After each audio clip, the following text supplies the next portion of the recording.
Time for this shit. 2 out of 4 platforms, 3 out of 4 platforms, 4 out of whatever. It doesn't really matter. I just need to see myself live on motherfucking YouTube. What is going on, YouTuber? Come on, YouTube. What's going on? YouTube trying to punk me right now. Is YouTube trying to punk me right now? Hey, YouTube. There you go, YouTube. Welcome, fuckfaces on YouTube, to the Pocket Locker 86 podcast. Tonight, we'll be whooping a whole lot of ass. Stay tuned, folks. First off, we got to do this podcast with Lamont, Stewart. I'm not even sure who that is, really. Anybody out there knows who Lamont Stewart is? I don't really know. We're about to find out in about 5 minutes because I got to do a podcast on his show. There's a Trump rally going on, so welcome to the David Blackman Show. I'll be your host tonight, David Blackman. We need to cover this fucking Trump rally. On top of that, we've got late night Counter-Apologetics going on, and we need to whoop Sal's ass amongst a whole bunch of these toxic, out of control Christian trash tarts. So we've got a lot to do, a whole lot of ass to kick, and not a whole lot of extra time to do it. Then we've got to head on to the casino and get some gaming shit started. It's fucking Saturday. You know how my goddamn weekends are. I'm busy as shit. I got a whole lot of ass to whoop, and I'm ready to start a fight. Let's go. Ready for takeoff? Whoa.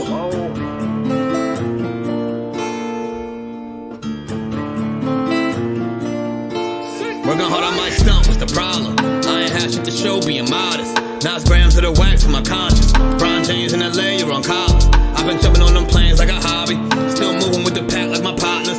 Shut the John on them jets cause we wildin'. But the bowl is a party on the island, moment of silence. So good, get back to the topic. Grew up, it was me and Flocka. Grandma's and Big T, this my mama. I ain't even for the pain when my pots flip. Knew his name, that's it, never bothered. Mom said, you the man, son, you got this. Ever since I found a way to go and pop shit. Hold up, blaze through a whole zip. Took a seat at the table of my first flip. Days in red roof for my first whip. Spent the money with the gang, never post pics. Seen a change in the game, had to coach it. Never let them take my wangs on the mold, bitch. Ever made in a month, nigga. Used to serve him at the minute, just the front, nigga. Goddamn. I know I'm sexy. I've got the look that drives the girls, while I got the moves that really move them. I send chills up and down their spines. I'm just a sexy boy. I'm not your boy toy. I'm just a sexy boy. I'm not your boy toy. I make them hot. I make them shiver. Their knees get weak whenever I'm around. They see me walk, they hear me talk.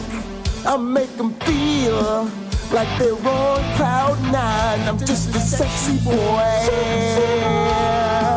I'm not your boy toy. I'm just a sexy boy. I'm not your boy toy. Eat your heart out, girls. Hands off the merchandise.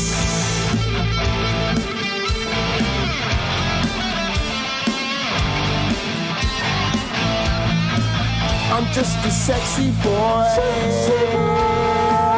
I'm not your boy toy. I'm just a sexy boy. I'm not your boy toy. I'm just a sexy boy. I'm not your boy toy. I'm just a sexy boy. Welcome everybody to the motherfucking Pocket Locker podcast, the goddamn David Blackman Show, motherfucking late night Counter-Apologetics, fucking Pockets Place, fucking saloon and fucking speakeasy, the casino, theater and arcade. I don't even know. What the fuck show is it today? Who the fuck knows? It's just, we're live. I'm live. There's fucking shit going on like there's every other goddamn day. Scott Duke was first. Scott Duke. God damn it, I can't type today. Scott Duke. 1 million. Stupid or energy. Second. I can't even spell that. Yeah, I got the. What? Hope y'all ain't got no weird shit going on in y'all names today. And Caterpillar was third.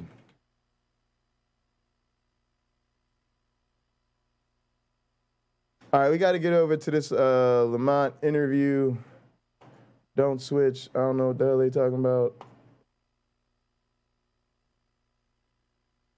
Add your channels, bro. Is this nigga sending me a restream link? No, I don't really want to do that. Go away. Adding channels. This nigga's using restream. It's going to be a problem.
Hey. Hey, how you doing, man? A little stressed out, but I'll be fine. No worries, no worries. Thanks for having me. Are you live? Not yet. Okay. I was hoping, like I said, I was hoping to debut my new intro. I worked 2 weeks. I've been working on all week, but I couldn't find something, and so I have no time to do it right now. I'll do it next time, I guess. Okay. Oh, you can't. Did you get a video clip done? Yeah, but I never had time to download it and fix it together. So. Oh, no worries, no worries. We're starting to here.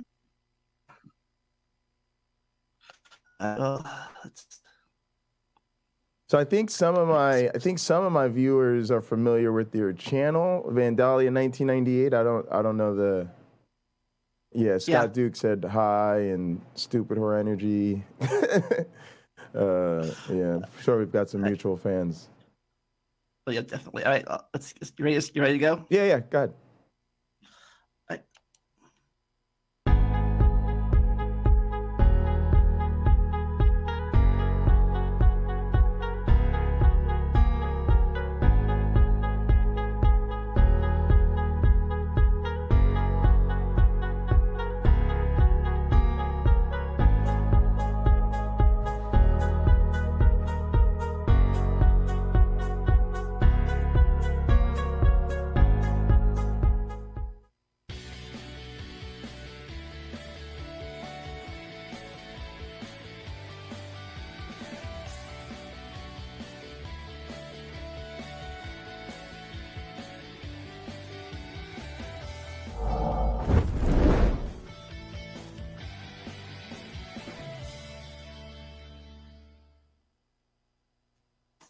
Cool intro. I love it. How you doing? Thanks. I am good. I am here today with Pocket Locker 86. Perfect. Introduce yourself. Hi, I'm Jay Bundy, Pocket Locker 86. I have a YouTube channel. It's Pocket Locker 86. You can also catch me on Facebook or Twitter. I also have a wonderful Discord. But yeah, I'm new to the world of Counter-Apologetics. I have a day job. I'm a scientist. I work at the University of Minnesota. Recently, go Golfers. I recently finished my PhD at Michigan State University. I'm an evolutionary biologist, and when I'm not doing research, I'm teaching. Yeah. So you're a Dr. Pocket Locker. Dr. Pocket Locker, correct. Yeah. Also the United States Champion of Word Wrestling Entertainment, but I gotta admit, the gold's very heavy. I'm gonna sit it down, just in the best interest of my shoulder, the bill with my chiropractor. The thing's heavy. You've been defending that title long? A few months now, actually, yes. Recently survived an encounter with Ken Hovind. So yeah, we're in good shape. Onward and upward. Thanks. Did he try to cheat with the heel that he is? Had to. You got to go. Hey, the goal is to walk in the champion and walk out the champion. Everything else is for the fans. I tell people I'm not here to make friends. You know what I mean? Sure, definitely. When they hit us with a low blow, they say it's just business. So I guess that's the situation we find ourselves in. So I asked this of all of my Kent debaters. Did he have? I don't know if you watched the other Kent debates. A couple but of them. Did he have the same talking points of view Absolutely. as everyone else? Oh yeah, he had all this. He played the greatest hits.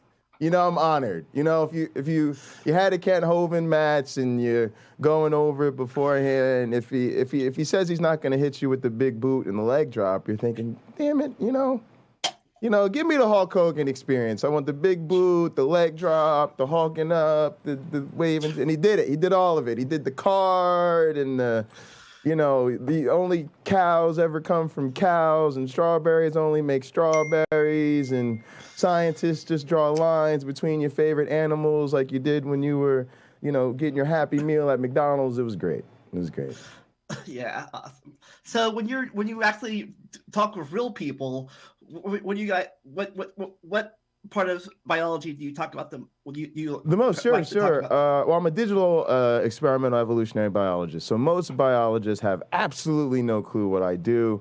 And so I have to start with the very basics, even when I'm talking to other PhDs in biology, which is, I work with populations of evolving computer programs, it's sort of natural selection in an artificial environment. So basically I perform experiments that test evolutionary theory. And since evolution is a process that happens over many generations, as I'm sure you know, for scientists, it's very difficult to do these experiments because generations take time, talking time with caffeine. So one of the most efficient ways you can get the most evolutionary bang for your buck, the most generations per cup of caffeine consumed, is to use a computer.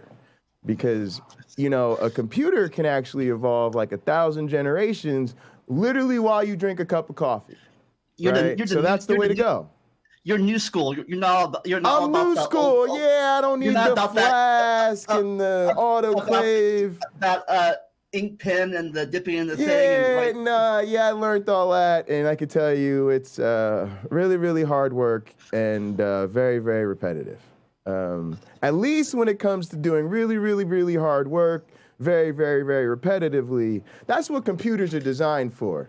Me, I got to do something a little bit more dynamic with my time. I'm sure you understand. Definitely.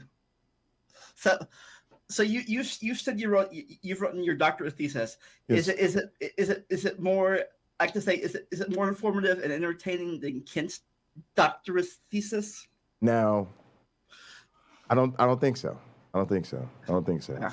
Because unfortunately, I had to do like the real dissertation thing, right? So you carve out some little slice of science that nobody really cares about, and you ask an interesting question, and people are like, "Sure, that's nice," and you write a little thing, and they go, "Yeah, that's okay. You can have a PhD and get out there and do something." Kent's is like, Darwinism is Satanism, and the whole of creation is under the toil of the demonic one, and all of the other religions spew from the evolution of evil found within them. And I was just like, yeah, I got nothing on this. I got nothing. I gotta be honest with you. I got nothing on this guy. You know what I mean? Like, it's not. Man, his is really, it's really a story there. I gotta give him that. Yeah, it's definitely a story there. So what question did your thesis ask? It really asked quite a simple question, which is, what difference does history make when you're evolving? When we evolve, we all know fitness, you evolve in a particular environment over the generations, you become, better adapted, the population becomes better adapted to that environment. But it really, we don't have much experimental opportunity to ask certain questions like, how much does your previous environment, right? So now we say we live in an office, right? And a lot of our fitness is determined with how well we thrive in an office with others. Well, our ancestors didn't live in offices. So the genes we got to sit around in office chairs, which is why we're really not well designed to sit in office chairs, right? Is because we have this history where we didn't sit around in office chairs, right? And so we have this other environment. And so really, the fact that our ancestors had to, live and thrive and be adapted to that environment has a lot of implications for what we are and are not capable of evolving now. Yep. So history is a source of constraints and potential, right? Well, it really is only in the last 8,000 years, give or take, that we even stayed in one place long enough to do stuff. Yes, exactly. So we haven't even been sedentary long enough, nevertheless, sitting in freaking office chairs. A great point. And so what my work looked at, my dissertation work in these computational systems was sort of when you evolve a population in a particular environment for varying lengths of time. So let's say you could evolve them for 10,000 generations, for 50,000 generations, or 100,000 generations, and we'll call those like short, medium, and long, periods of history, right? And so we have populations with a short history, populations with a medium history, populations with a deep history, and then we evolve their descendants in new populations. And then at the end of it, we go back and we say, well, how much was their evolution in the new environment, the descendants' evolution in the second environment, constrained or facilitated by their unique history from the first environment? And what is the effect of varying the history? So what are the consequences of deep history versus shallow history? And not surprisingly, our results were, it depends on the environment, right? So there's really a relationship then between the old environment and the new environment. And so what we found is, for instance, if there is a lot of shared resources between the old and new environment, in other words, a lot of the tricks that you figured out in the old environment are still useful in the new environment, then history will linger much longer. You will see a much stronger effect of history because those functions and those features and traits that you adapted in that environment are still under selection. Whereas if the environment is totally new stuff, it's a whole new world, and none of the old stuff counts, that's not good anymore. Well, now all of a sudden, your genome's much freer to evolve because it doesn't have to hang on to all that old stuff. It doesn't have to integrate the old functions into the new adaptations. It can just do what works now. And so it just sheds. And then what we found that was super interesting was then the history didn't matter. The shallow history populations and the deep history populations evolved at almost the same rate, independent of their history. And so that was the kind of novel result that everybody's like, oh, that's pretty cool. It was kind of a little counterintuitive, but once, we thought through it and had all this great data, it was really just a matter of what we do as scientists is we ask interesting questions that our system is uniquely designed to answer. And so that was one of these things. It was just a simple question of evolutionary theory. You have sort of, I always tell people the basic ingredients of evolution are variation, inheritance, and selection, right? And they interact over time and create history. And so what we were really doing is taking that fourth component of evolution, time, you can think of it as, and using time and establishing history in a particular environment as a variable to then later see what influence does it have on variation, inheritance, and selection. And so that was it. It was pretty simple, but it was perfectly suited to the computational system that we were using. I might be totally wrong here, because I'm not again, I'm not a PhD biologist, but does the rate of reproduction affect it? Might affect it too? Like, say, elephants that produce every 3 years have a baby, or versus mice or insects that produce every 2 weeks? That's exactly it. So an experimental evolution, most of what my colleagues do in the lab is they do work with biological systems, and because we need to observe processes taking place over generations, we're forced to work with laboratory systems that reproduce pretty quickly. So the most slowest you'll get probably like a mice or mouse model. I know some evolutionary biologists work with mice, and of course a lot of people work with fruit flies, okay, Drosophila, and a lot of people work with particular plants, that they're generation a year or less, and then a lot of people work with microbes. So a lot of people work with bacteria, yeast, phages.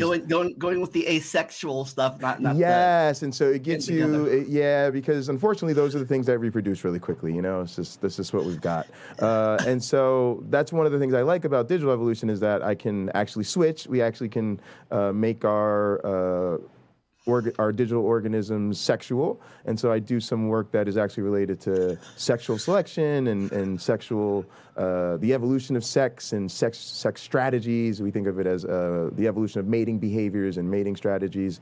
So I've even been looking at like coercive mating lately and stuff like that. So going to the computers really has a lot of benefits, but it does have some drawbacks, right? Our systems don't have cells or nucleotides or any of those things, and that bothers people. But a computer was created, which means the animals were created too. Duh. Yeah. Well, of course, exactly. There you go. So that's their thing. But that's it. I guess really, it would be hard deal to do if you wanted to artificially select an elephant or a whale to breed. It'd be a lifetime commitment. Yeah. It'd be tough. It's like they say, it's tough to teach somebody something when their salary depends on them not understanding it. So a lot of science is built on the backs of others. So who did you build yours on top of? Sure. So first and foremost, my graduate advisor, Richard Lenski, is a well-known experimental evolutionary biologist, considered one of the best in the world, and certainly just a great mentor, and taught us a lot about science and life, right? The thing in the Lenski lab is you just learn what good science looks like, because you're surrounded by great scientists. Most of the people you work with happen to be amongst the best people in the world at what they do, and so that sort of just work ethic and standard rubs off on you. He's a little bit obsessive about writing, but that helps, right? And it all starts with him, and then certainly had a lot of mentors before him. David Putz. I got a master's in biological anthropology, doing the evolution of sexual selection of men's voices.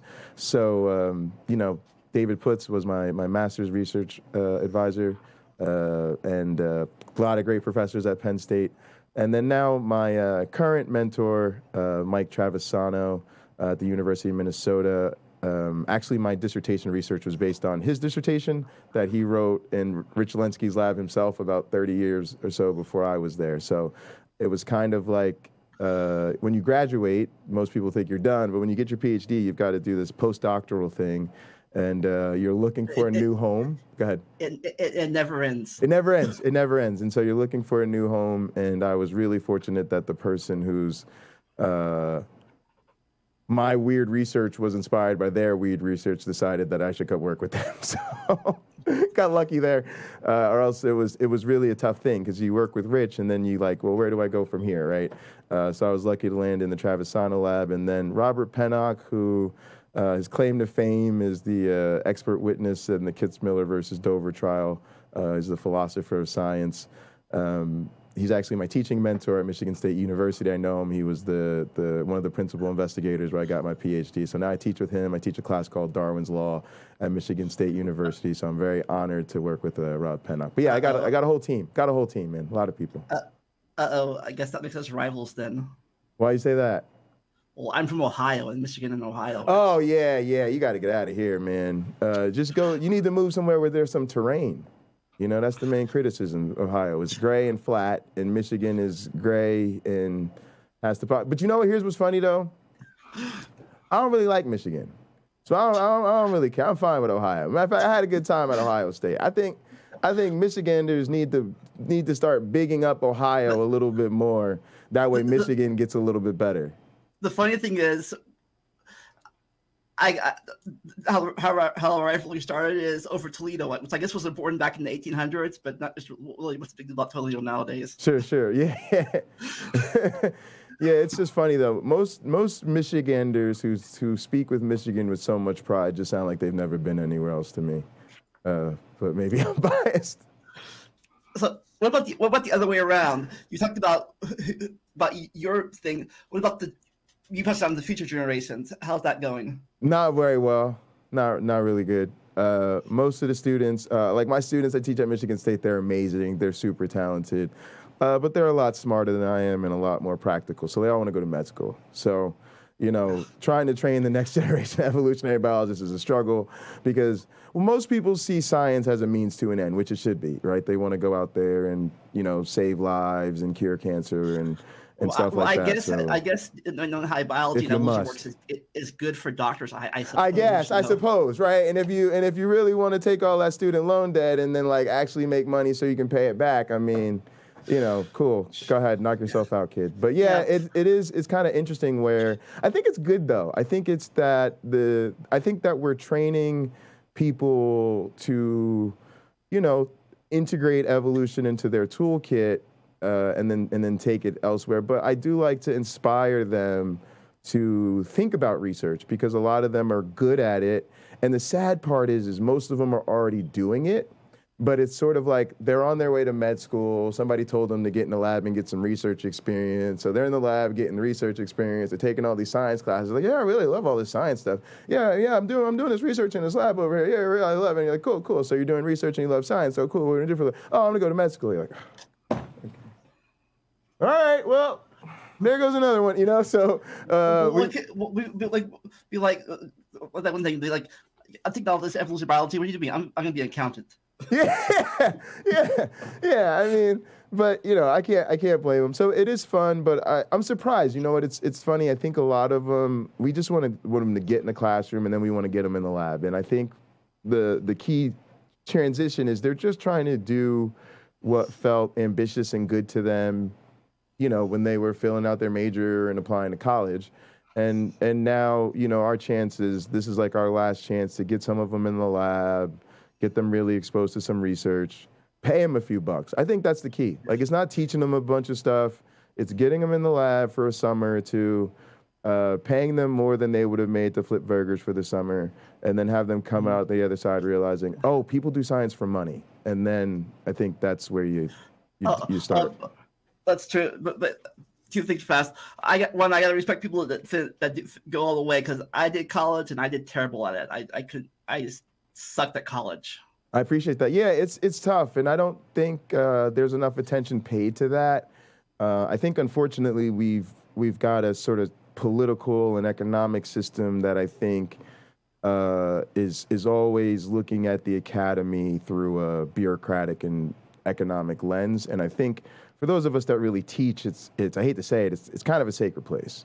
You know, and we have a professional obligation to do our best to make sure those people sign our paychecks and then otherwise wholly ignore them. But we've got to reach our students and be there for them. And I don't think, especially at a major university, it's not the place to go. I think for a lot of people, I would say start small. Like, I think the smaller you can make your college, the better, because you got to know your teachers. Somebody has to know who you are. You got to have somebody to call and talk to. And most of these students are just, wow, it's just scary what they're trying to manage. Oh, and then they're supposed to learn too. Like, it's crazy. Oh yeah. Yeah. Way back in my 20s when I was way younger, my dream was to be a history teacher. Yeah. And then what happens, right? Like, that's the thing. It's like That should be the only thing required, man. It should just be like you show up, you say my dream was always to be a history teacher. We say, cool, kid, we got it from here. Yeah. You know, and unfortunately people get weeded out the system, thrown in the wrong major, they take the wrong classes, they're struggling, you know, and a lot of it times it's never even the content. And then you have the stuff like I hate the weed out classes where it's like, oh, you want to go to med school, here's all of the, you know, organic chem and the hardest classes, the advanced algebra and all this, and we throw it at them. It really has nothing to do with what they're going to try to do for a living. And then we're selecting for the psychopaths, right? We're not selecting for the kids who care about people or would have great bedside manner or really want to help. We're selecting for the psychopaths who just want to take the test, ace the test, and get paid, right? And they're utilizing the system and they're playing the game. They don't care about people, science, helping, none of it, right? This is just the fast route to $250,000 salary for them. And where we've got to do something different in the classroom that weeds out those students and keeps in the students that really want to be here and therefore should be. So what about you? Did you continue your path all the way through college? No, I took time off. I'm bipolar, so I took some time off. I got myself a bit of controversy when I was in college, and I took a few years off. So yeah, I came back. I lost my scholarship. I was on a full academic scholarship. It got taken away from me because they paid for 2 semesters where I had to take a medical leave. And so rather than saying, yeah, let's find a way to support this young scholar in his time of need, they're like, yeah, well, we paid for 2 semesters and you ain't bring back none of them 3.5 plus GPAs or whatever. So sorry, kid, better luck next time. And then I kind of had to pay my way back, and then I did get my scholarship back after I paid for a year on my own. They're like, oh, looks like he's going to show up and graduate. I guess we better make sure he's flying the flag. Thank you. Appreciate that. It happens. Go ahead. Yeah, I had a grant. I had a grant my first few years of college myself too. But then when I didn't do the grade P average that well, I had to go pay for it myself. Yeah, that's and I mean, and that's again another unforgivable sin, the way that we've made education unaffordable, and then it's almost like a lot of times our peers who, you know, don't pursue higher education, just get a good job. By the time we graduate, they're, you know, moving up the ladder and buying homes and new cars and everything, and we're strapped with 6 figures of debt in a middle management dead end job, and it's like, you know, who really made the better life choices here? And that's just, it shouldn't. And I'm not saying that we should create a world where, you know, an education is the golden ticket, and if you don't get one, no, I think people who just want to work and make a great living should be able to do so, but to straddle people with this crippling debt simply because they decide they want to get trained in something they don't know how to do or have access to do already, that's just terrible.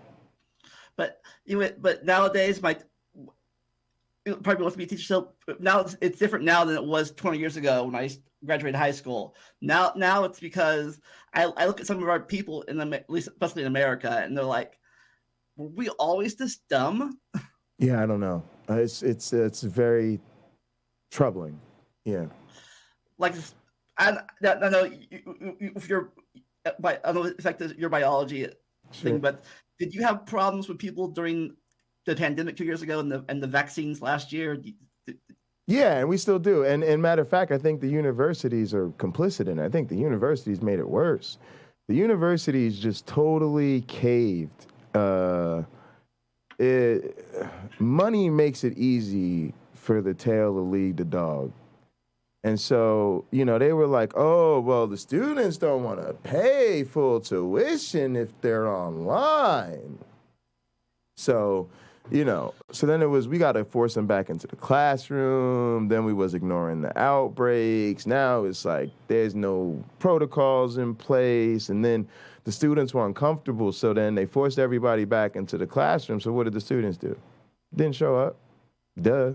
What'd you think they was gonna do? Like you let undergrads give you the sauce move. You let undergrads give you, oh, we really want to come to class during the pandemic, and it's just not the same online, teacher. So we'd love to keep paying tuition, but we just can't do this online. And then I was like, okay, class is open, middle of the pandemic. Don't worry about it, kids. Come on back to class because you missed the classroom. And they was like, yeah, it feels a little unsafe there. It feels a little unsafe there. Yeah, we're gonna study from the dorms, right? Of course they was gonna do that. What's wrong with y'all? They teenagers, right? And so that's what they did. And then they got mad at the kids. And so then they started saying, well, now I'm gonna have a quiz in class. So now the teachers is making it consequential to not, I mean, this whole thing is just trash. And then I'm like, if some of y'all claim y'all are scientists and microbiologists, don't even talk to me. Because if you talk to me, I'm gonna just tell you, that's not how viruses work, and that's gonna be the end of the conversation right there. So speaking of that, did you ever get any arguments of anti-vaxxers? Oh, they know not to even, oh yeah, I've had to curse out a lot of anti-vaxxers. I had people I had to work on for 16 months to get them vaccinated. And would you believe some of them was females that was trying to sleep with me? You trying to get in my bed with your unvaccinated ass. The audacity of these people. Unbelievable. Yeah, but... Unbelievable. You thought you was gonna bring a condom, but leave the vaccine at, come on now. Something wrong. Tell these people something wrong with them. Yeah, all these rumors and stuff. I had two catchphrases for him. One, it's not true at all. I said I'd rather have autism than polio. Facts. I'm with you. Vaccines give you autism. I'm with you. Yeah. And the other one was the COVID thing, and I said I'd rather have that microchip in my bloodstream than have a tube down my throat. I'm gonna tell you 100%. I'm disappointed about the microchip. Because let's be honest, there's been some scientific advancements in the microchips. You ever read like one of them, who the guy who wrote all the crazy electric sheep novels or whatever? Look, I'm looking, Andrew Dick, Philip K. Dick or whatever. Y'all read enough Philip K. Dick novels? Look, I want the microchip. The microchip could like have you pocket your blood sugars a little bit high. You should get some more sugar in your diet. You know what I'm saying? Like that microchip could be useful. You really should take your medication in the next 15 minutes for perfect regulation. Like I was hoping there was a microchip in there. I'm kind of disappointed that there was. You know what I'm saying? Because if y'all could just get the microchip into the shot, more power to you. Yeah. Unfortunately, I don't think we have now. Do we have now the technology? Yeah, I know. That's what I'm saying. They don't even understand. I want the microchip. I'm disappointed. We always having a different conversation. Yeah. So when you're not doing the science and the biology and the computer work, what do you do for fun? Live all the time. I'm always live. Just constantly live. Just always live. I'm always on YouTube. Yeah. Either YouTube, you're teaching, or you're sleeping. Yeah, pretty much. It's not really. It's not really great for like staying in touch with people offline and stuff. But it's hard to get me in the email thread. But it's fun. I have a community at Pocket Locker 86 and a number of channels that we're growing, and it's just it's. Like I always tell people, people use YouTube wrong. You use it like a television channel or watching a movie. We use it like a bar. And so, most of us are happy to be live when we can so that our friends, have somewhere to hang out, pretty much. Yeah, because like I said, that's why I do this YouTube thing now mainly. Before it was for games and stuff. Now I try to educate the people so my nieces don't grow up in a scientific illiterate country. Yeah, I think your faculty here are probably the most important institution we have. Like my thing is I think the academy is a little stale. I think I try to save my biggest fights for my colleagues. Like, I've got a lot of issues with what goes on the internet, but I've got more with what goes on in the academy. And I think YouTube has become the most powerful, influential, educational, platform on the planet. And the university has just got its head stuck in the sand. No, we can't hear you. And it's like way back ridiculous. It's way back in the days of Isaac Newton studying still. But we're all Yeah. It's just, and then they're like, well, we're giving people all the great information. They're just in these technical journals that nobody can read. And by the way, we charge you $90 to even read, right? Like if you have a general person, like a lot of people feel bad. Listen, if you're listening to this in the audience and you're like, well, Jay, I feel bad. I've never read a scientific paper in my life. Yeah, and trust me, they're trying to make sure you don't. So don't feel bad at all because you probably can't afford it, right? The truth is, unless you have a university we have university affiliation. I have a university library account. It means when I go to Google Scholar, I can read whatever I want for absolutely free. And if I can't, I go to the library and I'll be like, I can't read this, and I'm not paying for it. So figure it out and get it to me. Like, oh yeah, we'll take care of it. We'll get it right to you, Dr. Bundy, right? When y'all, as General Sally Sue, go to say, oh, you know what? I'm going to read the very latest from the Journal of Cancer, and I'm going to read it right now. So I stay up on the latest science. They're going to be like, yeah, do you want PayPal, Visa, or MasterCard? But it's going to be about $70 per article. Am I lying? No. This information is not free to the public. Y'all can't read this stuff just because you feel like it, right? And then if you read it, you're like, no, I'm going to pay for it. I got a job. I can pay for this. I'm going to pay for it. Yeah, good luck reading past the abstract. It's going to be filled with so many technical words. You're going to be so deep in Webster's dictionary, you're not going to be able to read it. And it's awful. There's no excuse for that. And unfortunately, it's, I don't know how it's affected or not, but from what we learn, what the newest thing is to when it gets to the classrooms, that could take a long time to even catch up to the classroom books sometimes. Like back in the 90s, when I was in high school, they were still teaching us the fish, amphibian, reptile, bird, mammal thing was equal from the vertebrate group. But now we know it's totally different. Right. Yeah, it's crazy. So I think what you're doing and what a lot of the other content creators is necessary. Like, this is where it is. This is where people get their information. This is where people learn now. And the other thing is it's totally unregulated. So in a sense, you're all we've got. All we've got is our content creators, our people putting out the good stuff, the good information to the best of their ability, because there is no principal. There is no board of education. There is no, scientific community saying, no, this passes peer review and it's publishable. And if they want to say, hey, I've got a PhD from Biola University and a double dissertation from Answers in Genesis and the Creation Institute, and I just said there's problems with abiogenesis and the only alternative is creation, there's literally no legal, technical, professional, none of that we can do about it. Nothing. All we got is some other reasonable people like, hey, I'm over here telling you that that's not true. And that's it. We're in the Wild West as far as the internet is concerned. That's true. So speaking of debate, what's the difference between debating people like the creationists like Kent Hovind and Answer in Genesis versus debating real scientists? So honestly, I don't think you do the debates. I think I've never been a debater. I don't see myself as a debater. It's probably a problem because I then don't care about the result of the debate because you can tell me I lost a debate is like telling me I lost a Jello wrestling competition. Like, oh, sure. Just irrelevant. You know what I mean? Who cares? Right? So,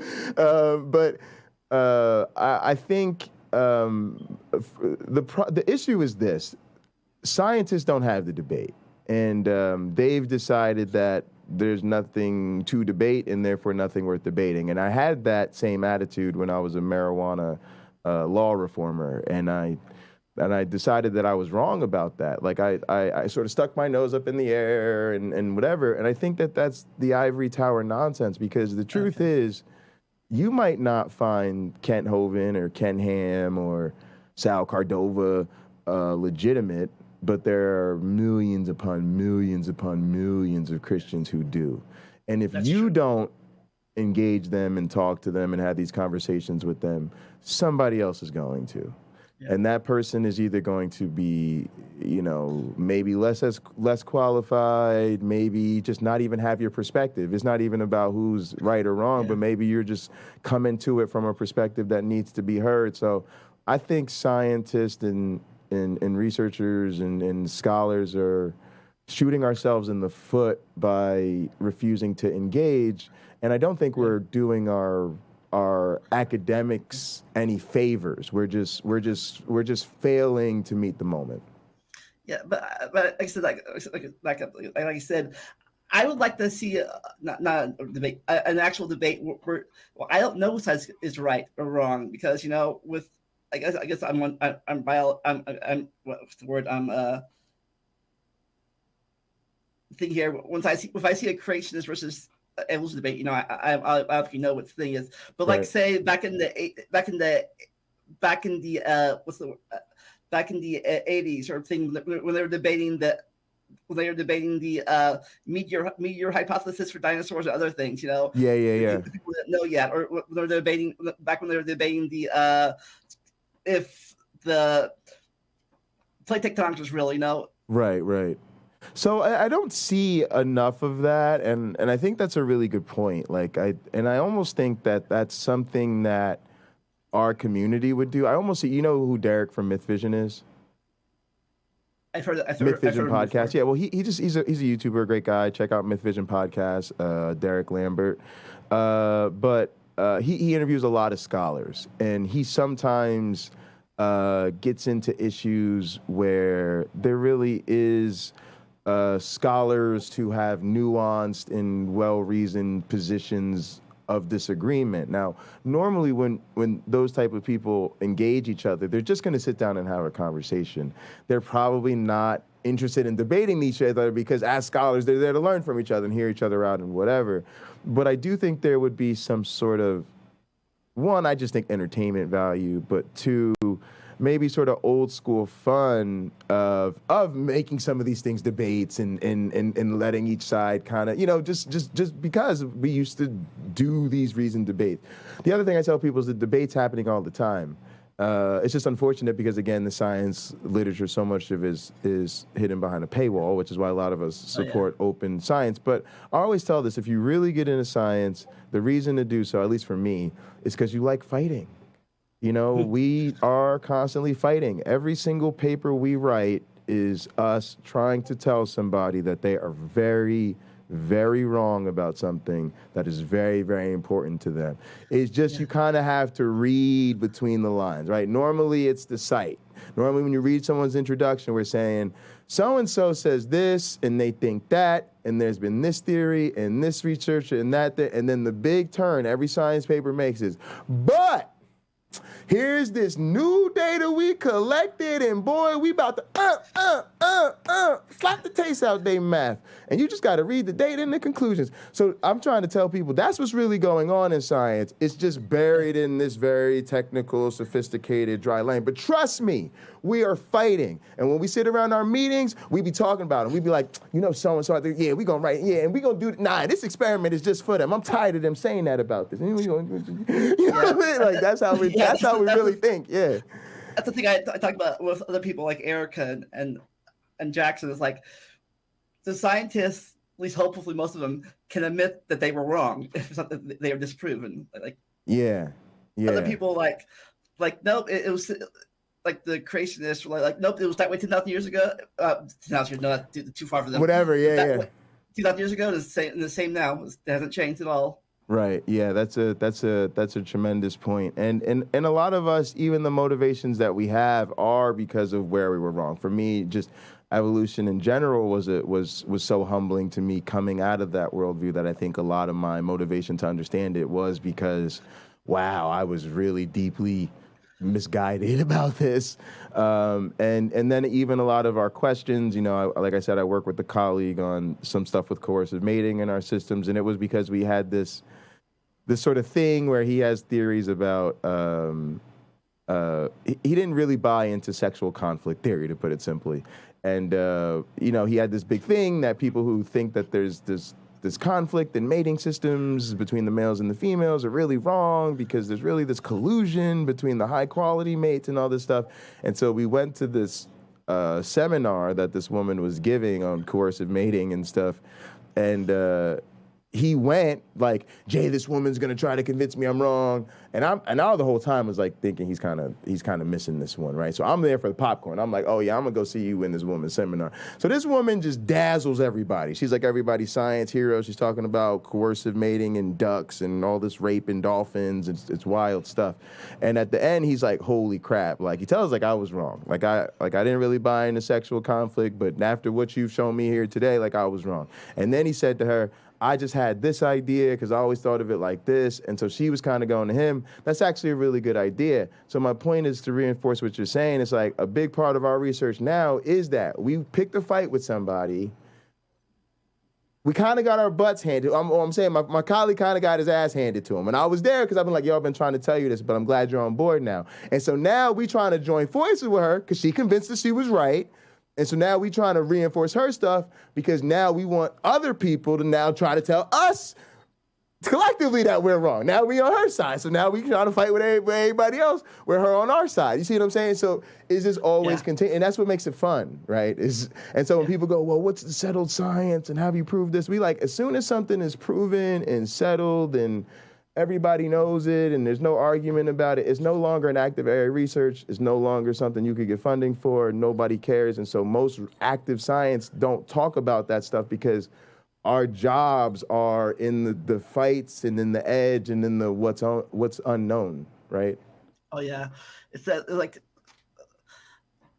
that's like how fast. I made a joke once time. I made a joke one time. It says I don't know what's upgrades faster, science discoveries or computers.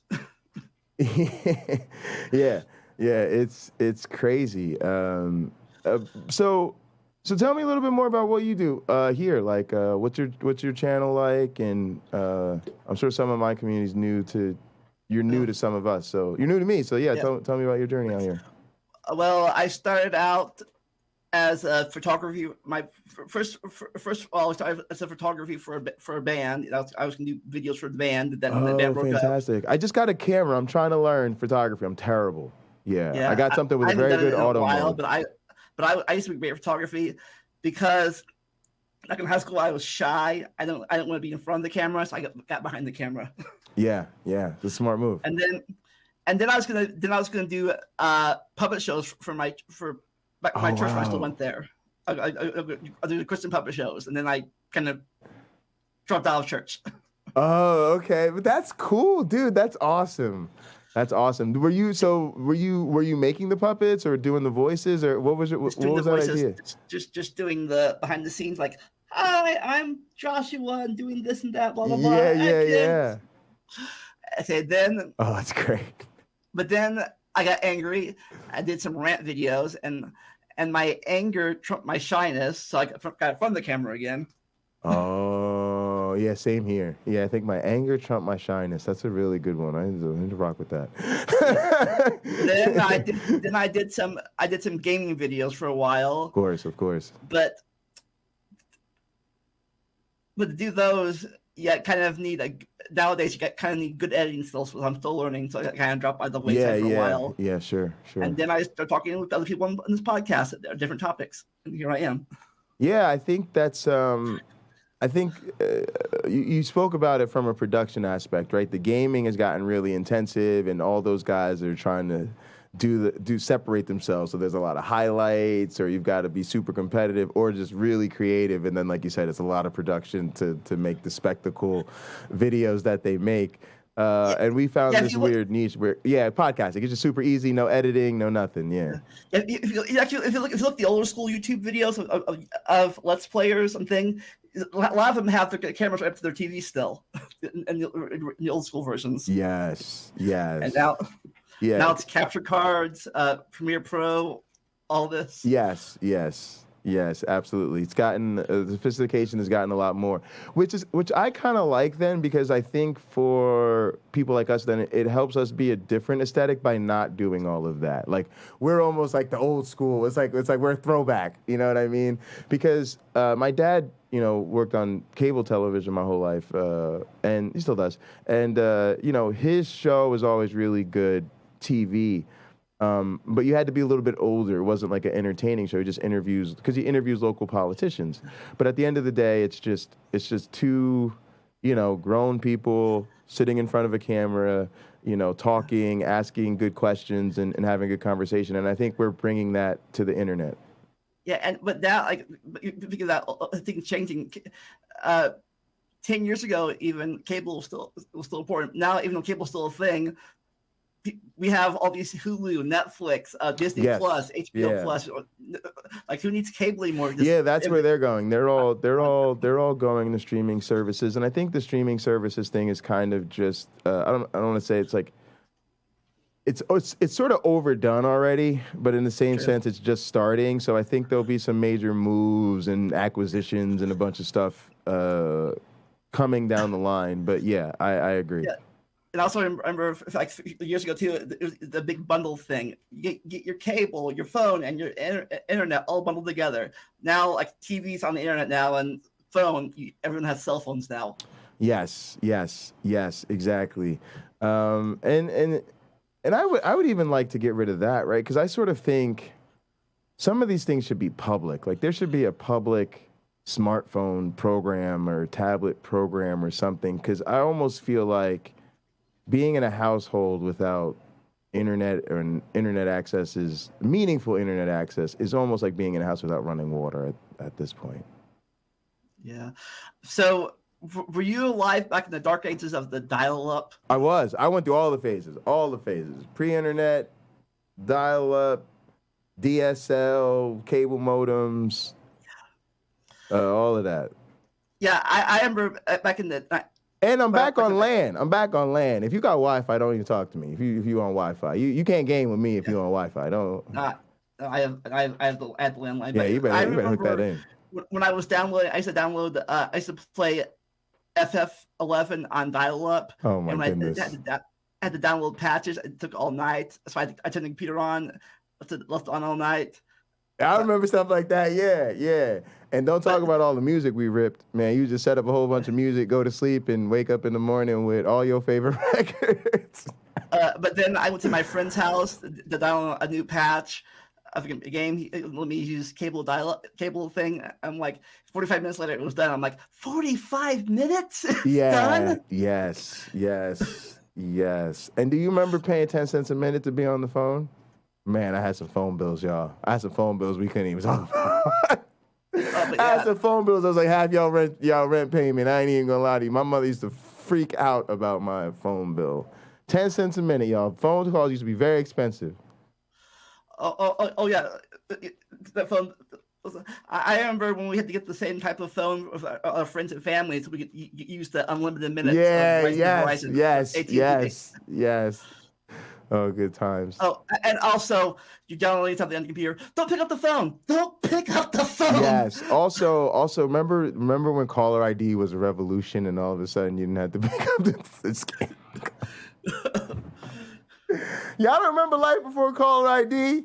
You ain't know if it was the telemarketers, your grandmother, your girlfriend. You ain't know who it was. You had to answer every single one of them phone calls. Boy, you'd be interrupting dinner just to answer the call, and it'd be a vacuum salesman. You'd be so mad. Oh, but camera said free after 9 p.m. We're just dating ourselves. Let's talk about something else. It's making me feel old. But speaking of feeling old, I literally did not. You know the asteroid impact theory.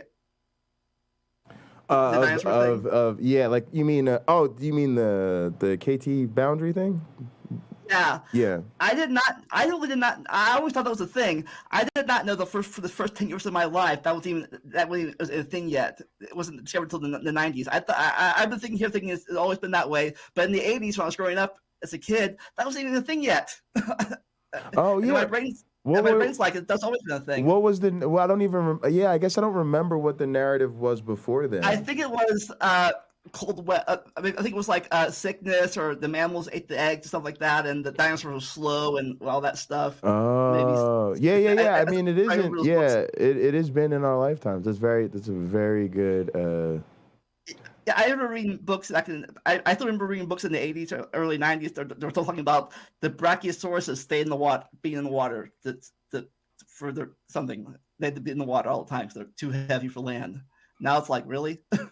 Yeah, it's sad. And that's speaking of it though, that's what we're dealing with, right? Is we are dealing with these sort of Flintstone mentality people on the internet that really want to tell us that that's how it is. I mean, they, Dinosaur Land, the Ark Encounter, the Creation Museum. I don't, and what troubles me is I don't think the average evangelical pew filler realizes how deeply necessary those people are. Like, my mom doesn't realize that she's an answers in Genesis person.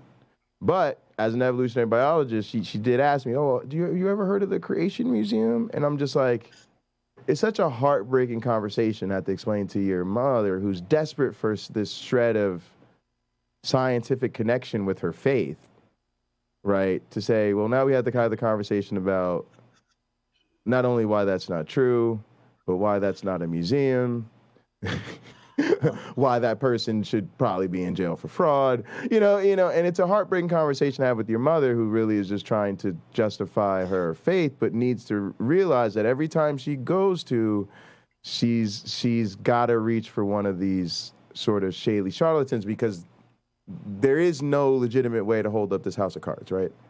Yeah, actually, about that. Before I dropped out of church, we actually went to the Creation Museum twice. Wow. This was back before the Ark Encounter was even built. Wow. And I we learned all about the 7 C's, their big 7 C's. But I realized they skipped over a C. They went from creationist to the catastrophe ark thing, but they forgot all about the corruption museum. The corruption museum. Yeah, seriously though. The second thing was corruption. They forgot all about that. Like, where's the corruption museum, guys? We want to see the corruption. But you know what though? This is a good point. I would send money to someone trying to make a museum of church corruption. Like, if we literally made our version of the Holocaust Museum, and it's everything from the ancient soothsayers and charlatans all the way through the Crusades and the, Christian and all the history of theocracies and oppression, and all the way right up until you end in the Hall of Trumpists and the insurrectionists, and they're screaming, "Hang Mike Pence" and the panorama. I'm with this museum. The Museum of Religious Corruption. Come on, this is $1 billion idea, folks. And look, here's what I'm telling you. When they try to block us and say that you can't have that as a museum, what we do is we tell them we'll have it licensed as an amusement park, and then we name it a museum anyway. Sound familiar? We can't beat them, join them. Right? Yeah. Welcome to the oppression encounter. That's the other thing. Side topic, but I love when people scream about oppression, that. I'm like I remember being oppressed as a Christian. Hear that. Well, you want to be oppressed as a Christian? Go over to Saudi Arabia, where they really oppress you as a Christian. Yeah, seriously. It's like the people who are being, they're complaining on Fox News in front of millions of people about being canceled. Right. Yeah, I can't tell gay people they can't be married anymore. Right, as they're doing so, right, as they're getting paid to do so, right. It's like, we're canceling them, but somehow, last I heard, Kyle Rittenhouse was getting WWE style entrances at CPAC. Don't see a lot of canceling going on. Speaking of WWE and stuff, when's the next time you're finishing your title there? It's apparently very difficult to find challengers, but I think there's a couple people that I just want to fight and beat up, and so SAL is currently one of them. SAL Cardova. Yeah. At least I think he's. From what I've heard of other people, he's one of the more respectable debaters. No, he's Oh yeah, well, in his tactics, sort of. I guess he presents himself as a decent person, but he's a scumbag, and he's a predator, and he's one of these people. He's very he just personally attacks people, and he's he does? Wow. He's one of those. Well, he's very kind, and so I think you're like a lot of us that you're seeing version maybe 2 or 3.0 of Sal, and the earlier incarnations were tarred and feathered for being rude and obnoxious, and so the new version is more of a William Lane Craig clone, a very mild-mannered, soft-spoken, reasonable psychopath type of person, right? But then he's very like in league with, some of the common stalkers and harassers in this space. There are people I don't even want to mention because they keep little websites about us and follow all of our stuff. And I think Sal's really in line with these people, and he's been, insulting some people for mourning lately. He's just not a good guy. So Sal Cardova's on my hit list. Also, there's this guy named Rob at Sentinel Apologetics. He is literally the most boring, uncharismatic content creator on the entire internet. So his channel just kind of needs to be deleted as a public service. It's kind of like a safety hazard. Every time people watch him, it's just time they'll never get back. And so he's there's people we talk to, they're wrong about everything they say, but at least they're interesting or nice, or they tell some cool jokes from time to time. This is a person that's just like watching paint dry, but filling your head with nonsense as you watch the paint dry, and also like putting the fumes in your water. It's just not a good thing. Not a good thing. Yeah. But I need a challenger, so come over to my challenge. Look, there's even an open challenge. If you will give me good reason, convincing evidence to believe in your God, I will give you $100 of my very own money. I wish I could afford more than that. I guess if I had to debate you, my challenge would be, what is the most saddest anime event that you've seen in your life? That's my challenge. The saddest anime event? I don't watch a lot of anime. That'd be my debate style. You gotta hit me with something I don't know. Like this event right here in this episode of anime made me cry my eyes out because. Well, you know what? Prove me wrong. I think that's what we hear a lot in our community, right? We hear these people. First off, I think we're not arguing against Christianity. We're always arguing against that individual Christian who, of course, is the only Christian that's actually ever figured it out correctly.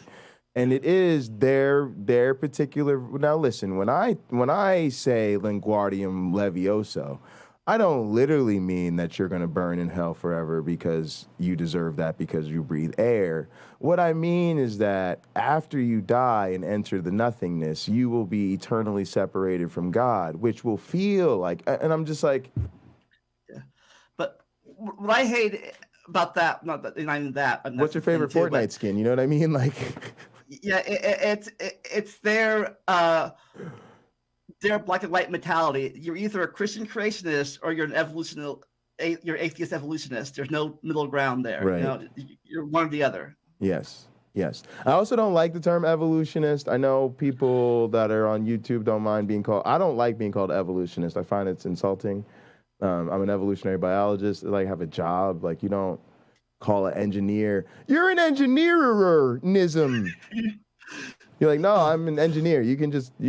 I have a job title. It's engineer. I tell them all the time. It's evolutionary biologist. It's very straightforward. But what it really is to tell people, when they say this to you, that's what they're doing, right? They're trying to say evolutionism is a worldview and a religion and a cult, and you, Mr. Atheist, are one of them evolutionists. And I go, nope, I am an evolutionary biologist. Who happens to be an atheist, to your point. But also, that too, I love the, not say love, in quotation marks, like the Kindle people are like, they're arguing evolution. They're talking about, well, you don't know how the Earth was formed at all. Like, well, yeah, that's a geology thing. Biology, two different things. Yes. It's like you can't. But how was the Big Bang formed? I don't know. I'm a biologist. Yeah. Go ask the cosmetologist about that stuff. Yes.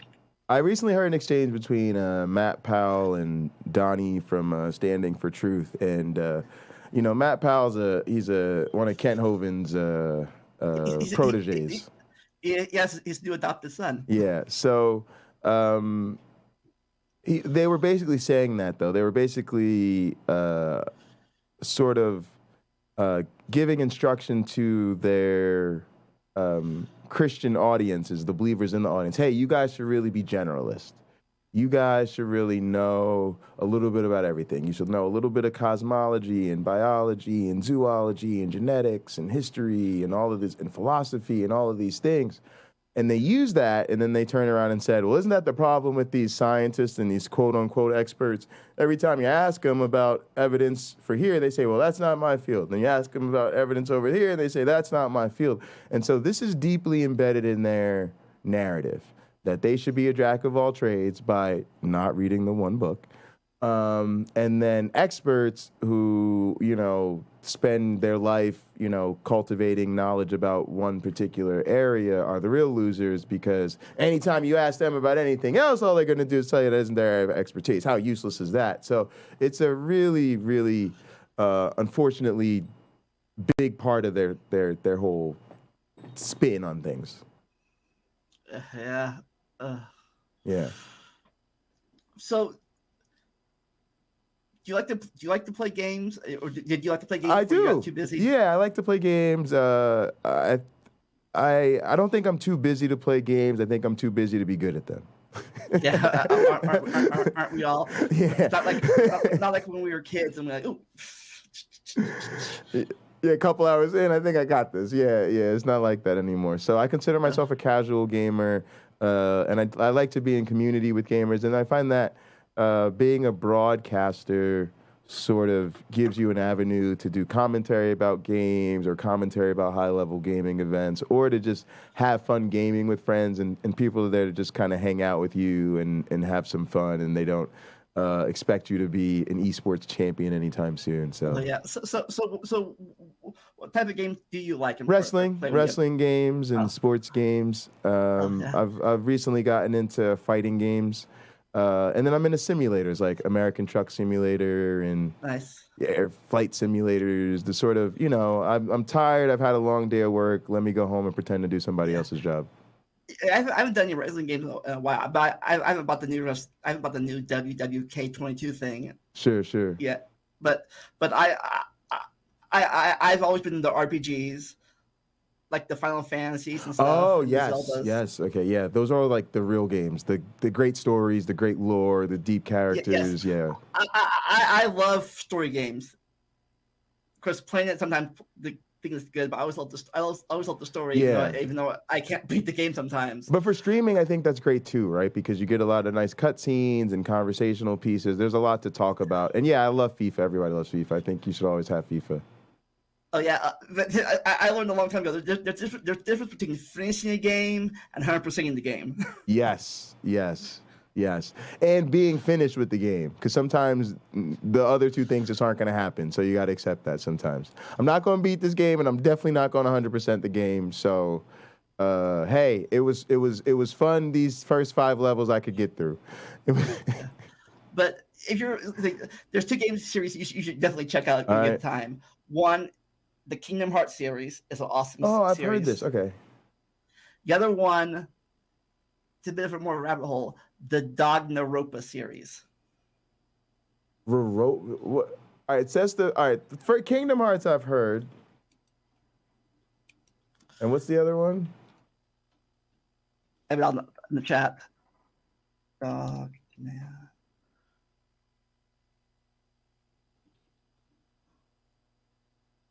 Also, I wanted to say hi to Caterpillar. Thanks for coming through. Yeah, Danganronpa. And the rest of the chat. It's a visual novel. It's a visual novel game. Oh yeah. I'm into stuff like that. Yeah. That's I see it in the chat. Okay, let me copy it down here. Yeah, it's a deep rabbit hole. 5 different games, an anime series, and it's like not night novels, manga. It's a whole different rabbit hole once you go down it. Basically, I'll give you a preview of the first game.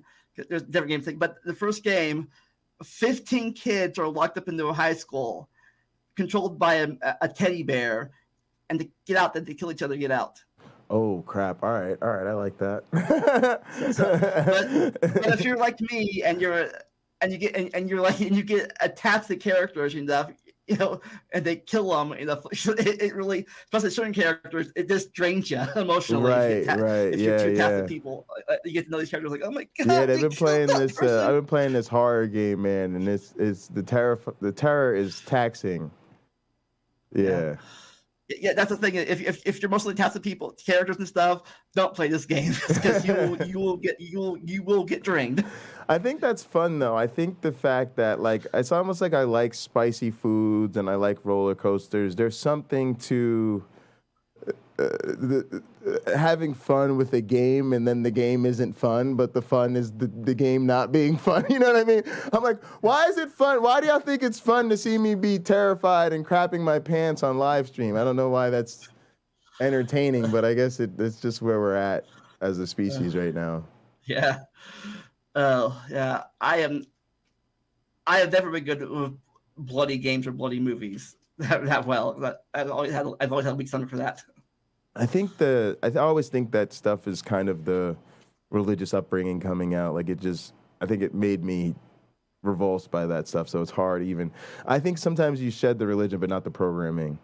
And also it's just deep in us, right? Like we're animals. So yeah, it's probably a healthy revulsion to not wanting to see blood shattered all over the place. Like that's probably a healthy thing. Yeah. But yeah, that's why I think I have been a terrible doctor. I'd be like, okay, let's find this thing over here. Oh yeah, you're fine. Right. Yeah, exactly.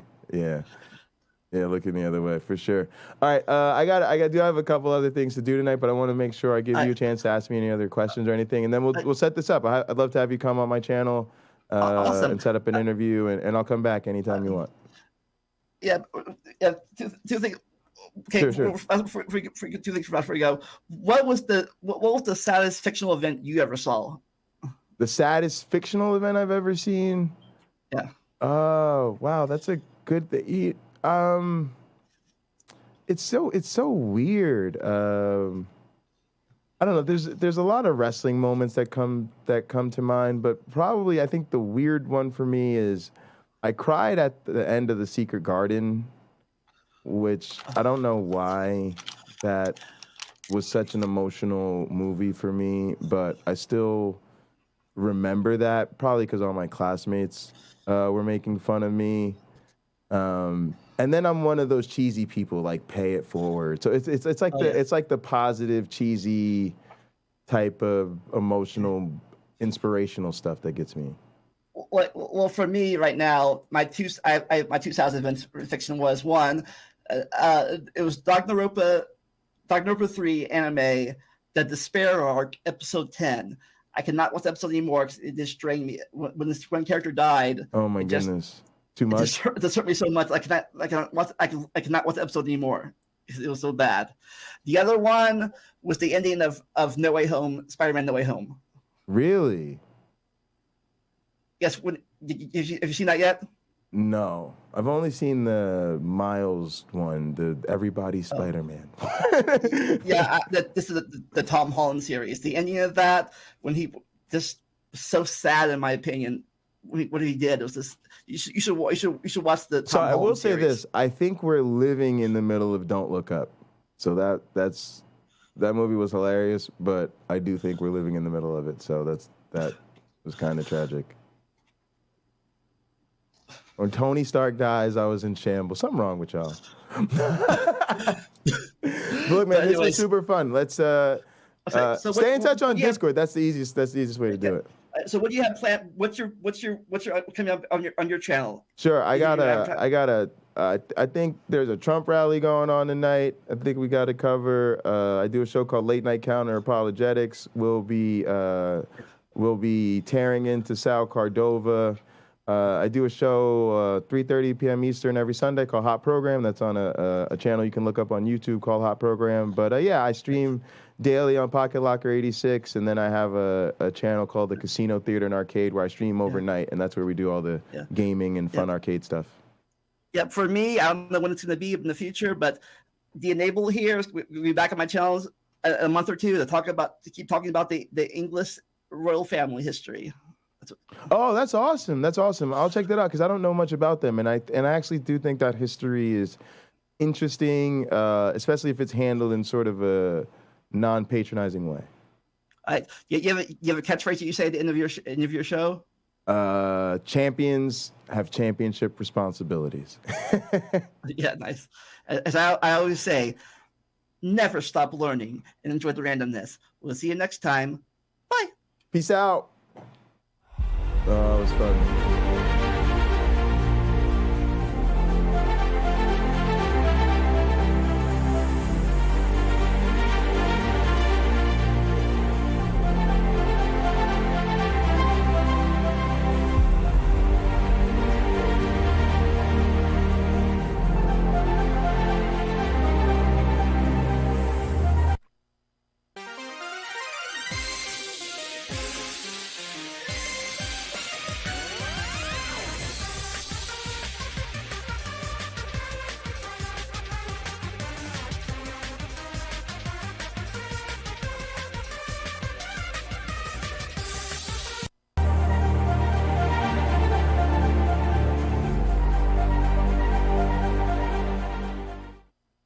Hey, thanks a lot, man. Hey, send me a link to the video you'll be on, and I'll watch it. Sure. Do you have a link to my channel? I'm live now. You can come if you want to head over. Let me hang on. Yeah, I found. Oh it. I sent you a link on Discord. All right, man. Thanks a lot. I appreciate it. All right, I'll see you soon. Bye. Let me go and connect to my restream so you guys can call in here. Cool. Let's switch back over to Cam. All right. That was super fun. Definitely want to thank Lamont for having me on. That was a super fun interview, and one of the scheduled media things we've been trying to do for a while. So I'm really glad that we were able to make that happen. And meet Lamont. That was really fun. Thanks, Cameron. Thanks, chat. Thanks, Stupid Whore Energy. I appreciate you. AR, Jerome, appreciate y'all for holding it down for me, chat. Thanks for coming over there, those of you that popped in. Appreciate that. That was real fun. No worries. Let me see a couple of things I'm keeping an eye on here. Every single county in her primary election, which is unheard of. That's incredible. Every single county. So it looks like Trump is not speaking yet. I'm not sure. He's scheduled to speak at 7. Y'all know this nigga's never on time. So I'm assuming Trump will be speaking soon. I'm also going to keep an eye on here. I wonder if David Pakman's covering it or anybody. Doesn't look like he is. It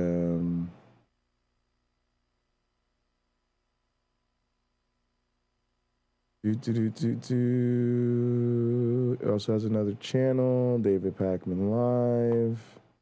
Was live 2 hours ago.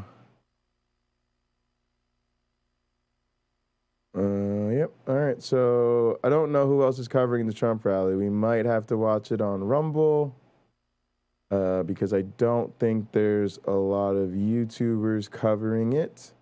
And then after that, we'll do Late Night Counter-Apologetics.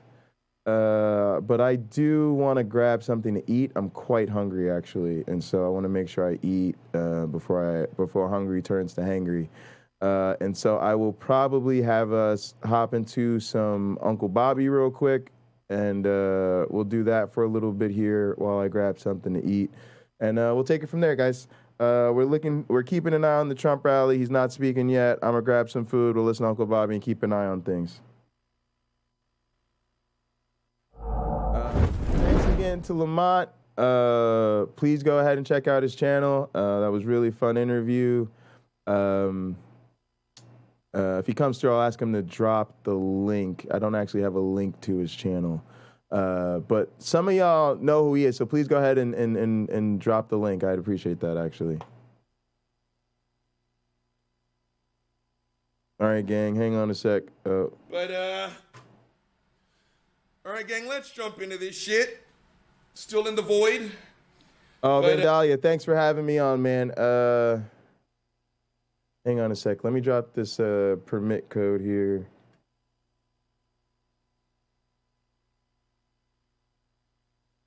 Oh, all right, YouTube Punk. I'll check it out. Let me grab something to eat. But yeah, I'll check it out. I'm starving. Yeah, thanks so much for having me on. And this permit will give you, I think, 2 minutes where you should be able to drop the link for your channel. And I'll be right back, guys. I'm just going to grab something to eat, put in the microwave, and I'll be right back. I'm going to leave you with we'll get started. Decorations are coming soon.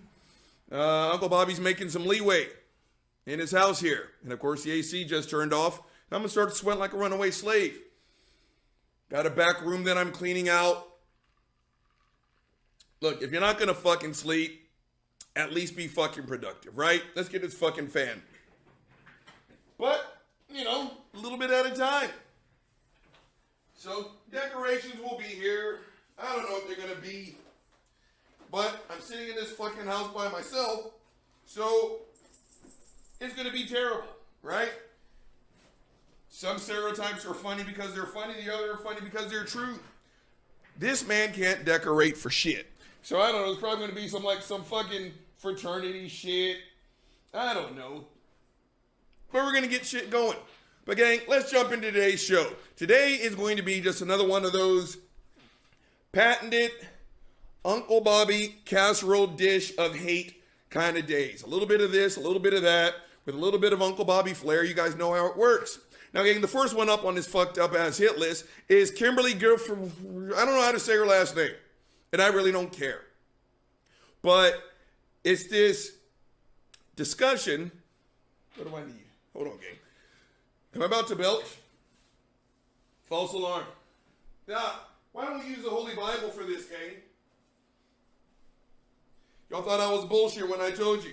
Uncle Bobby's a former holy roller. I got to prop up my iPad some way, somehow. Because, yeah, I'm professional. I don't have a stand.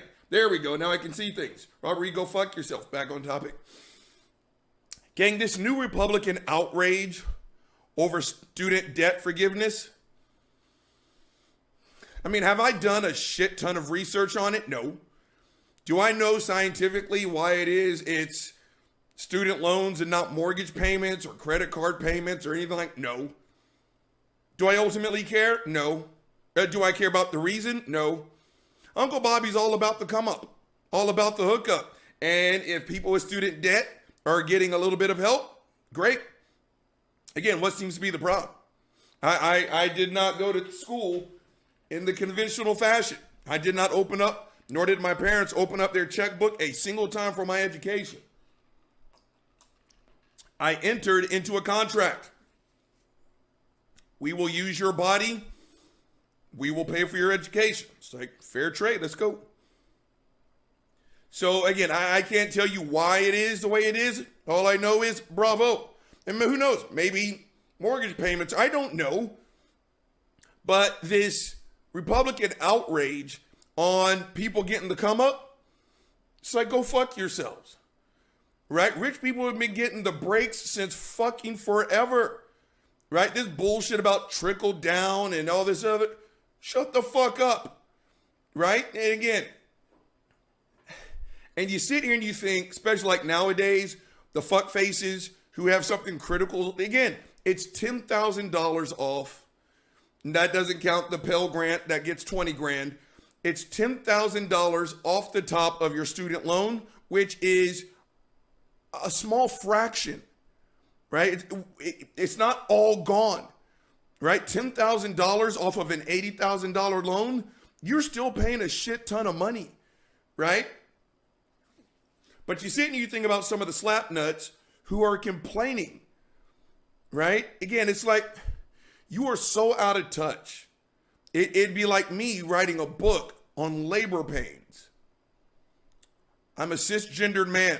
I've got no idea, right? And so, again, you got people that are literally in the upper 1% getting mad. And if they're not in the upper 1%, they sure the fuck are top 10. And again, like, the fuck nuts like a Ted Cruz. Again, you got no idea what you've done, fuckface Ted. You got no idea. Slacker baristas, if you can get off the bong. Again, does he have any idea what he's done to himself? Again, go back and look. Now, it would be painful to watch it on mute. Go back and look at all those Senate hearings. Ted Cruz at his desk. Ted Cruz on an airplane. He always has a cup of Starbucks coffee on him. And I've said, that fucker has no idea how much urine he's getting ready to ingest. That one slacker barista who probably quite literally took a monster bong hit before they got to work that day. Ted Cruz asked for his, super large, coffee. They already have a battle strategy. Hey, Senator, what's that over there? He's going to drink every last drop. Dead fucking serious, right? Then he turned around, and again, it's kind of their new battle cry. Well, they'll make up some fucked up ass major. What did he say? It's not my fault that you majored in, queer pet literature. Ted Cruz, go fuck yourself. You're taking cheap shots at people. Fuck you. Some people have a spine, right? I mean, so says the guy who licked the ball sack of the man who insulted his wife, right? Again, shut the fuck up. Then you got Marco Rubio. You know what his monkey ass said about people in student loan? Just go write a book. Seriously, just go write a book. In 6 months, you'll be on like the New York Times bestseller list. Speaking engagements, book signings. You'll make a quick 10 mil. Yeah, that's how it works. I'm like, dude, have you ever met someone in the middle class, much less look one of us in our eyes? Do you know how this works? Again, this oversimplified answer for what can be a very layered and complex topic, right? I mean, it's like, you don't know how the real world works, do you? Even if that one person has got the greatest idea on the planet on writing a book, when are they going to do it? Again, when you're working for $12.50 an hour as a grown-ass person, you got mouths to feed on that money, you need every hour you could possibly get. So let me ask you something there, Marco. When is that person just going to sit there and take 6 months off? Go to a luxury hotel. Order room service as you just brainstorm and write this New York bestseller. I mean, go fuck yourselves. Again, these oversimplified answers to complex questions. Shut the fuck up. Again, no relationship. Yeah, that's all liquor. It's going to be a long day, gang. Uncle Bobby's not in a good place. Fuck it. Back on topic. These oversimplified, and again, you got to know the people that you're talking about, right? If you've never played a down of football in your life, but yet you want to come and talk to me about playing 9 technique, I can't listen to how you talk. If you've never strapped it on, I'm not even trying to hear a word that comes out of your fucking mouth. Or even if you are the world's greatest volleyball player, you still want a 9 technique. Now, when Lawrence Taylor comes and says, you know what, you should step harder with your right foot, I'm going to say, Mr. Taylor, could you say that again, please? Right? You're sitting here talking about people that you've got no relationship with. None at all. I mean, honestly, true story. Yeah, two of them just hit my mind. Then I'm getting this fucked up ass tape. The first one, now gang, I'm an old Southwest Conference guy, right? Once upon a time, Texas playing SMU was just a foregone conclusion. We always did. They don't do it anymore. The Southwest Conference is gone. I'm the final Southwest Conference champ, by the way. Yeah, go fuck yourselves. The 1995 ring, in all honesty, there were five seniors who designed that ring for the final Southwest Conference champs. You know who was on that committee? This guy. Yeah. Back on topic. So this was about, because I just started my place at work. And gang, let's just get right to it. A lady that used to work out there, and again, she stepped to me because she was like, I truly think SMU is going to beat Texas this year. You know what I said? I'll take your money. Bet. She's like, no, I really believe that. I said, I know. That's why I said, bet. I'll take your money. So the bet was, if I won, she had to pay for my lunch and vice versa if she won. You'll never guess what happened, gang. So I was like, we're going to go to Miss Sally's on the east side. That was the name of the restaurant. Gang, I bullshit you not. I'm in my study right now. Miss Sally's was maybe 1.5 times the size of this room. It was a small, almost run down pink house. There wasn't a menu at Miss Sally's. There were some standard items. And if she felt like entertaining you running off at the fucking mouth, she may listen to what you want. But more times than not, 8.5 times out of 10, when you walked up to the window, she told you what you were going to have. And you know what you said? Yes, ma'am. Then she'd ring your monkey ass up and you gave her money. It was just that simple. Gang, Miss Sally's drink selection was this right here. Ice water, lemonade. Most times you didn't have a choice. Most times she gave you that goddamn lemonade. You don't want to know why? She charged you for it.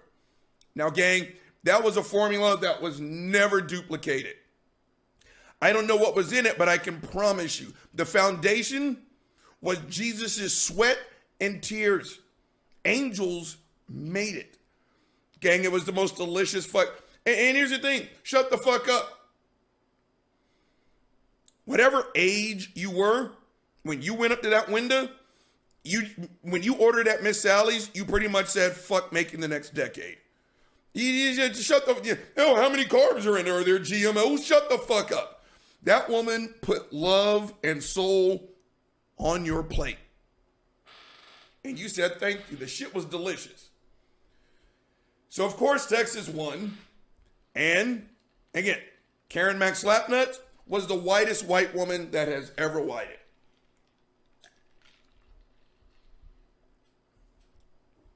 I didn't even know this when I played. But SMU catered to the Texas elite. Apparently the cocaine that was on that campus, and probably still is on that campus, if Tony Montana bumped a rail, you know what he would say? God damn, man, this is some good shit, some good yayo. It was that school. So, gang, we went on our little road trip to Miss Sally's on the east side of Austin. East side of Austin is where the poor blacks and Mexicans live, straight up. Gang, we weren't but a hot minute into we weren't even in the deep side of East Austin. We were just East Austin. We made past one housing project and she saw one car on blocks in a yard. She started crying. And I was like, what is your problem? She's like, I didn't know people actually live like this. I thought this was just on TV. I was like, this bothers you? Gang, my point in that fucking story is people like that should not be making rules and judgment calls on everyone who's quote unquote beneath her, at least financially. And that's what these fuckers are. And again, the Republican talking point de jour is to come up with this fucked up ass make-believe major to say that people wasted time in college getting a non-productive major. Now, all of us hardworking rich people have shut the fuck up. Now, gang, let's roll this fucked up ass tape on Kimberly Girlfriend. You guys ready? Roll the tape. Enough of this nonsense. I mean, paying off loans for people that don't want it. They want to have some bizarre basket weaving, a degree, and they want all of us, people watching across this country, hardworking men and women, to subsidize their laziness and their inability to even try to contribute to society. Pause the tape. She can go fuck herself. Again, bizarre basket weaving mate. Shut the fuck up. And then she had the audacity to say, then have all of us, like she's part of this group, hardworking people subsidize your laziness. You raggedy sack of shit. I would like to lie and say, I can't believe that came out of your mouth. But yeah, I can 100% believe it. Kimberly, go shut the fuck up. Right? Here's Kimberly Guilford's timeline. The little bit of it that I know. She married Gavin Newsom. Gang, Gavin Newsom is not poor. He's not. I don't make fun of people's circumstances. I don't know the real story. But married and then divorced. Whatever happened, happened. Then she stepped up her game and married the ultimate trust fund baby, Donald Fuckface Jr. Please tell me how you worked hard, Kimberly. That is about unprofessional. Please tell me how it is that you were part of these hardworking Americans that don't want to subsidize other people's laziness. You jerked your way off to the top. You don't get to tell everyone else, suck it up and fucking work harder. You just don't. Right? Kimberly Guilford is rich. She married rich. And now she's telling, again, assuming. You know what this is like, gang? And then we got to move on to another topic. I'm going to stay on this for fucking ever.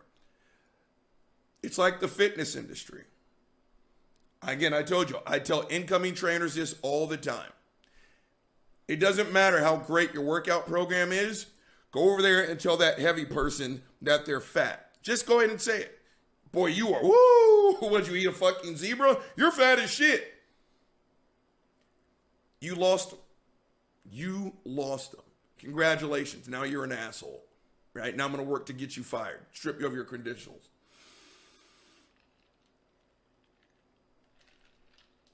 You don't know everyone's story. Gang, it's getting hot. You don't know why. Again, it's real easy. Here's an oversimplified way to tell people to lose weight. Burn more than what you take in. That was easy. My philosophy, you can't argue that logic. In practice, the execution blows. And it reminds me of one of the first people I ever taught self-defense to. Gang, when I tell you she was probably a 12 out of a possible 10, let's call her Joanne. Joanne was beautiful. Absolutely beautiful. Makeup, no makeup, it didn't fucking matter. You just kind of got lost in her face like, that, you're beautiful. I didn't say that, but you're like, holy shit.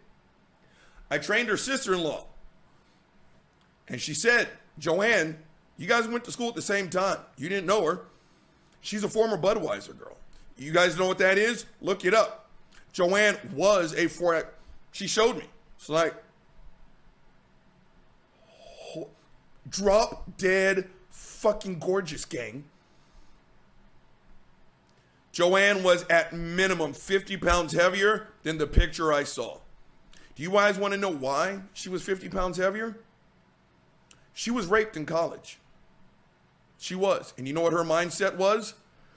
That it was her fault. Yeah. Her physical beauty made that man rape her.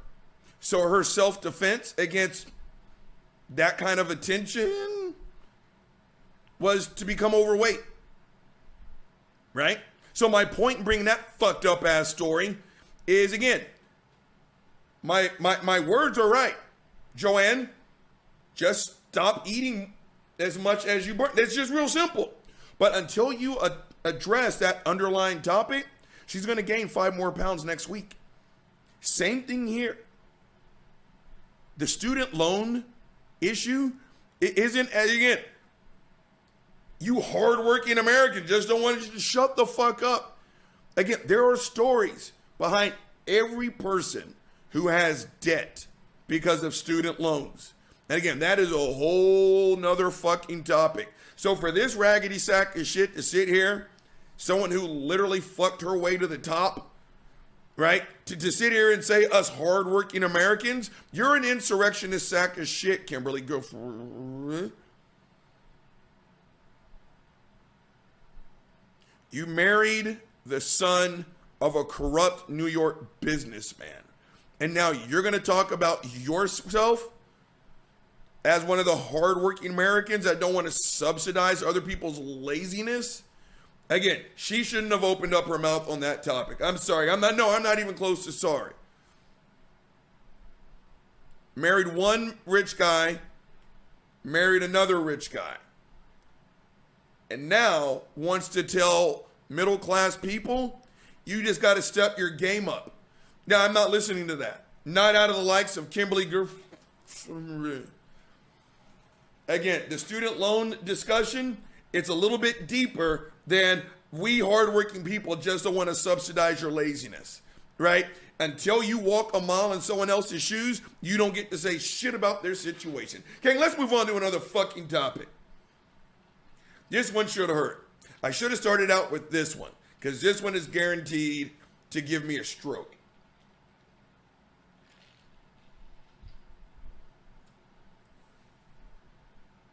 Gang, fuckface Steven Crowder. Steven Crowder is a horrible human being. He just is. Another conservative comedian who's so goddamn funny, I always forget to laugh at his punchlines. Again, I told you it was a discussion. It was like Megan Thee Stallion and Lizzo, right? I don't know who Megan Thee Stallion is. I'm guessing she's a little bit curvier because they were going down, he and his fuckface posse were kind of going down the road of they all look alike, right? And I guess the answer to the question was Lizzo, not Megan Thee Stallion. And Steven Crowder's like, no, the fat black whore. And I was like, that was real funny, Steven. So funny. So funny.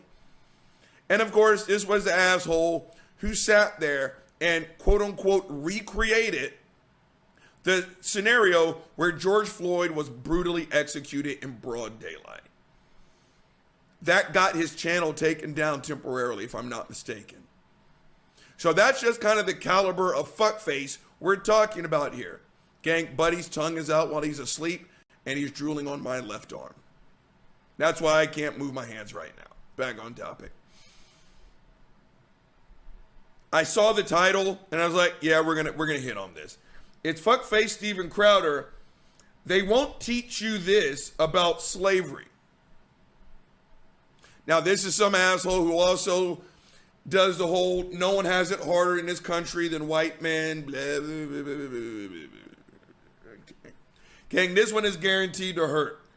And I don't suffer alone. So I'm not even sorry to what, roll the tape. To teach that we had to end slavery uniquely because of our Constitution saying that all men were created equal. Guess what? They had slaves across South America and Brazil. There was nothing, the rest of the world didn't see anything wrong with it. I want all of the topics in history taught, by the way. Just to be clear, when they say the right, no, I want slavery to be taught. But I want it to be taught with who had the most slaves?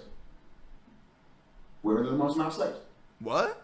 United States, Europe, Saudi Arabia, right? The Middle East, Africa, particularly West Africa. Who had the most amount of slaves? A lot of people don't even understand. I want you to teach slavery, but I want you to teach that we...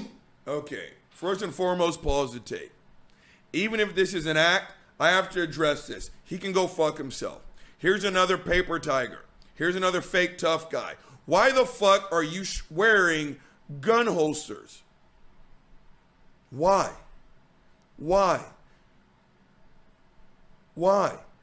You amosexual. Gang, I will never understand the need to puff your chest out because you have the right to, again, Just because you can does not mean you should, right? If you go into a sandwich shop to order a veggie sandwich with gluten-free bread, kombucha on the side, but you're such an alpha man, you have to carry an M16. Why?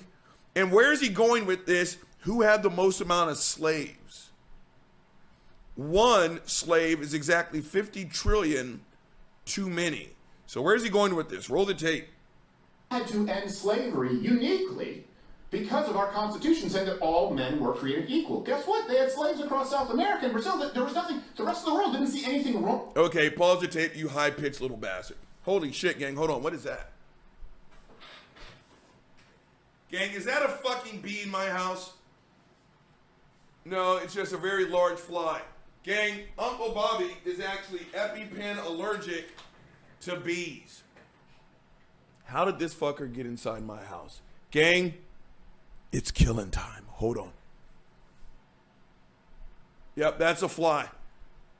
It's going down. Hold on.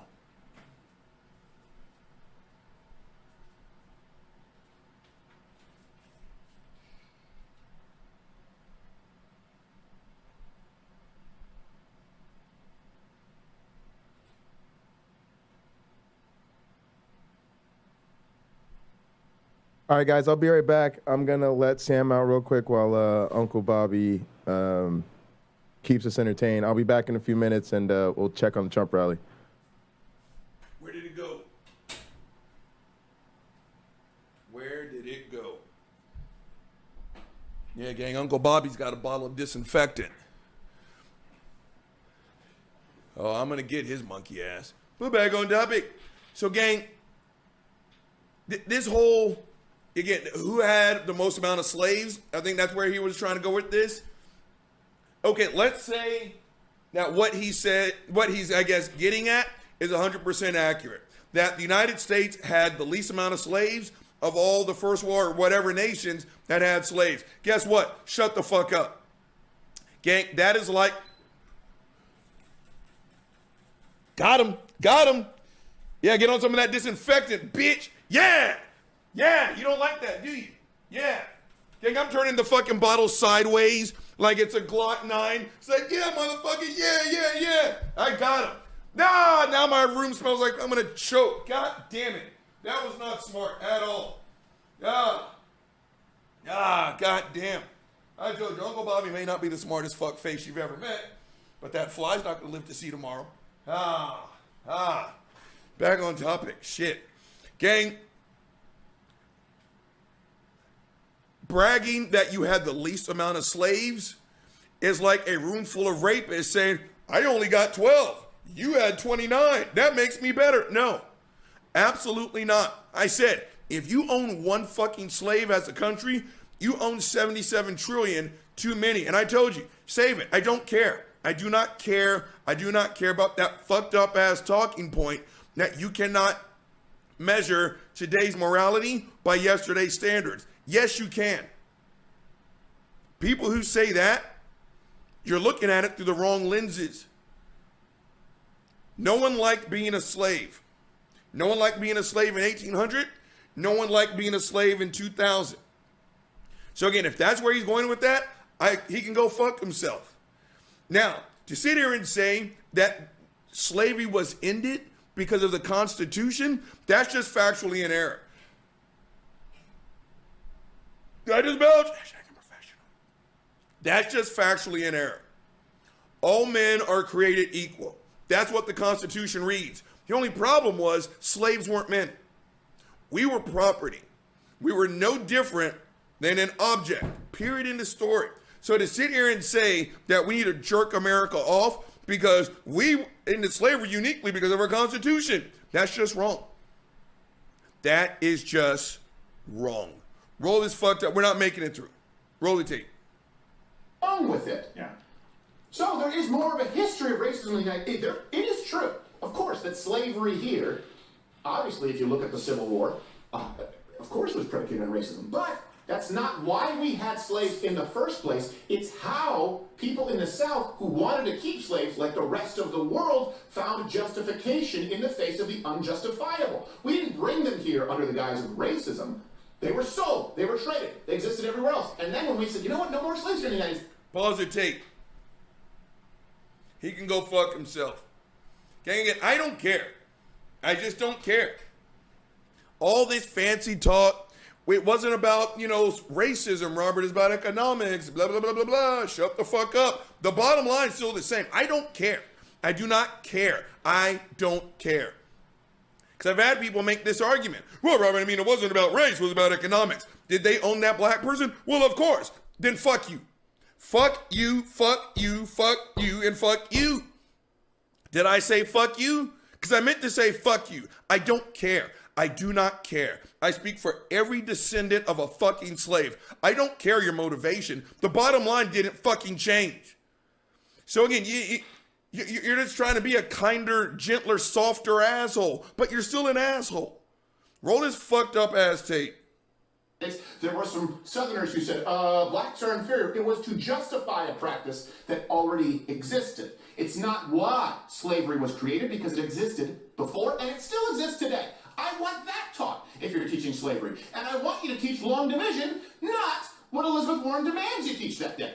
But it's also an extremely wealthy class of people that has been put onto every single shade of white, which is very aggravating. Right. Pause the tape. Oh, it's aggravating. Oh, white people, how bad you have it. Please shut the fuck up. Steven Crowder's a piece of shit.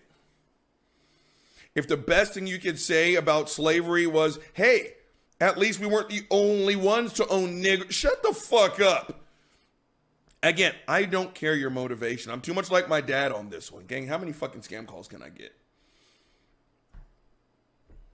All I care about is the bottom line. Call it racism, call it economics. I don't care. You own my grandfather. Go fuck yourself. I don't care. Right? The Kuntrus.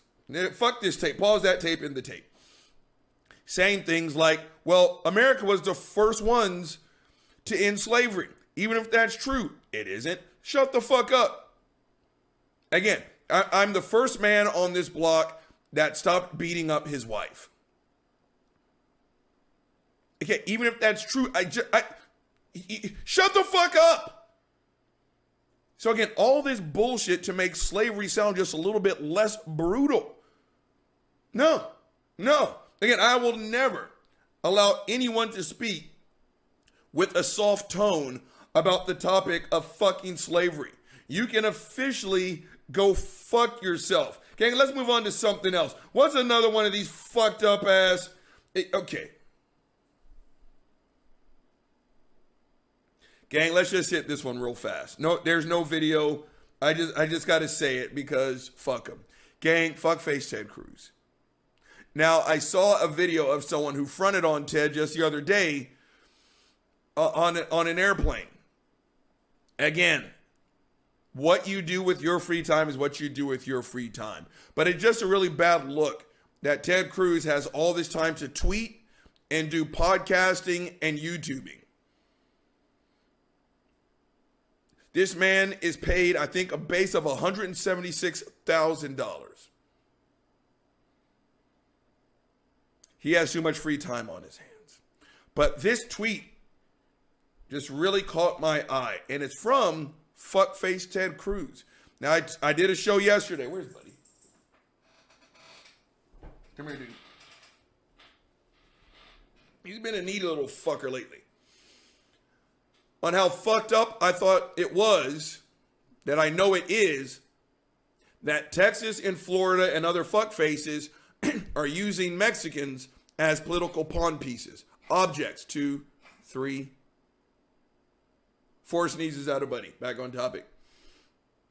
And it was fuckface Ron DeSantis who chartered planes full of Mexican people and flew them to Martha's Vineyard.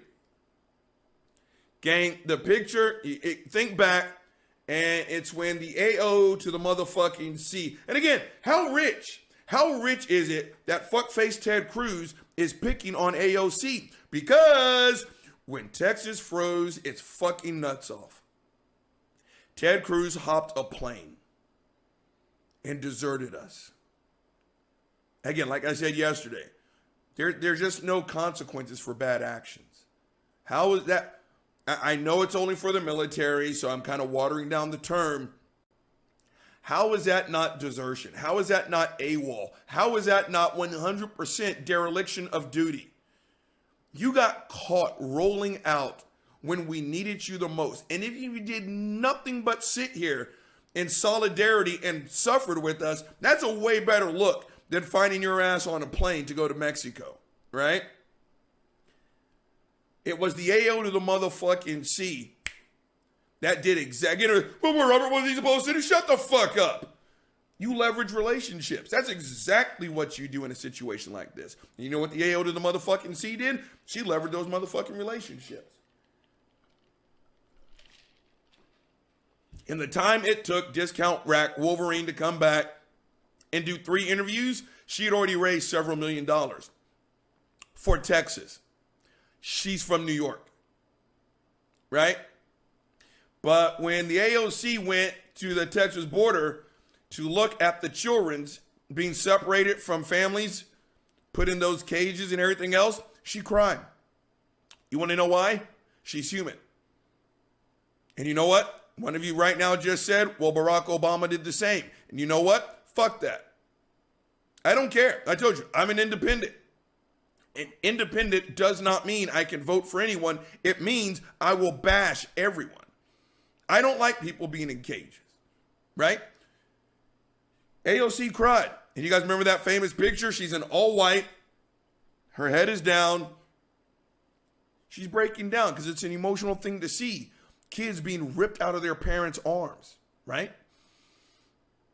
So fuckface Ted Cruz superimposed that picture of AOC crying on top of a sign that says, welcome to the island of Martha's Vineyard. I'm not even going to bother to open that shit up. All I'm going to tell you is that's a fucking cheap shot by a spineless fucking coward. And I just took a cheap shot at all spineless cowards. How does Ted Cruz have a job? How does anyone respect this man? He is a trash ass human being. Now, gang, let's keep going with this hate-filled casserole dish of fucked upness. Gang, I think I want to do a little fuckface Frank Turk. Because I just can't have a day of random ranting without bashing fuckface Frank Turk. Now, gang, I don't know which one to do, right? You know what? Let's do this one. Why would God make me a lesbian? Now, again, without even clicking on it, that's a legit question if you're a Christian and a lesbian. Because what you feel is natural. It's healthy. If you're a woman and you are attracted to other women, that makes you lesbianic. Congratulations. And that's good to go. But according to the Bible, you can't act on it. Now, the fucked up thing is God knows everything, and nothing goes down that does not go according to God's unchanging plan. So God made Susie Q a lesbian. God gave her those feelings and will punish her if she acts on those feelings. Now, without even clicking on it, how long before we hear fallen world, we're sinners, we need a savior, the blase and the Glavinoids? Okay, this one's going to hurt. Everything fuckface Frank Turk does hurt. You guys ready? Roll the tape. You mentioned the acorn analogy, that an acorn is programmed to grow up into a tree. Yes. If things are directed how God wanted them, then why did he direct me to love women as one loves men? Well, the question might be how you know God directed you to do that. Pause the tape. He can go fuck himself. That is fuckface apologetics right there. She asked fuckface Frank Turk a direct question. Why would God program me to love women the way a man loves a woman? Well, the first question I'm going to ask you is, how do you know God programmed? What did I tell you? That is lying. She asked that man a direct question, and he answered her with a question that wasn't a clarification question. It was a question meant to steer this child off of, again, this is predatory. I cannot stand it when I see these fuck faces on college campuses. Hey, First Amendment, blah, blah, blah, blah, blah. I know they're allowed. Go fuck yourselves. But to sit here and play word games, knowing in advance that you know all the answers, again, this is dishonest. Just roll the fucked up ass tape. Right? And there are a lot of things that go on in this world that all of us have. All of us have certain orientations to things we ought not do according to God. Pause the tape. I hear that one all the time. Christians, stop using it. It's fucked up. Well, I have attractions that I should not act on.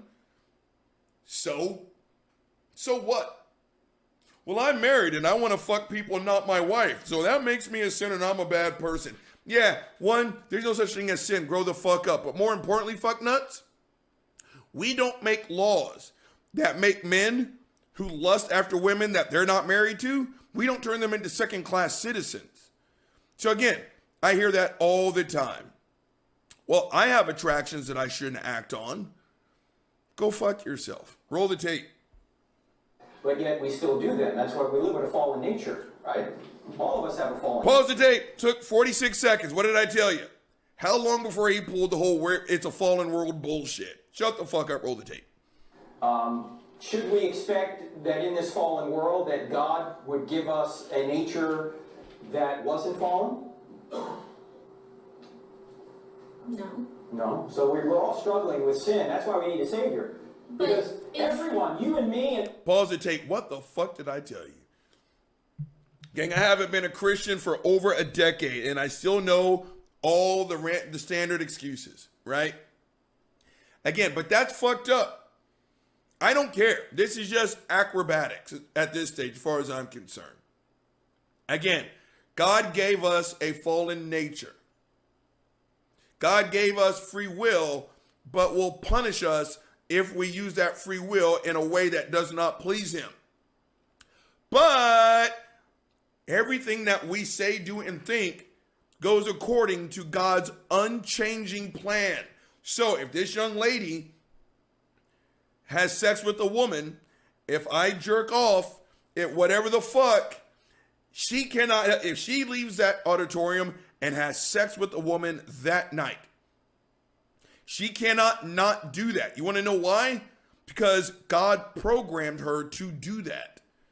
God knows what she's going to do, because her going down on Susie tonight, that's in God's plan.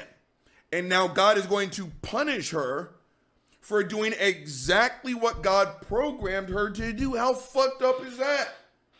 Roll this fucked up at Christians, get a new bag. Get a new fucking bag. Roll the tape. Everyone in this room needs the sacrifice that Christ provided, regardless of what our feelings are, regardless of which way we're directed, based on nature or nurture. And as you know, there's a big debate over how much is nature, how much is nurture. Pause the tape. No, there isn't. No, there isn't. This is like the standard issue line when Christians want to tell you, God damn, that was some good liquor. I need a refill. When Christians want to give you that fucked up ass line, that, well, what is it? What is it? Oh, there's a big debate about evolution. No, there isn't. Because like, well, why don't we teach the controversy? Because there isn't one.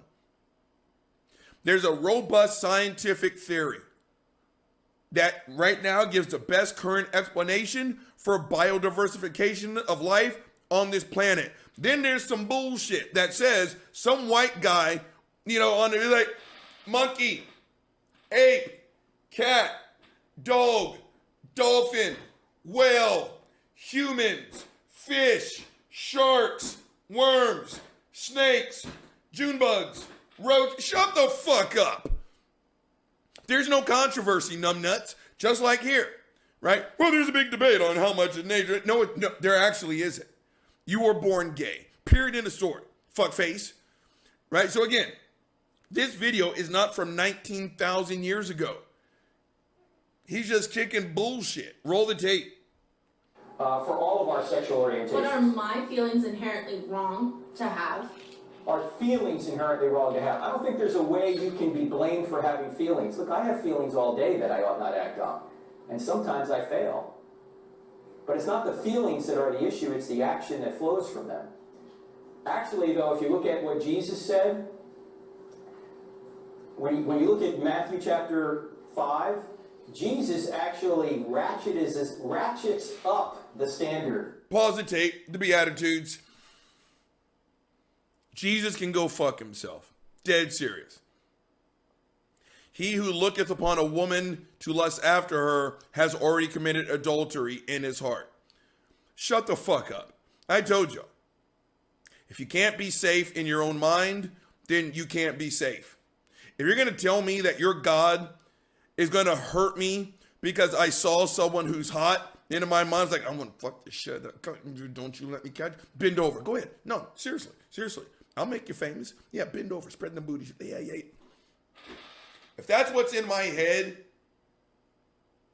I'm going to get punished for that, according to the fucking God model. Right? Again, there's nothing wrong with being gay. You just can't be gay. Shut the fuck up. That's mental torture. To tell people that, again, and shut the fuck up, because I know where the people go with this. They're like, oh, so you should just be able to rape a little girl, right, Rob? Is that what you're saying? No, that's actually what I wasn't thinking that at all. Like, at all. And again, these things never pop into my mind until I talk to a fucking Christian. I was simply saying that this young lady and a consenting female partners, if they want to have sex, have at thee. Have fun, kid. Knock yourself out. I did in college. It was great. Knock yourself out. Only you right now are talking about holding down and raping a 5-year-old kid. Again, these are things that never come in my fucking mind until I talk to a goddamn Christian. So he's going to talk about the fucking Jesus brought up the standard. Jesus can eat a dirty booty hole as far as I'm concerned. Because all you're doing now, you're now instituting thought crimes into the equation. Roll this fucked up ass tape. He says if you're just angry with your brother, you're guilty. Well, thanks, Jesus. I don't have a prayer of living up to that, and I don't. Pause the tape. Jesus can go fuck himself. I've already said that. I told you, I don't have a problem embracing my humanity. I tell people at work all the time, embrace your humanity. I don't see anything wrong with hating people that hate me first. I did a whole show on it. Jesus is not my standard.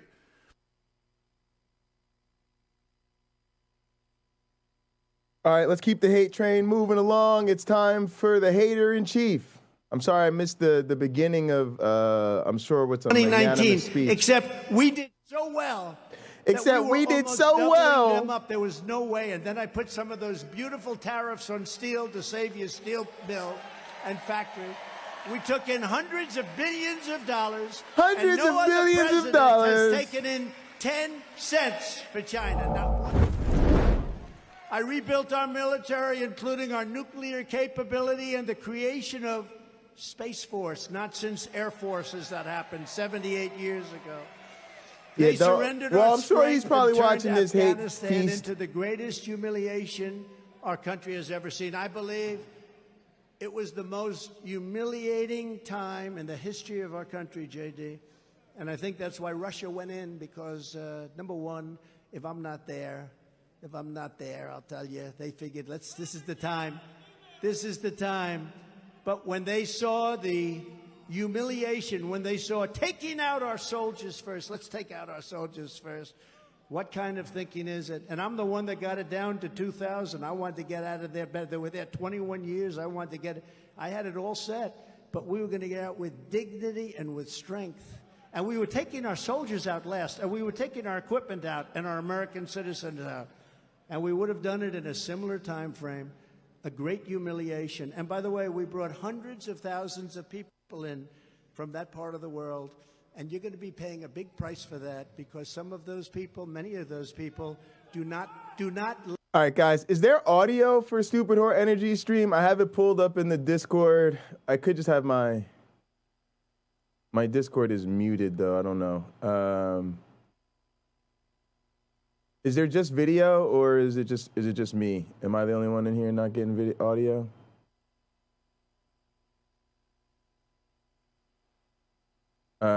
Sorry, I don't know. Why did I pause this? I can tell you that they do not love. No third world country would allow to happen to their border what's Pavlov's happening now to audience. ours. And don't believe the 2 million and 3 million. I believe it's 10 million people are coming in. They're phony numbers. Yeah, it's just me. I don't know why, but yeah, I don't know why I'm not hearing audio coming from my. Hang on a sec. It might be my. Settle. Oh yeah, I hear it. Never mind. It's there. Of the world. All right, I do hear it. Good job. All right, no, that's what I wanted to hear. Great job, Stupid Whore Energy. Good work. We ended catch and release. We deported record numbers of illegal alien gang members.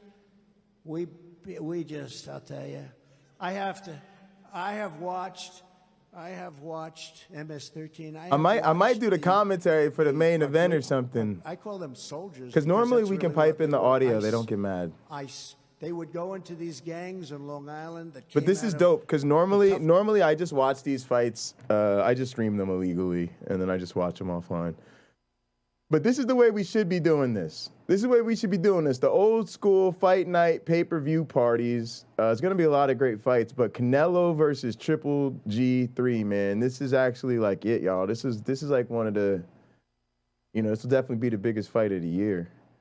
There's been a couple other great ones. So we'll see. I'm excited. Didn't accept them because they didn't accept them during Obama. And they wouldn't accept them. And I said, do we pay But yeah, I'm in there. Stupid Whore Sir, Energy's in there. YouTube Punk is in here. Sir, we pay him $750 million. Honduras, El Salvador, Guatemala, and others, but these three primarily. I said, and what happens? Sir, they don't want their gang members back. They don't like people with tattoos. I've been streaming so much, guys, I haven't been able to follow sports. Like it. I don't know what's going on in football, fucking MMA, boxing, basketball, none of that shit. So we couldn't land the plane. They wouldn't let buses. I think I've been live every day. I don't even want to know how long I've been live every day. They don't want to have these people. They're criminals. Many of them are murderers, rapers. And rapers. They said, how much money? Sir, we pay them $750. I said, all right, please inform the three countries immediately. We're not going to pay them anything. The next day, I got a call, Jim Jordan. I got a call. He was in my office when I got the call. All three presidents, I thought it was like staged because they almost were like in succession, and they weren't calling together. Sir, we understand you're upset with us. Now, for years, they wouldn't do it, with Obama. You couldn't get them back, so they'd grab these horrible gang members. You couldn't get them back. Sir, we understand that you're upset. No, I'm not upset. You're going to be upset because we're not giving you any more money. What's the problem, dude. I said, well, you won't take these horrible convicts and other people that you released into our country illegally, and you put them in caravans. I came up with that term, I paused him because people talking too much hurts people's brains. Let me make sure I got the call-in set up so y'all could call in. We came up with a lot of things, guys. You wouldn't take them back, so we're not going to pay you anything. We stopped the payment. No more money going to your country. Sir, we'd like to call you back immediately. He calls me back like 12 minutes later. Sir, would be honored to take these people back. Sir, we would just think these are really fine people. We would be honored to allow them back into our prisons, our country. And it worked out, and ICE did an incredible job. We took them out of our country by the tens of thousands. By the tens of thousands, because guys. They're fake news.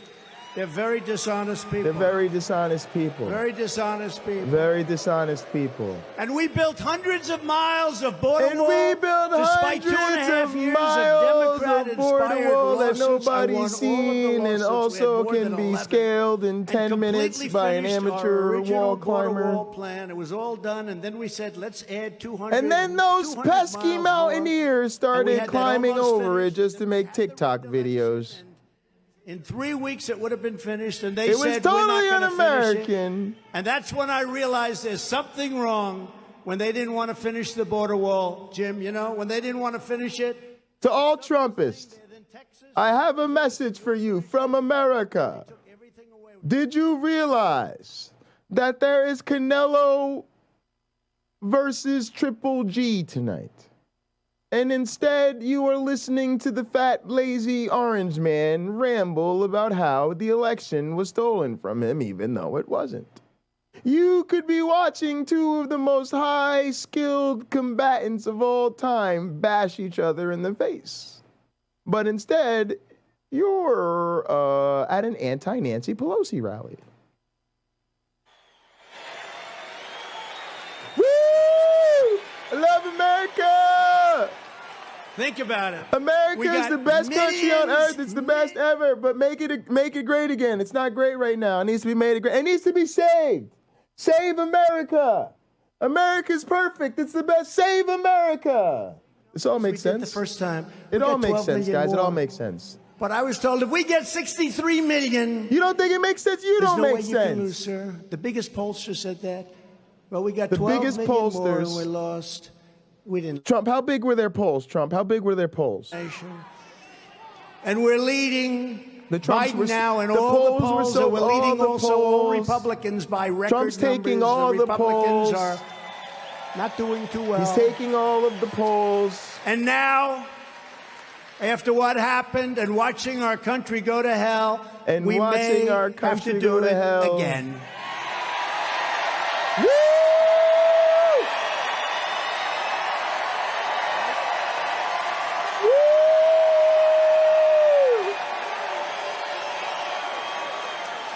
May just have to do it again. We may. Stay tuned, everybody. Stay tuned. It depends on if I'm incarcerated or not. If I'm not incarcerated, we'll do it again.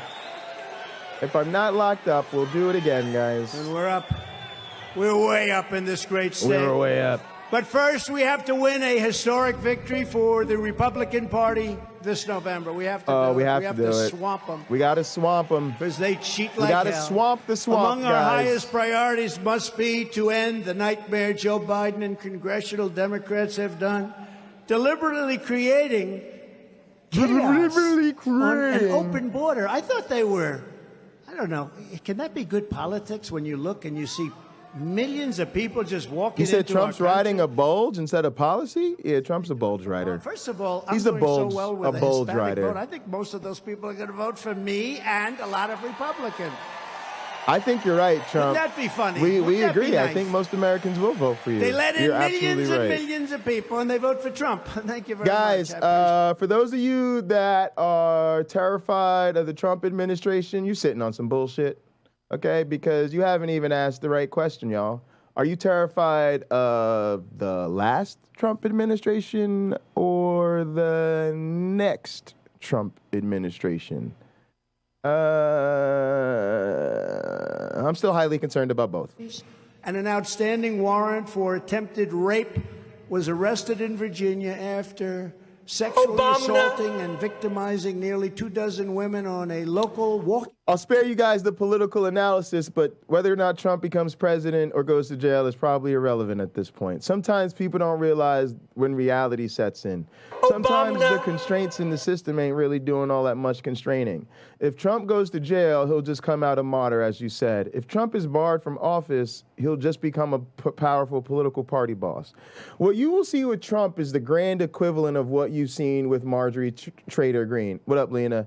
Now, Marjorie Trader Greene did some traitorous, nightmares bullshit, and people know that. And what happened? What did they do? What did they do to punish Marjorie Trader Greene, y'all? Pay attention. It's a civics class. What did they do to punish her? Everybody tell me. Everybody say it together. I'm listening. Say it with me, y'all. They took away all her committees. They took away all their committees. This is what we did to Marjorie Trader Greene. Hey, Marjorie, you've been doing some very undemocratic shit. So here's what we're going to do. You get to keep your job, keep the Secret Service, the private security, the fancy office, all of that shit. Yeah, but you know what you can't do anymore? Remember that really boring, responsible shit you hated doing to begin with? Remember the shit that gave you actual responsibilities that was much more like an actual job? Yeah, you don't got to do none of that shit no more. You don't got to do none of... All we did to punish Marjorie Taylor Greene for betraying democracy is give that bitch more time to be on Twitter. All we'll do is if we bar Trump from office and put his ass in jail, is make him the most powerful man in America that can't run for office. And all he'll do is sit there and play puppet master to all the Trumplet trash, and he'll be like the greatest Republican Party boss that's ever lived. If y'all think arresting Donald Trump and keeping his ass off the ballot in 2024 is going to put that genie back in the bottle, you done fucked up because you got another thing coming. Look at this. 11 people. Is this even believable? In Cleveland, 11 people were shot in a Less single power, incident. more free time. That's exactly what Trump will be. In the city are up 50. Less real power, more free time to fuck up democracy. Who during the course of their lives will kill an average of 500 American citizens, not to mention the destruction of millions of American families who are so devastated by drugs. It's an invasion of crime. All right, I got to interrupt him again. Y'all know he's exceeding his 30-second threshold of nonsense. But look. Traffickers. Trump, shut up. Let's have some communion real quick. Making your way in the world today takes everything you've got. Cheers. Taking a break. It's a pandemic. Don't go outside. We're all gonna die. What else is going on? If Trump's not the next president, it'll probably be Marjorie Taylor Greene. The Republic trash are about to take over the House and the Senate in the midterms. Apparently racism is over, but critical race theory is the next pandemic. What else is going on? Trans people are winning middle school races, so who cares if they're dying and being murdered? But hey, the good times and good friends. Through him, with him, on top of him, striding him, riding him, sliding and gliding on him, in the unity of the flying man. All glory and honor is yours who fight for our sins forever and ever. Fuck it, the world's coming to an end. We're all gonna die. Enjoy. Right. And your husband wants to be a girl. And your husband wants to be a girl. Be glad there's one place in the world where everybody knows your name. And they're always glad you came. Unless you're one of the theist fucktards. You wanna go where people know people are all the same. You wanna go where everybody knows Otangelo. Welcome to the Otangelo Bar. For all my friends of Rebel Nazarenes. Where everybody knows Blessed Be He. And LPP. And William Lane Craig. And Sal. Everybody knows these names.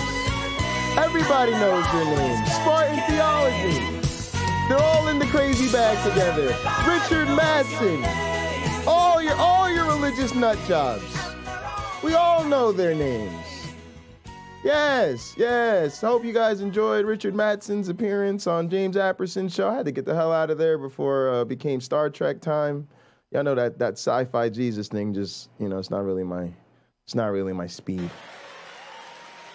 They save. I'm more of a classical itinerant preacher type of Jesus. Same with other countries. Every place that has a real death penalty, a strict death, they don't have any people dying of drugs. I mean, literally nobody. Because these drug dealers are smart. They say, and she told me this, they say, you know what? If I want to keep doing drugs, if I'm going to continue to sell them, I'm not doing them in China. I'll go someplace else. Like, how about the United States of America? This is so hard. Happens?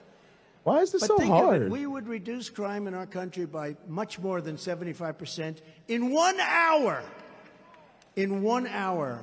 The day it's passed, it's got to be meaningful, but you would reduce it in 1 hour. And I say it because it's very hard. Yeah, I just get zoned out, Cameron. E.T. Jesus. Death penalty. It's a horrible thing to say. Even for me, it's a I love the horrible guy. thing, I just don't have any idea what he's talking about. I said, they kill 500 people. So the death penalty is very humane if you look at it, and they destroy families long beyond the 500 people. So no more blue ribbon committees telling us what to do. You know, Trump loves those blue ribbon committees. We want the death penalty for drug dealers and for human traffickers, if you don't mind. No, we don't. No, we don't. Did y'all hear what he just said? No, we don't. So incredible. No, we definitely don't want that. No, we don't want that at Under all. a Republican Congress, we should also pass emergency funding to hire thousands and thousands more police officers. No, we shouldn't. We want No, police we shouldn't do that either. officers nationwide. No. To put violent criminals behind bars and keep them behind bars, not let them out the following morning. Oh, I see. He wants to hire more police and then kill off the murderous population by putting the police in the prisons. I didn't get it. He said he wants to hire more police. That way we round up all the violent criminals. We expand the prison system. We put the police in the prisons. And then when the police sell drugs and kill black people, we then execute the police. I think he's bringing me around. He's bringing me around. I didn't catch the nuance. I missed the nuance. Here in Ohio, you need to vote yes on Ohio Issue 1 to require courts to consider public safety when setting bail. Yeah, for human traffickers and marijuana dealers, they're totally of an ilk, you know. Same kind of evil, anti-democratic type of nonsense. And just as importantly, you have to defeat the far-left Democrat phony running for the United States Senate. His name is Tim Ryan. And boo credentials. Boo, an actual conservative Republican. And you know, boo. he looked at my poll numbers. I think he's running, JD, on an I Trump love loves those Donald polls, Trump doesn't policy. he? But didn't he vote for Biden, Pelosi, and Schumer 100% of the time? And their policies are the worst. They're the worst. No, people call me, you know, Tim Ryan did a commercial. I think he really likes it. He doesn't like Every time they bring up the police from now on, I'll be like, lock them up.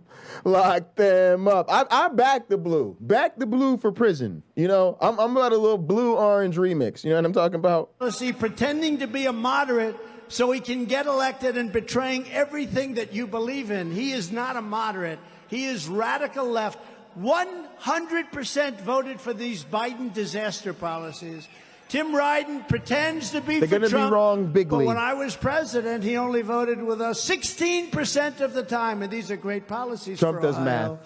And over the last 2 years, he has voted with Joe Biden, Nancy Pelosi, and the rest every single time. It doesn't matter on what. It doesn't matter how bad it is. He recently called on his supporters to kill the MAGA movement.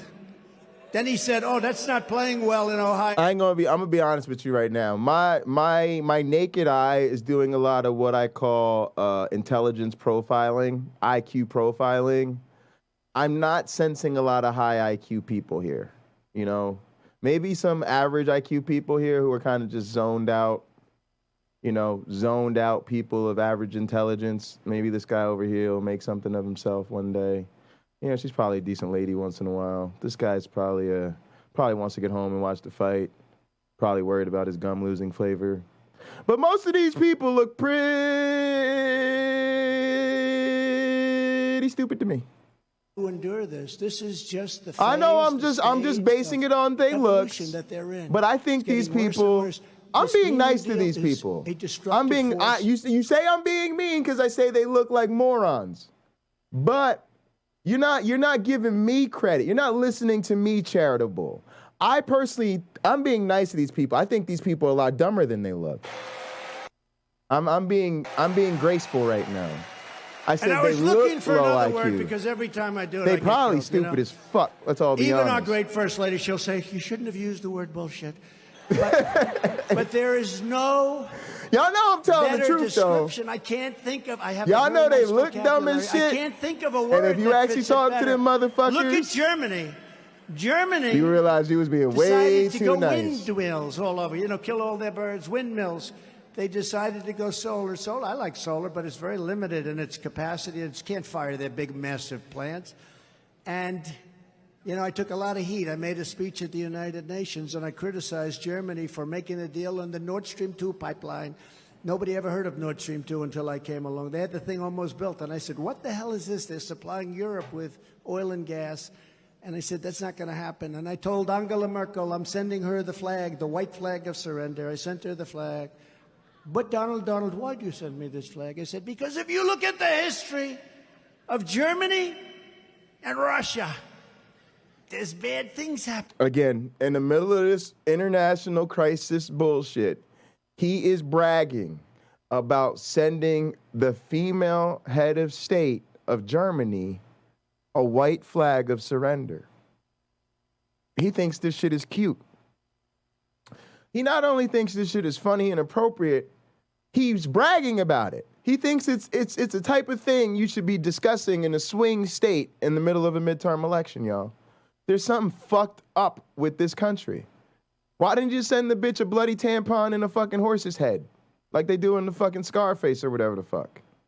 Why be terrorism light with a fucking prayer cloth and some fucking holy oil, Donald? Why don't you tell her what you really think next time? Ryan voted to raise taxes on Ohio families on 113 separate occasions, including voting for Joe Biden's $326 billion tax hike on the middle class and every part of Democrats' inflation-causing spending binge. What a disgrace. I mean, they got $4 trillion, and most of it's just wasted money. Throw it right out the window. It's going to kill us with inflation. I mean, they should have used the debt ceiling to stop it. All y'all need to put some money down in the fucking plate right now. Links in the description. Send me some fucking donation. Stupid Whore Energy, you don't have to send any more donations this weekend. You're good till your next paycheck.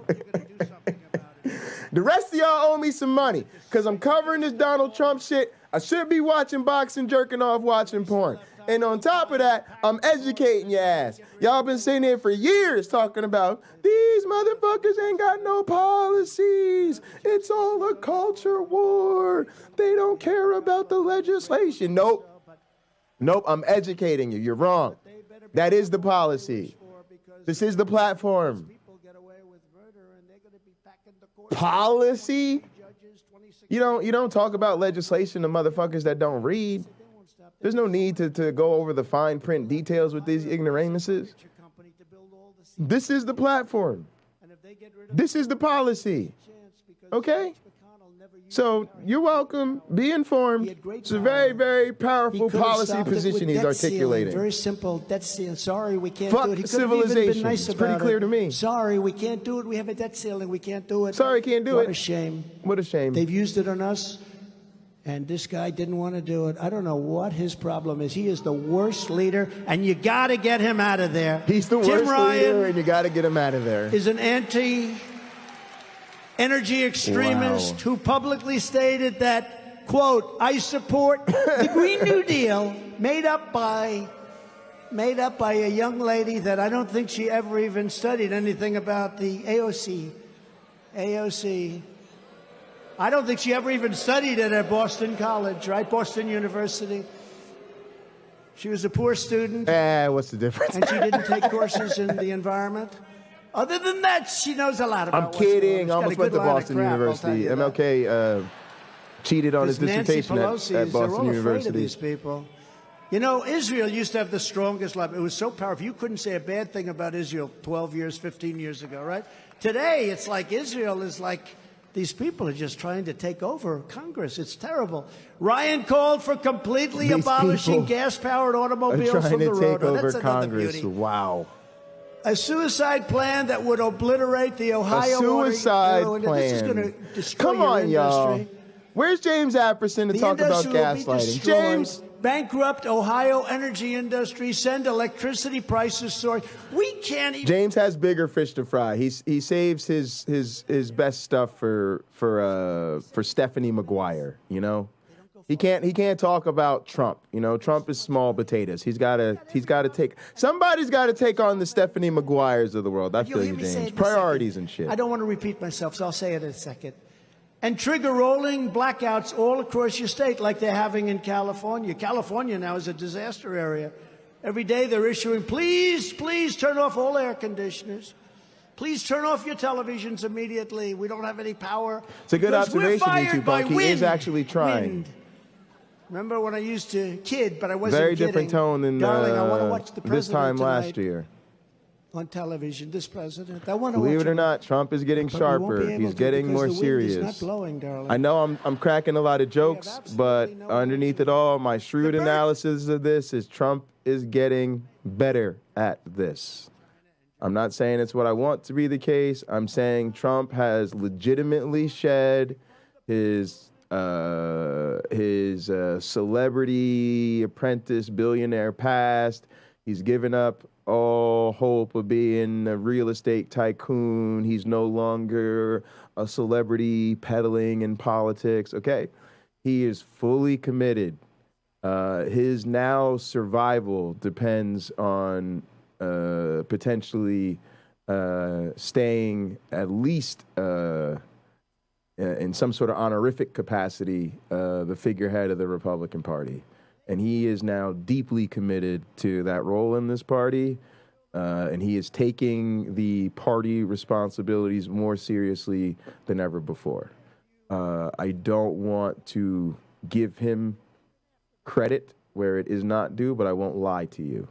I've watched a lot of these rallies. He is getting better at this. The states are going to do the right thing, and everybody's wanted it, including Ruth Bader Ginsburg wanted it.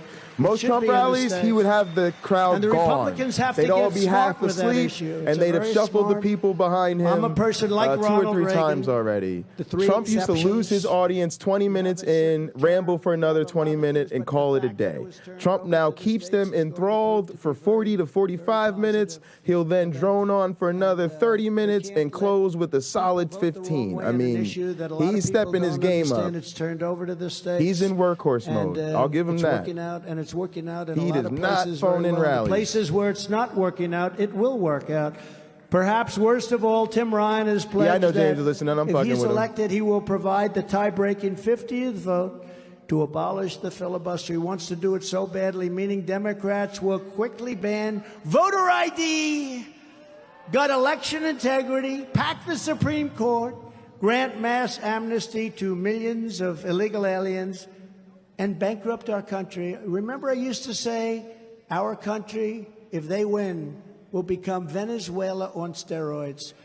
Guess what? It's going to be worse than that. It's going to be worse than that. And it's becoming a very violent, vicious place. Our country is becoming a violent, vicious place, even politically. And they're the ones that are violent. Oh, my goodness. Nice and easy. They are the ones, these are violent people. A lot of y'all missed this, but they earlier had one of their candidates on, doing the pre-Trump rah-rah, one of the opening Trumplicans on the undercard, so to speak. And he told this tearjerker story about how he was raised by his grandmother, and when she passed or whatever, they learned all these things about her they didn't know, and they found that she owned 19 fully loaded handguns, because as she became older and losing her mobility and stuff, she wanted to make sure she was never more than an arm's reach of an effective home protectant, as he called it. Now, if this man didn't sit there and glorify his own grandmother for owning 19 fully loaded handguns, which probably isn't true, and then pause his entire speech so this crowd that he called an easy crowd could just whoop and holler and clap and applaud his grandmother for owning 19 loaded guns, and then they turn around and say, we're the violent ones.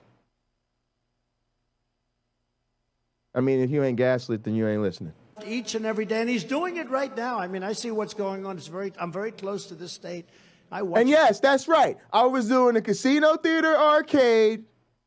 Yup. Appearing on the James Apperson show, getting ready for my interview with Lamont Stewart, and following the Trumpletons while tuning on to the Counter-Apologetics. Nigga, I'm out here. I put in work, bro. He's kissing my ass. He wants my support. I'm 18 points up. If I was 18 points down, he wouldn't want my support. Nigga, you at home chilling on Saturday. I'm out here working. And he's doing just fine, right? Put some these are respect fake on my people. name. These are dishonest. These are very dishonest people. JD is a former Marine, highly respected, a Yale-educated lawyer, and a brilliant mind who will make Ohio proud. The media and the Washington establishment despise J.D. Vance because they know he's an America First warrior who has the guts to get the job done. That's why the New York Times, which is, I call it the failing New York Times, it will fail. Another prediction. It will fail. Take a look at its unfunded liability. It's going to fail. But it's so bad. You know, they do these stories and they don't call. In the old days, even if somebody was against me, they'd call, you'd debate it out. I'd fight, they'd fight, back and forth. Somebody wins, it's okay. They'd also call, they had things called fact checkers. We're going to say that is he serious? Vance, even though you're leading in the highest Is he serious? number Look at the crowd. The crowd is like, is he really going to the fact checkers? Look, they all hung their heads and shit. Look, they all hung their heads. They all looking around. See, this is why Trump is a fucking amateur. He don't innovate shit. Trump, I've been saying this from the beginning, y'all. This is an old school George W. Bush trick. I don't know if y'all ever seen them George W. Bush speeches. George W. Bush speech. You know what I'm saying? This George changed the game up. Yeah, George, this guy right here. Yeah, he did this. This is what people was doing before George. They were doing his dad, doing this thing, doing this thing, doing this thing. And then George W. Bush, this is one of his big innovations in political television. You don't know? This is the George W. Bush effect. He started doing this. The wall of people behind him. You see here with the cadets? His dad did it a little bit. That type of shit. That's who started this shit. But them niggas was slick about it. See what I'm saying? They always had it presented right, and they had the right people behind them and shit, and you know, it was powerful imagery. You know, to have all the soldiers behind you and shit, or the wall of women, or the wall of supporters and all of that shit. And they made that shit look slick. And then Trump's ass wanted to be like fucking church, right? And so this nigga didn't want to have the dignitaries or the fucking soldiers because he's on that cult of personality, ego tripping bullshit. He was like, nah, slick some old slack-jawed, local yokel Americans behind me. I just want them to see the people. I'm a man of the people. And put the people behind me. But it's really terrible production because Trump's not good, right? And George W. Bush, for all his faults, like, he wasn't even nearly this type of toxic. And most of his speeches wasn't really like that. They was like really like, you know, normal, within the realm of normal political speech. So him having that dramatic touch behind him just kind of was like a little flair, if you will, a little conservative flair, you know. But now Trump's turned this whole shit into like a traveling fucking tent revival coming to a local fucking rodeo fucking arena near you, right? In one of them flyover states. Sorry, I'm just anyway, but that's who he is, right? And he just like round up the local yokels. And this is where it becomes a bad production thing because he's not good. So then when he says his terrible talking points and that they all know they internet trolls, you know, they be looking around and look, they looking over here. He like looking to the space station and shit. And this black nigga looking stoic as shit all of a sudden. Everybody looking away, right? Because he's calling them out. He don't realize he calling them out. But did I pause this nigga again? I said, Oh, we ain't gonna never get through this shit if I pause this nigga. Wrong. I know. Anyway, that's what the fuck he was doing. Is he done? Oh, he's called. We getting close, y'all. He's calling up the new one. This is the guy who's talking about his grandmother. This the nigga that was bragging about his grandma with the guns. This is him right there. Coward. Policies that this guy delivered that made this state free and prosperous and secure. Free let's and do it. prosperous November 8th. and Let's secure. do it, ladies and gentlemen. Yes. God bless you. Yes. Thank you very much.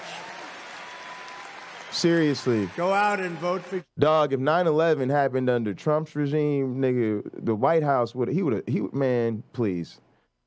Trump would have been fucking putting them in the Trump flight school and shit. He'd have made a new flight school just for the Taliban. Standing candidate in Russia for Congress. One of them This I know very motherfucker. well. He worked in the White House with me for close to 4 years. He's an incredible young guy. He's strong. He's brave. Max Miller. Where's Max? Max Miller just got married. Yeah, I'm not dealing with it though. It's really not my like. I don't really care about Streamlabs, y'all. I'm gonna be honest with you. Like people just got to learn that it's the internet. You got to be grown. And every time I loosen up Streamlabs, I instantly regret it. Instantly regret it. So it just is what it is. To me, it's a free channel. The mods can say and do whatever they want. The rest of y'all gotta talk like grown people. You know, you're older than 25. So things like spamming symbols, spamming caps, using profanity, you know, whatever it is, like sending paragraphs. Like, I got to be honest with you. There's not a single thing that these bots moderate that isn't considered normal internet behavior. Like, all these things are really bad taste, guys. It's really in bad taste to spam caps. It's really in bad taste to use profanity on a channel where people don't know you and you don't know what the vibe is there. It's in really bad taste to send walls of text. So I don't really, I know just a lot of complaints about this, and I don't feel bad. And at the same time, every time I try it, I get I just loosen one of them. I'm instantly flooded with bots and shit, and it's chaos. And so the way it is it's tight. A bot comes through, it snaps it, gets rid of it. You know, it gives us time to do what we got to do. If you're a mod and I come to know you, love you, and trust you, you can have at it. You can also go to the Discord. We have a stream chat on the Discord. You can talk there as freely as you want. But you're on my YouTube channel. It's also on the screen. So I'm sorry. You're just gonna have to act like a grown person until I can trust you. Whoops. Get that field. They said, who did this? It's a guy named J.R. Majewski. I just feel like, guys, I just feel like if somebody really is like, yo, I went to that Pocket Locker stream, I loved it, but I just won't watch and I won't engage with the live chat because I don't know them and I can't spam caps or curse words or you know, I wrote a 10,000 word essay and the bot filtered it. I'm like, well, you're not that big of a Pocket Locker 86 fan. I hate to break it to you. Welcome, though. But he went out and he did this in this big field, and I called him out, and that was it. But I gave him a much bigger build-up than anybody else, didn't I, JR? So I called him out. I said, I got to see what this guy, where is he? And we had 27,000 people. So I'm trying to find one person. I'm saying, we found him. He was all the way in the back. I said, what kind of a location is that for a guy running for Congress? But I called him out, and that was the end. Wrong. And don't disrespect my mods. Stupid or Energy's a fucking celebrity around here. How do you not know this shit? The nomination. And unlike you, she puts her fucking money into place. So show some goddamn respect. And he's a very serious person running against somebody who's absolutely terrible. And I think you're going to win again, and you're going to win. You're a voting-getting machine. You must be sitting next to Jim Jordan because anybody can get votes like that.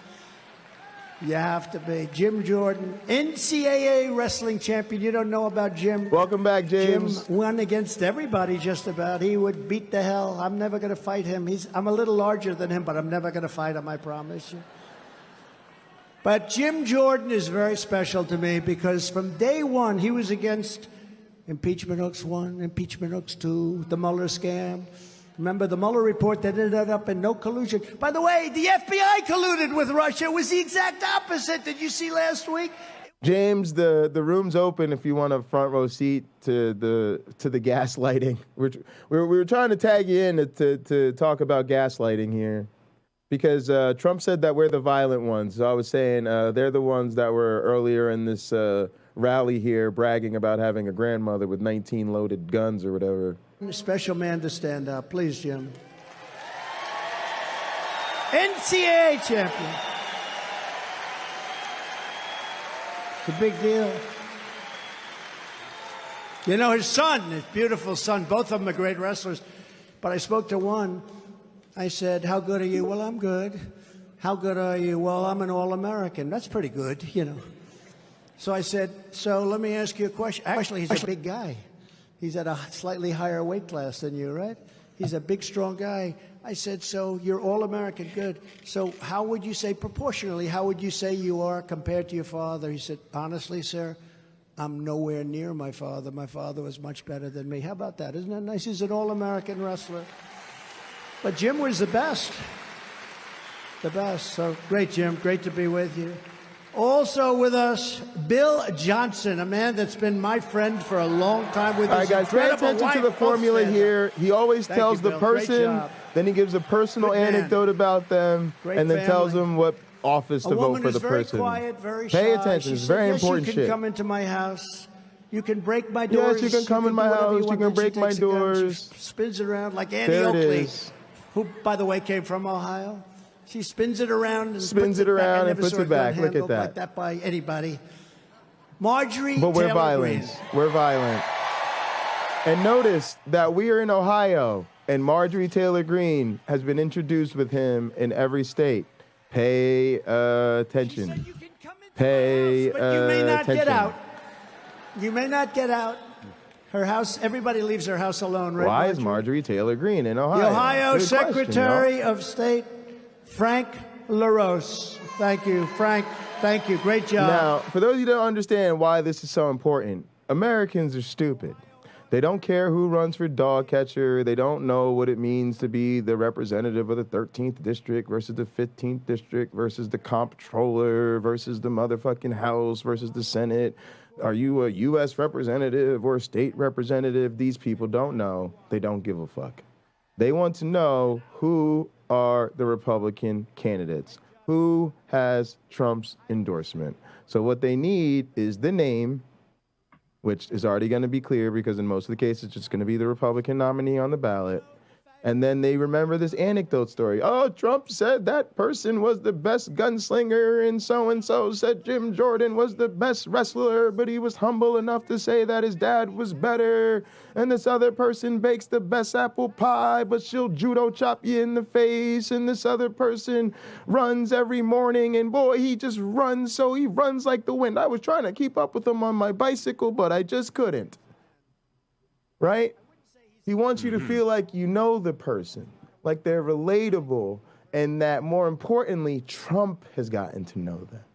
And he is so impressed with them personally that he must impress upon you their wondrous personnel traits that have nothing to do with their qualifications for office.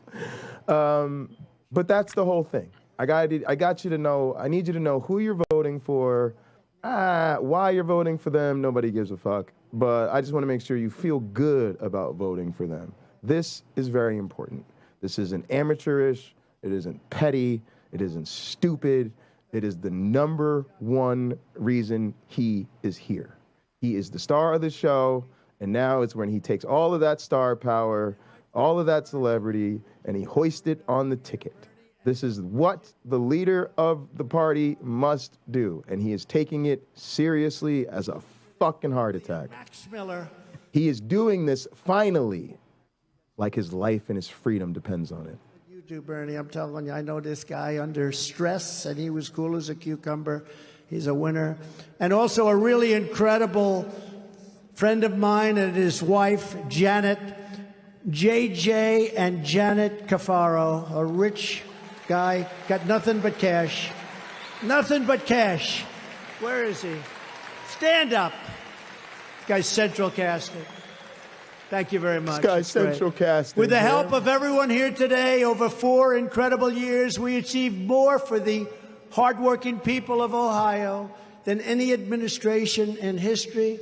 After decades of false promises and bitter betrayals, we ended the disaster known as NAFTA, the worst trade deal. By the way, I want to thank James Apperson for joining us. James, let me know if you want to stop it at any point or mute it. Yeah, I appreciate that. Trade deal this country has ever made, although I actually think the one we made with China is better. When the China virus came in, I never even talked about it, but you know, the China deal we made is probably even better. But the USMCA is great because JD, Mexico, and Canada want to change it. They want to renegotiate the deal. Would you please, when you're in the Senate, make sure that doesn't happen? Because they were taking advantage of us for years with NAFTA. And now we have a great deal that was done. And he even does something here normally now that is very gross and inappropriate, but strategically brilliant. he's now gotten so serious about this portion of his speech, which he always saves to be the last thing before he does his going home, rally close, which y'all know ends with, and we will make America safe again, and white again, and proud again, and rich again, and we will make America great again. And then they hit the music. Well, now he does so much of this that his team and his people in the venue start to get worried. Like, this is where he pushes his time constraints of their contractual obligations with the venue. And even though it is, like I said, it's gross, it's tacky, it's unprofessional, right? It shows no respect to the venue, everybody whose job it is, the people that got to get these people in and out of here safely and all that type of shit. But it has the effect of that preacher who is so on fire, who is just so dedicated to his congregation, he just doesn't want to leave them. And he's just got to tell you about all the great people in your God American gun-loving Republic trash leadership that you've got to hear about. And so he literally has this impression of this cult-like figure who has to be pulled off the stage because he loves his people so much. Now, as the drummer on the worship team, we hate this asshole. I want to throw a drumstick at him every day and keep him on the fucking clock, because his job, as far as I'm concerned, is to stay on the fucking clock. But God damn it, if that Benny Hinn shit don't get over. I'm a fan of William McKinley, but he made our country. You know what I'm talking about, James? I do know what you're talking about. Before I close 3 hours later? 1887, long time ago, they had a conference, and it was called the International Tariff Conference. And the whole conference was about, and this is like a disaster, the whole conference was about what to do with all the money that America was making. We had so much, we didn't have debt, we didn't have bonds, we didn't have anything. What to do with all of the money that we were making from our policies. And today we're making other countries rich. We're letting other countries take advantage of us with the military, with the trade, with everything. We're losing our shirts on everything. You know, it's interesting, Ukraine, we want to help people. We want to help. It's a horrible thing. Would have never, ever happened. 100% would have never happened, should have never happened. But we gave now $80 billion, and Europe is given $6 billion. Now, Europe is a similar size when all added up to the United States, the economy, Europe, if you add it all up. And they're in for a lot less money than us. And, you know, it's a sad thing because they're in for less, but they're affected a lot more than we are. So you got to get somebody to do it. It's like with NATO. I said, if you don't start paying your bills, when I came in, 28 countries, most of them weren't paying. We were paying for everybody. We only had 8 countries that were current. The rest were not current, to put it nicely. And I said, you got to have to pay your bills. They said, well, does this mean you won't protect us if we don't? I said, that's exactly what I mean. We took in $400 billion after that statement. With Bush and with Obama and all these others, they took in nothing. They wouldn't even talk about it. They didn't want to insult anybody. I'll never forget, the prime minister of a certain country stood up. Sir, does this mean, if we're not paid up, does this mean that the United States will not protect us if we are attacked by Russia? I said, that's what it means. Yes, it does. The press never reported that. I said, that's what it means. We will not protect you. The following day, the money poured in. I said, if you're delinquent, you know, like in real estate, if you're delinquent, we're not going to do it. I withdrew from the job-killing Trans-Pacific Partnership, which would have destroyed you. And when just a Whirlpool thug and Jim Jordan confessing me that to they his were in thuggery. serious trouble and may have to go out of business. They were ready to go out of business, Jim Jordan, right? And we went. Don't you guys know I love how I use the White House to shake down the rest of the world? Sir, South Korea and China are dumping washing machines and dryers and all this stuff. They're dumping it all over our country. I said, is it good? He said, it's okay. It's not as good, but it's okay. But we can't do it for that. And I put a 50% tariff on all machines, washing machines and dryers coming into our market. And Whirlpool now is a thriving success. They like me at Whirlpool. See, if I was Biden, I would have done that, but before I did it, I would have gone and bought stock. I would have bought Whirlpool stock. Hunter would have bought it because that way there's no conflict, according to them. Let's go out and buy some Whirlpool stock, Dad, and then I want you to put tariffs on everything coming in. Come on, Dad, let's do it. And, you know, how about 500? You know, I'm supposed to put a painting up in the White House and another one up in the National Museum. So I'm seeing these great artists. One of them he so wants the job, and he did just a sketch. It took him a week, and it's just so beautiful. I said, you don't have to do any better than that. That's good. I don't need a... He said, no, I want to do much better. I said, how much? It's like peanuts. And then I want to say, okay, let's say around $20,000. Let's say I could probably get it for less. But peanuts. Hunter Biden gets $500,000, and they take paint and they throw it up on the wall. Hunter Biden's laptop. It's a disgrace. Is it a disgrace or what? It's so sad what's happened. But we saved Whirlpool. We out here, baby. Because we live by two simple but vital and very important rules. Buy American and hire American. We saved many companies. We saved many companies. We saved many, many companies. To defend Ohio energy jobs, I withdrew from the one-sided Paris Climate Accord. It would have cost us $1 trillion. Cancel the falsely named Clean Power Plant. I said, I'm going to get killed. Another great thing, right? This is what all politicians do. I did this thing. I don't give a fuck about none of y'all. I definitely wasn't thinking about anybody. And then they come around, yes, in Ohio, I was thinking about you. In Delaware, man, I said to my staff, you know, the good people of Delaware need their jobs to be.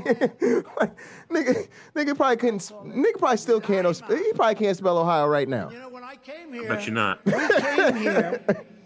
We came here, and they said they were going to close this plant that makes Army tanks. I said, oh, well, that sounds okay. Was it part of the plan? And I said, really? When are you doing that? Well, we're doing it right now, sir. Lima, we're doing it right now. I said, I want to see it. And we came here before I was president, right? I was president-elect. We had won the race, president-elect. And I came to this plant, and I said, you're not closing this plant. Are you crazy? The level of detail. I looked at these tanks that weigh tons and tons, and you could practically spin the turret around with the ball bearings that they had, and with the complexity. I mean, it's a computer-operated thing so incredible. The best tanks in the world, the best in the world. I said, we're not closing this plant. And now we're making the record number. We've never made so many tanks. So we sell them to other countries. We've never made so many tanks. And that was a good move. I said, if you ever close this plant, you will never be able to open up another plant that can do that. Bruh, can we get 10,000 student loan debt relief? No! Fuck no! What? 10,000 student loan debt relief? No, fuck out of here. We're making so many tanks. Ohio, and we won for Right. Ohio. What's wrong with This these November, people? we're going to fight. November, They literally don't want to buy us books so that they can make more tanks. Like, that is their worldview, y'all. Fuck books, more tanks. Think of it. Where does that lead us? Can you believe I'm a politician, I guess, right? Somebody said, are you a better businessman or politician? I said, businessman. They said, well, there are a lot of successful businessmen. It was Scary only how 45 stupid he people that is. became president. Godless Or girl is thereabouts. going to be on Bread of Life tomorrow. Gotta think about that last statement.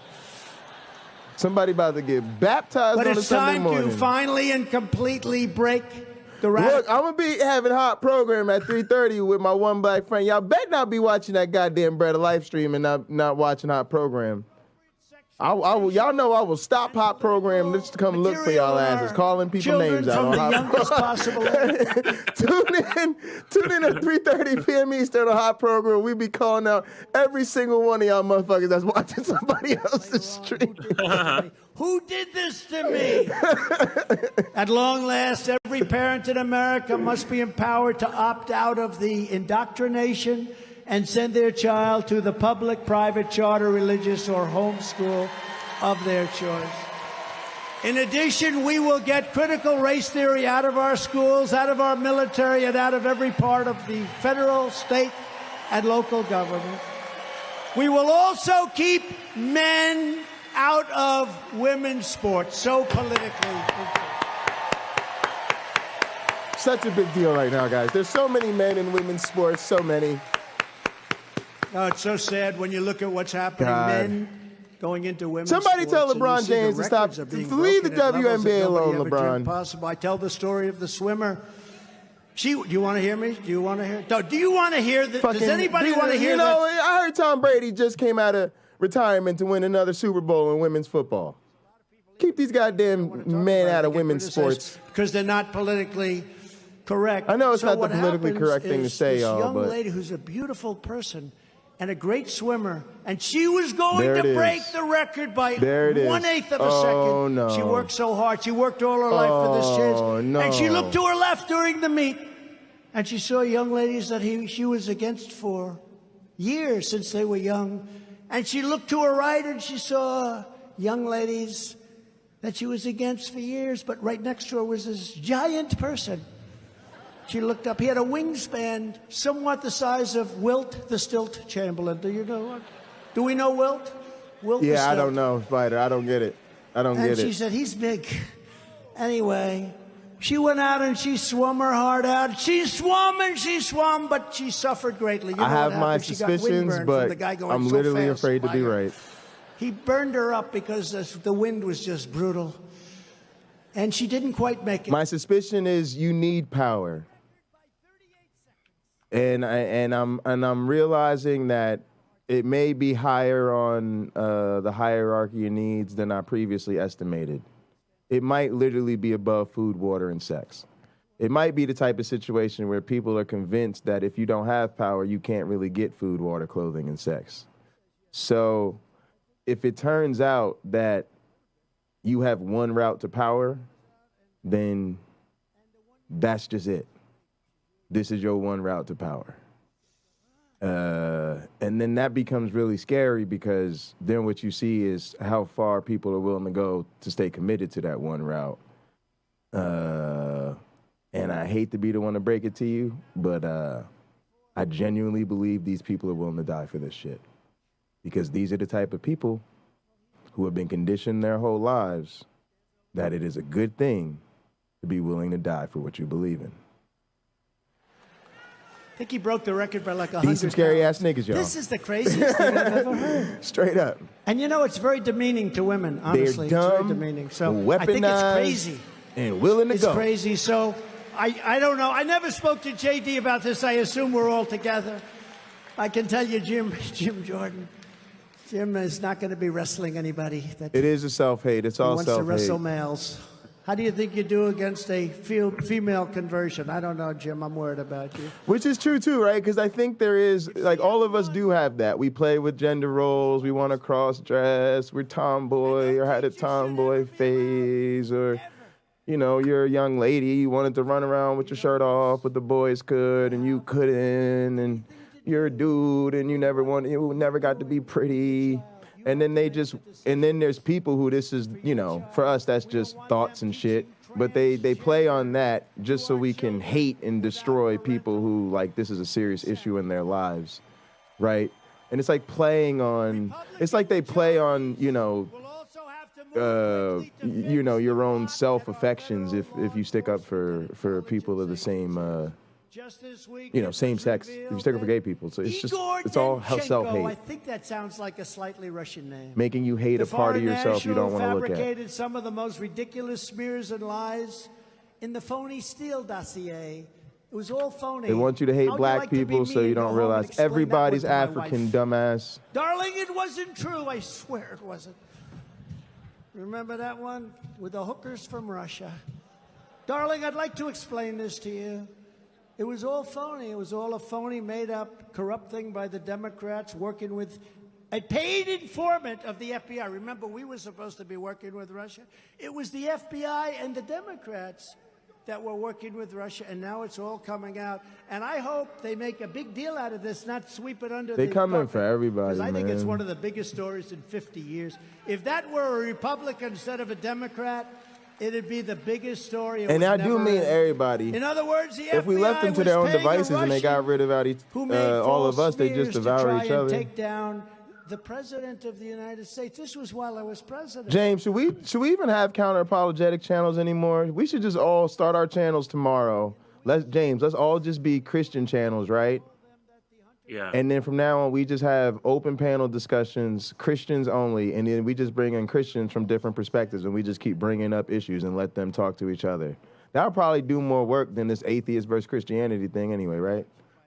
Yeah, they can't agree on a goddamn thing, so you might as well.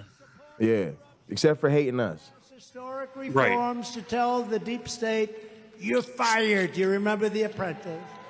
Another one of our highest priorities under Republican Congress will be to stop left-wing censorship and to restore free speech in America, which we do not have. Definitely don't have and free go speech out in and America. sign up now for Truth Social, which is doing great. Let's do an experiment. Trump sucks. I wish this motherfucker will get arrested. He's a fucking racist, a homophobic pig. I fucking hate him. I fucking hate this nigga. I fucking hate him. Like, I really can't stand this motherfucker. I think he's dumb. I think he's ignorant. I don't know. I feel like I'm criticizing the former leader of the free world openly on the internet, and like it ain't really too many consequences. Actually, I kind of feel like I've made an art of hate watching this nigga, and it's almost like I've had every right in the world to do that, and I'm black, so it seems like a thing you're free to do. I think we got the free speech thing that we might have a little too much free speech. I know what I'm talking about. Reforms, including universal voter ID, citizenship confirmation. They don't want citizenship confirmation. No more fake drop boxes. Can you imagine? $417 million spread out all over the country. But if you're a Republican and you give $5,667, they put you in jail. This guy gave $417 million. It was cash all over the country and nothing happens. No private money pouring into local election offices. And ultimately, we need same-day voting with only paper ballots, okay? Same-day voting. In case you were wondering if they really, really want to take you back in time. Yes, they do. Yes, on Fuck issue 2 on technology. the ballot this fall to ensure that, this is sort of simple, that only American citizens can vote in American elections. Can you believe it? Can you believe I have to? JD, can you believe I even have to say that? Only American citizens. Nope, wrong. Not even about that life, y'all. I ain't gonna lie to you. That's some bullshit. Nope. I don't give a fuck. Nope. If you live here, you can vote here. I don't give a fuck. Stop with this weaponized bullshit. Nigga, you got an American address. If another American will say you live here, nigga, you can vote. I don't give a fuck. Shut the fuck up. That the radical left cannot steal it or rig Only it. American That's what you have to citizens do. can fuck out of here. That's This what is this the whole year we're bullshit has going been to about from take back beginning. the House. We're going to take back the Senate. And we are going... Nigga, just because the motherfuckers that immigrated here and fucking this was a new place to them, gave birth a couple of generations ago, go fuck yourself.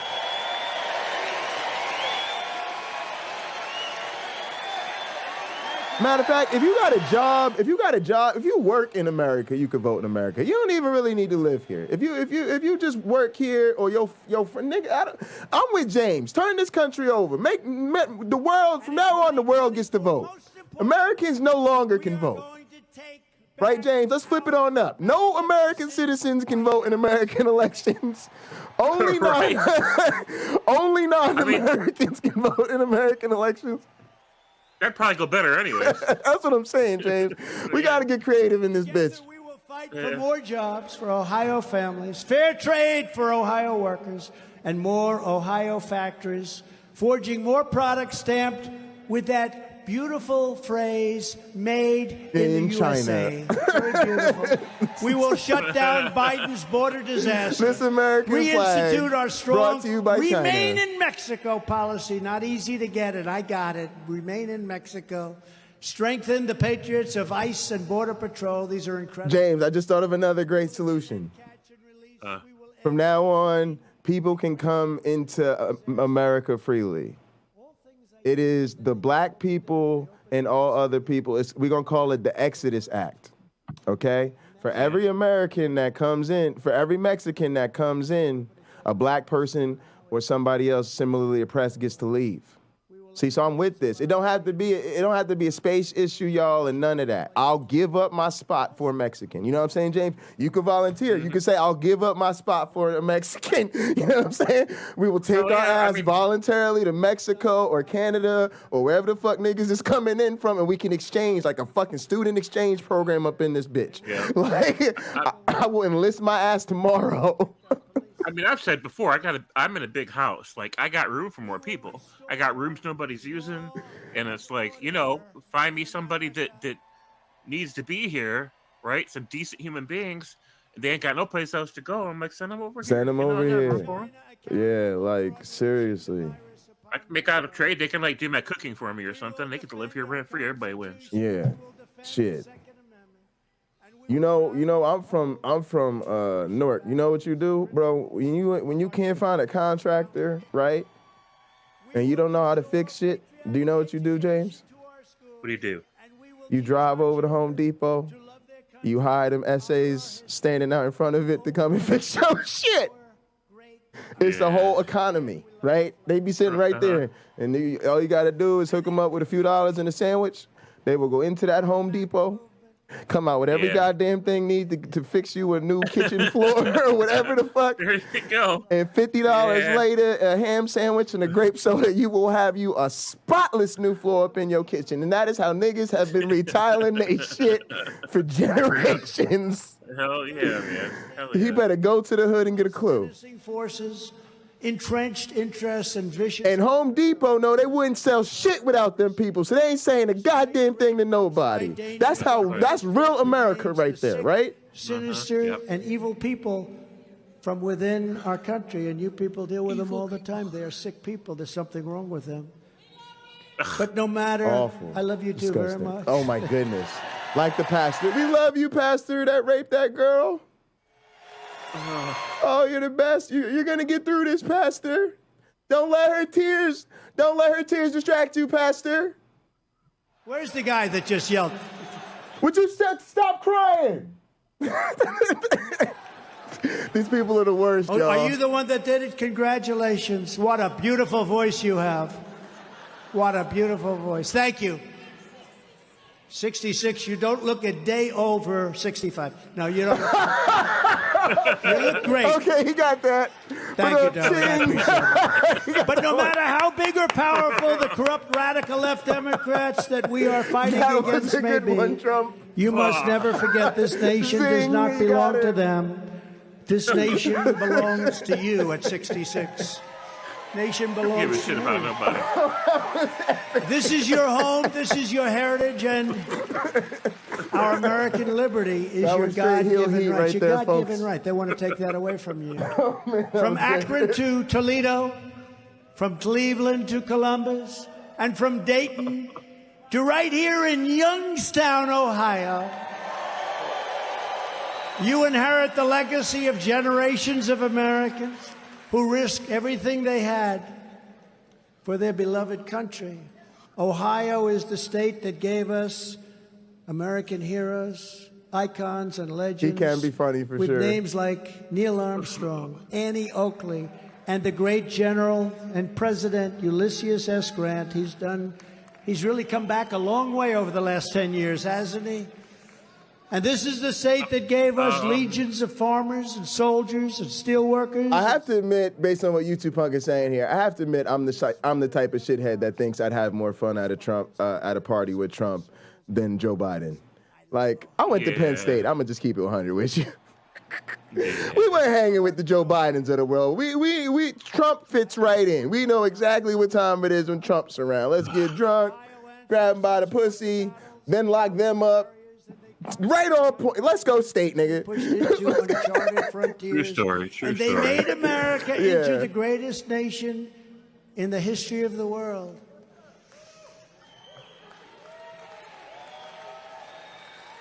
But now we are a nation in decline. There they go. We are a That's failing his playoff nation. Music. We are a nation that has the highest inflation in 50 years. And where the stock market finished the worst first half of the year since 1872. Likewise, we are a nation that has the highest energy costs in its history. We are no longer energy independent or energy dominant as we were just 2 short years ago. What? We are a nation that is begging Venezuela, Saudi Arabia, and many others for oil.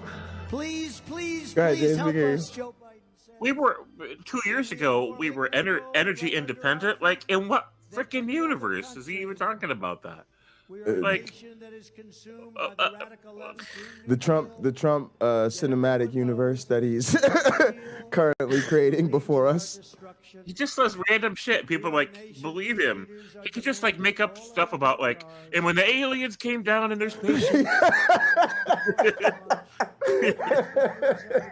I said to them, "I'll make you a bigger spaceship, the biggest one you've ever had, right here in Ohio." Yo, if Trump actually had scientists on his team like me, I would be doing that as an experiment. I'd be like, Trump, let's see what we could get away with. We gonna just go to the, we gonna drop some Illuminati and some alien and just see if any of this stops these people, right? Like, we going, see how far we can really push this thing, Trump. Marjorie Trader Green would be jumping up and down saying, "Yeah, finally the truth, man. Finally the truth." Exactly. Donnie would have a new channel, Standing for Truth, of alien invasion. It would just be be a whole new breed of apologists and shit. Of people, and it will only get worse. It would never have. Yeah, and I was gonna say, this is really great. Now, here's what happened, y'all. This is progression. What happened previously is they used this shit to rap his ass, and he walled straight through it. And so now what they did was he acted like it was his idea. And what they've learned is now go to the music early, he'll build under it, and then now they doing the church thing. Everybody put your hands in the air, put your lighters in the sky. So now it is Trump's last power ballad before he builds up to his closing crescendo, and then they gonna hit the music, and then they gonna macho man up out of this bitch. Was Russian disinformation? If a meteor could just hit that place right now, like, you understand how much better the world would be after that?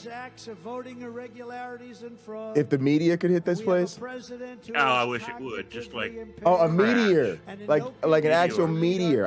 I thought you said the media. I was like, oh, what's the media gonna do? But no, it would be good if the media showed up too. Like, we're watching this on Rumble, because no one's covering it on YouTube. None of the lamestream media does this, and even like, I guess Pac-Man isn't covering this rally, so we're like the last beacon of truth up in this bitch. which is so. Go ahead. I can't believe those people are all doing the church thing there. Like, all of them. Like, they are. It's gross. But that's why I think we have to do this, James, right? That's why I watch all these things, right? It's because if we're not even looking in at what's going on in the bubble, it's going to get, you know what I'm saying? Like, we're not there. Nobody's covering it. This is their world. They're safe amongst themselves. But if we won't even make ourselves watch it and see what they're doing, you know what I mean? It's just crazy. Mm-hmm. And all of the rest in check. They weren't going to do a thing against us. And everyone knows it. Awful. They respected the United States, and they respected America. And perhaps most importantly, we are a nation that is no longer respected or listened to around the world. We are a nation that in many ways has become a joke. Go ahead. I have a question. Sure. Well, you can't pause it. Like, it says Blacks for Trump, and it says godssomething.com on that sign. Yeah, it looks like it says gods2.com. Yeah, gods2.com. I'm going to go see what that is. Gods2.com. That's, yeah. And at least they got the real stuff on. They got the JD Vance shirts on. Usually they had the Trump 2020 shirts on, because, you get the black people the old last year's merchandise. Throwbacks. We call them the throwbacks. They don't have the pilots. But they upped their game. They got their JD Vance shirts on now. They don't want or seek qualified air traffic controllers, and they don't know what they are doing. We are a nation that has lost its confidence, willpower, and strength. We are a nation. But yeah, they integrated this, that y'all. has They lost worked this its way. into the service. But we are not going to let this continue. 2 years ago, Shit, I gotta we light were a up to great this, y'all. nation, Trump set the and mood, we will y'all. I'm soon sorry, I gotta be spark it a up to great Trump. nation Sorry. again. I can't handle the music. God damn it, James Apperson, you know I'm a worship musician. Right. Trump got me with the music. It was hardworking I gotta patriots hit the like mode you on him.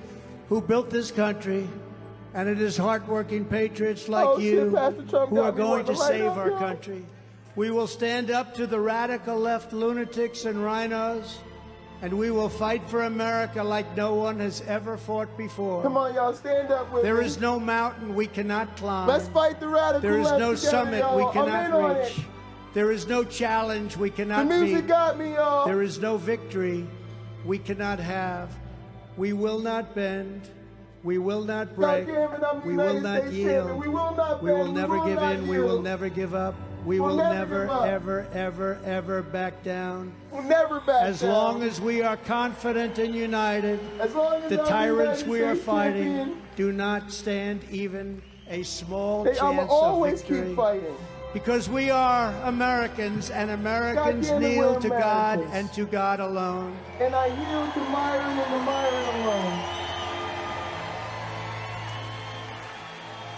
God damn it, I need to polish my belt. My fellow citizens, this incredible journey we're on together has only just begun, and it is time to start talking about greatness for our country Greatness. again. We are one movement, one people, movement, one family, people, and one one glorious American nation. So with the help of everyone here today and citizens all across our land, we will make America powerful again. Powerful again. We will make America wealthy again. Wealthy again. We will make America strong again. Oh my God, it's gotta be strong again. We will make America proud again. We will make America safe again. And we will make America great again.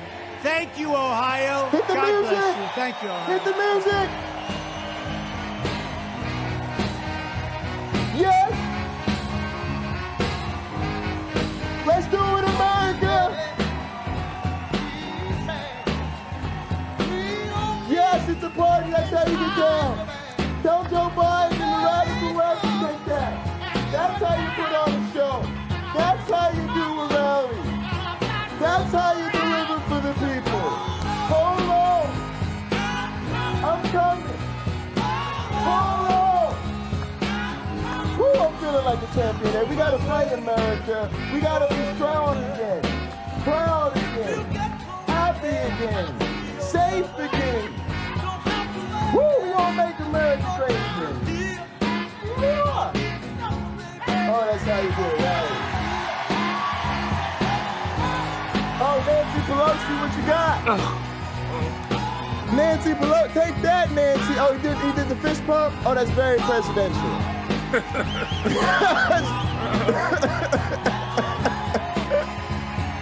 Oh, yes, yes. Oh, he has the body language of a nasty sponge.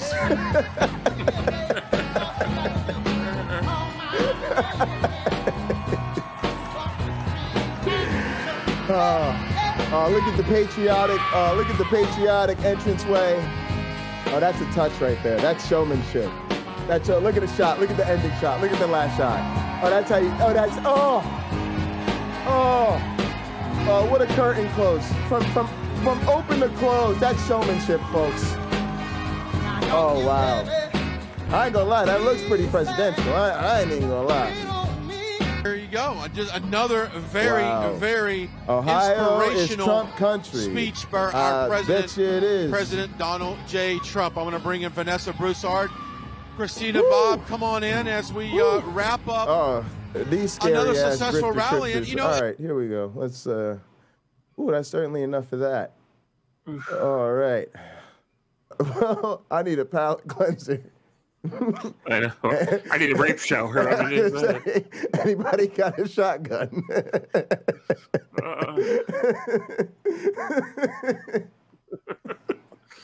Just kill me now. Seriously.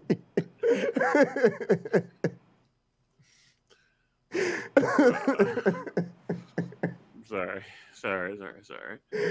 I wish that gods2.com. I went there, and yeah, that's the right thing. That's crazy shit in there, man.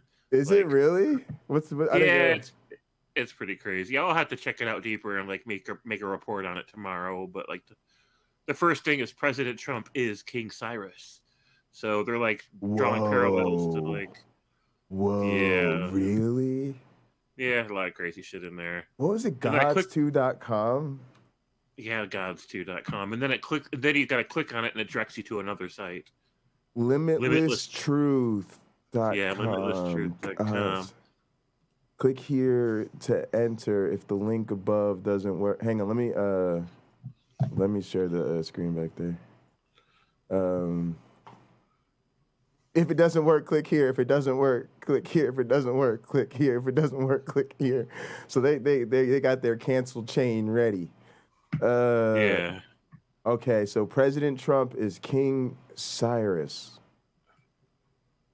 So it ends up just being like then you go there and there's a video clip where just some black guys are sitting at a table, and it starts off saying that the FBI was that the whole reason that they were like on Trump was really just a way to make him look bad so they can get black people to like quit supporting Trump, and the FBI is in a panic right now because it didn't work.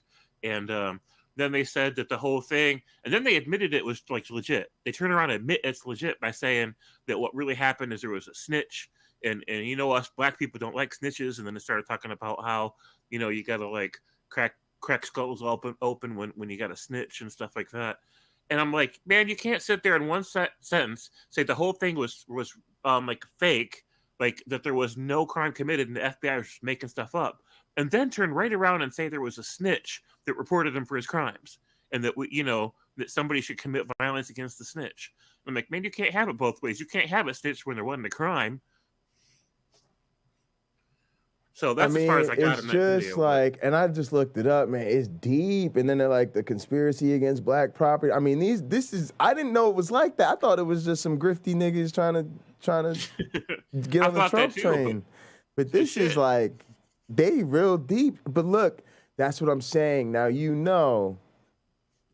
George W. Bush would never have no shit they didn't clear like that. You see what I'm saying? Like, Trump is way out there, bro. You know what I'm saying? Like, this is not George Bush having a bunch of soldiers behind him. It's not. Right. Yeah. Mm-hmm. Complete whole other thing.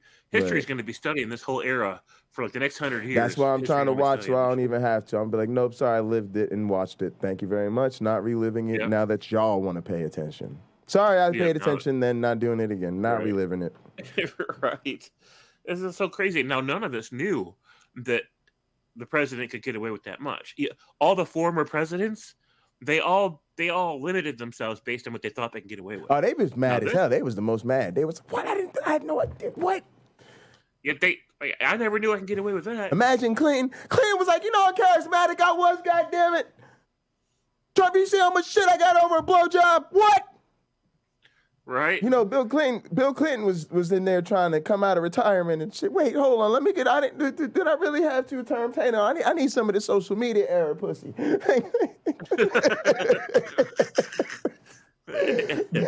Bill was trying to get back in there for another 8 years after what he seen Trump get away with. Right. Holy shit. They damn near crucified Obama for wearing the wrong color suit and not having a flag pin on, and then using a selfie stick as a sign of effeminate terrorist invasion of the social media of the president. Like, they thought the Secret Service was really derelict the duty for letting them play basketball with the kids in the park. I mean, it's just. It's just, but Trump is just really, but I think we're seeing the same thing in apologetics. Like, I just think that this is what I've been talking about. Like, I think people are missing it, right? I think the people who are in the positions of wherever, like if you're really a lawyer or a teacher or a scientist or a engineer or whatever, like we just all assume like it can't really get that bad. And then I think a lot of us that are paying attention to the social media and the internet era, we all kind of see that as limited in scope. Like, it's just foot pics and Tinder profiles, you know? But it's like we're seeing that the very power center of society is shifting to these platforms, which are now the only game in town in terms of mass communication, and there's no filters on anything. And it's clicks for the win, algorithmic domination, which is really what our system has been based on from the beginning. It just was never envisioned to be exploited such a way. Our founding fathers could have never seen it coming. Right, the gerrymandering, and then the social media, and then how you use it all together and roll it all into a package of delusion. So we're in a dark place. I don't very much feel. You touched on some things that I think were optimistic that I want to come back to, but I want to get your reflections on this because it touches on the gaslighting and stuff. And I had originally, when I heard Trump going on about the violence of the left and all of this, I really had called you out because I was saying this is the gaslighting James has been talking about. So, I guess I want to let you touch on that. And then I want to maybe have you around for this late night Counter-Apologetics because I got some shit I need to get into with this whole SAL situation. Yeah, that whole SAL situation, because goddamn. But, you know, as far as gaslighting, I mean, none of that surprises me at all. It's conservatives been specializing in it for many years. Christians been specializing in it for like almost 2,000 years. And, you know, it just makes sense. I mean, the Third Reich really tried to, I mean, that was like one of their primary technologies they tried to develop in the Third Reich back in the day was they were trying to perfect propaganda and psychological manipulation on a mass scale. And Trump's always been a big fan of the Reich. He's proud of his German blood and, you know, being white and all that shit. So then he tried to like take the whole play from Hitler's book. He tried to reproduce Hitler's step by step to create the same success, but he didn't anticipate, one, that he wasn't smart enough to pull it off, two, that it wasn't the right time and space for that. There were too many people that still remember it wasn't long enough ago, right? Too many people, and there's also too many people that have evolved in their social conscience and their empathy and their civic duties, and you know, we're very guarded against fascism and totalitarian bullshit. And so it was just, the situation wasn't right. Like, he couldn't create the Fourth Reich. He wanted to. And it was just one step at a time. And that's as far as he could get. And so none of that makes sense. None of it surprises me, I'll say. None of it surprises me. Because, of course, he just lies constantly. And people eat it up. They don't care what's real and what's not real. They literally don't care. And I've seen all kinds of reporters go out there at the rallies outside and ask Trump supporters questions. And it all comes down to they don't give a fuck what's real and what's not real. They like power. You know, they like their white way of life and their religion, their stupid ass religion, and their power. That's it. Like, they just want to be on top and just be gross and disgusting while they're doing it. They don't give a fuck. Yeah, it really is. And it's why I've been thinking about not going home or changing how I travel home or something, because I just don't want to sit around and breathe the fumes anymore. Like, ugh. Yeah. Like, I just, all right, so before we transition, let's talk about something you brought up last night. You said that we have each other and we don't necessarily need, you know, more than that necessarily. And I thought that was really important because it's like, Yeah, I don't know. I feel like for so many of us, it's like this is the problem is that we was always going at this alone in our own lives. And so now it's more like we have some kind of support system. May not be the same as what it was. It's like different, but it is, you know, it's big for a lot of us, and it's different. That's what I'm saying, because it's like a lot of this time, it's like you're screaming at your television or screaming at the YouTube, and then you found that, you know, it's people that think the same way as you do or feel the same way as you do, and then you see all this type of stuff happening, and to me, it's enough that, like, it gives us a different power. It's like, no, look, we have footage on you. You know what I'm saying? It's like, we're not alone in this. Like, when we talk about Rebecca this, Otangelo this, or Sal this and that, like, everybody, you know, looks into it or sees it, or, you know, I've heard people talk about it or go over it, and it's much more, again, it's like they don't pay attention to the moment. It's almost scientific in a way. You know, it's not a perfect mimic of the scientific process, but it's similar. There's observable data that's publicly accessible. Everybody can watch the footage. I mean, it's sort of like what we see with the insurrection, right? Like the January 6th thing was dope because they had the committee hearings, and then we just all sat there and listened to it, and we saw the footage and the photos and the text, and we heard the witnesses and all of that. And then it is what it is, and it's like the same thing. It's like it's the era we live in. It's like the person that harasses me, like, it's like, I have all the evidence. I have the broadcast. It was on the internet. We have the live chats. We have the comments. I have the emails to my colleagues. They all have the emails. Like, we don't, like, it's not fucking mystery. It's not a fucking guess of the thing. I think this is happening, maybe. Right? And then the worst part about, hang on, just add this one part. I was just going to say, the worst part is if I told you the nigga's name, you could look up his site, and he's giving you more proof than me. He's, look at my internet archive troll of Jay Bundy. I've got all the little secrets of every little inner workings of this person's life. And he's like, yeah, this is probably not a good look when you threaten in legal action, and this person's going to say you're harassing them. And the evidence is on your fucking homepage, dumbass. Like, crazy. So this is all, it's textbook for clinical narcissist personality disordered abusers, gaslighting included, because look, a lot of times abused victims of narcissistic personality disorder people will say, you know what, I'm going to start recording these conversations that I have with my abuser, because they keep telling me that the conversation happened differently than I remember it, and saying that they claim, you know, just all of it's different. Like, and they're making me think that I'm crazy because I have this one set of memories, and they're like, no, none of that's how it happened.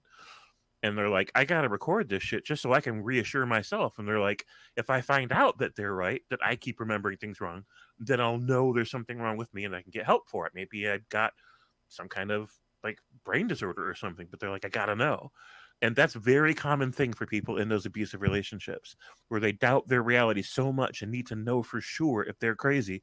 They start recording shit and then they play it back and they find out that they were right and the abuser was wrong.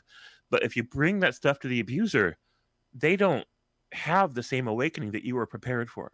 You were prepared for an awakening of, oh shit, my brain is bad because they were right. I'm remembering things differently. I just proved it to myself, right? So they bring it to their abuser and they're hoping the abuser goes, oh shit, really? That I said that stuff? You just proved it to me? Wow, clearly the problem is me. I better go get help. Really, you know, but that's not what happens. The abuser gets angry instead. And then they just try to like do all kinds of other gaslighting because they know the whole time they're lying to you. They know they're lying to you. Now, if you have a text-based conversation, right, with somebody like, I'm sorry, Otangelo or one of the people on Otangelo's Facebook page, because there's just a nest of vipers at Otangelo's Facebook page. They're all that way. Yeah. And if you have a text-based conversation with them, they will straight up deny something they just said, and the thing they originally said is in the post above. It's right fucking there. The thing they're now telling you they never said. It's right. They don't even go back to bother deleting the shit. It's right fucking there, and they're telling you they never said it, right? And here's this other thing you did say, and they're telling you never said it. And here's this other thing you said, and they're telling you said something that's different than that, right? And they don't bother to go back and fix it. They don't bother to admit that you were right. They know that they're lying to you. They know that they're bullshitting you. They're just trying to jack around with your headspace. It's a power play. It's a dominance thing. It has nothing to do with reality. It's the same thing Trump and his people are doing.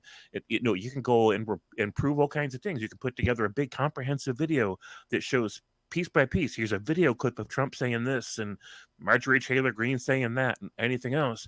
It does not matter to these people. They already know what they said. They already know what they did, and they plan on saying it again. They plan on doing it again. They're just lying to your face, trying to make you doubt your perceptions of reality. Now, they don't care that you're getting pissed off about it. They think it's funny. The interesting thing is that their cult members will just soak it all up and just completely change the reality moment by moment by moment, because their cult members also don't care what's real and what's not real. None of that's the point. All of it's about self-righteousness and anger and narcissism and violence and power, and none of it has anything to do with facts or logic or ethics. They just claim facts, claim logic, and claim ethics so that they can screw around with you some more and just create fictional narratives to have fun with. They don't care about any of it. Yeah, I couldn't agree more. And it's I think we got to make the pews hot, man. Like, I really do. I think until you make it uncomfortable to sit in the pews, we're not getting anywhere. Because they're gonna keep playing the numbers game. And I hate it. I don't even like that word. Like, if you want me to think you're a moron, just say this phrase to me: numbers game. I just think moron. Yeah. Because it's always low IQ analysis. What real people hear when you say numbers game is somebody thinks they're going to outsmart me, and they're going to try to do so by using an argument with information that is represented as numbers. Mm-hmm. Right? Yeah. And that's the type of low-level analysis you get. So, Jay, you got about 325 subscribers. My friend over here has about 30,000 subscribers. And what he does is he makes Fortnite videos. So if you really wanted to be a good streamer, you just start making Fortnite videos, Jay. It's all a numbers game. Oh, okay. Yeah. Well, thank you very much. But, just wait to make sure I never ask you for your opinion about anything. Right? Because it's low level. But the point is that, like you said, they're not moving. So it is a numbers game. This is what I've been in church. This is how churches look. They look over the number. They look over the crowd. There's a number in their head. That number is the 75 people sitting in front of me this Sunday.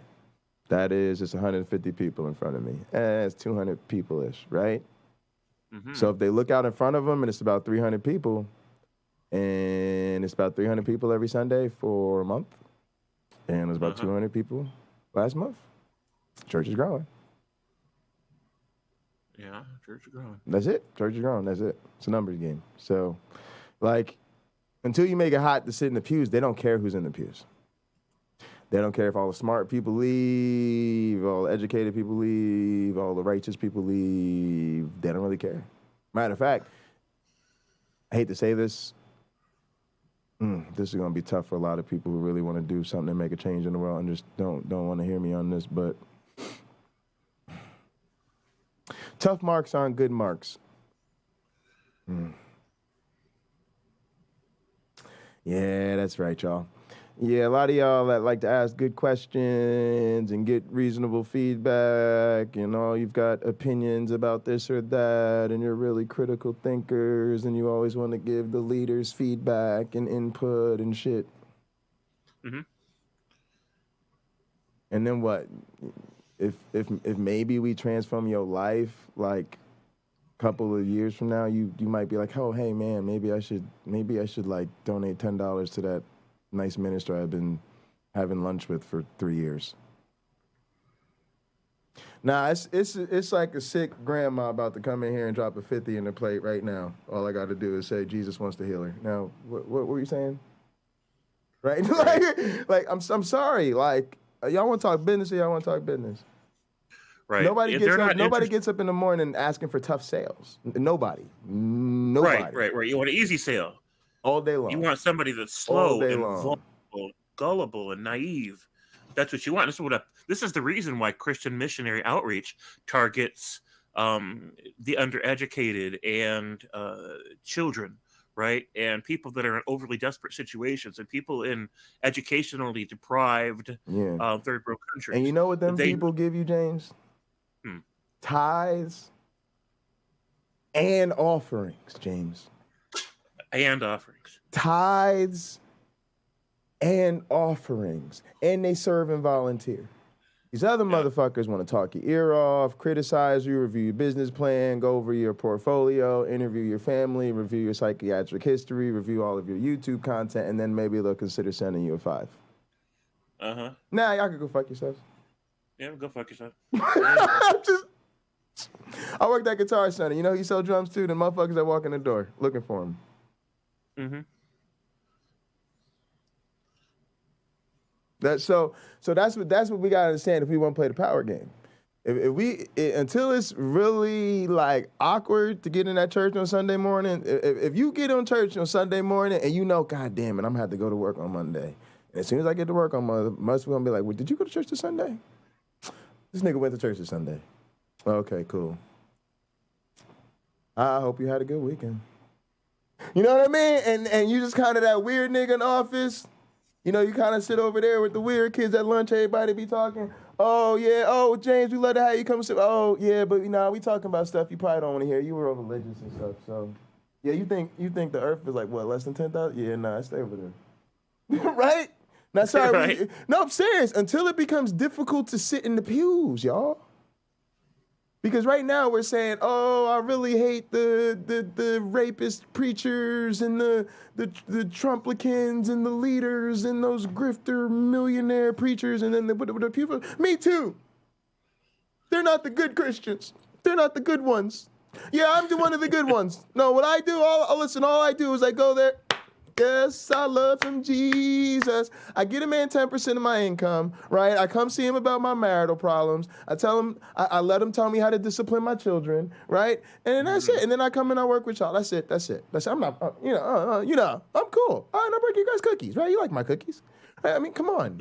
It's got to become uncomfortable to sit in the pews. It's got to become uncomfortable to go to the rally, not just to organize the rally. Yeah.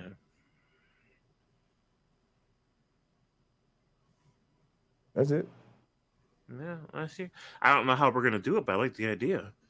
You know, having standards for people being intelligent and not being gullible idiots and, you know, but enforcing that or creating this hostile environment where if they're stupid, that they're going to be recognized as stupid by their peers. Or if they're weaponized, they're going to be recognized as weaponized by their peers. Problem is, in our society, there's these taboos against speaking out against Christianity.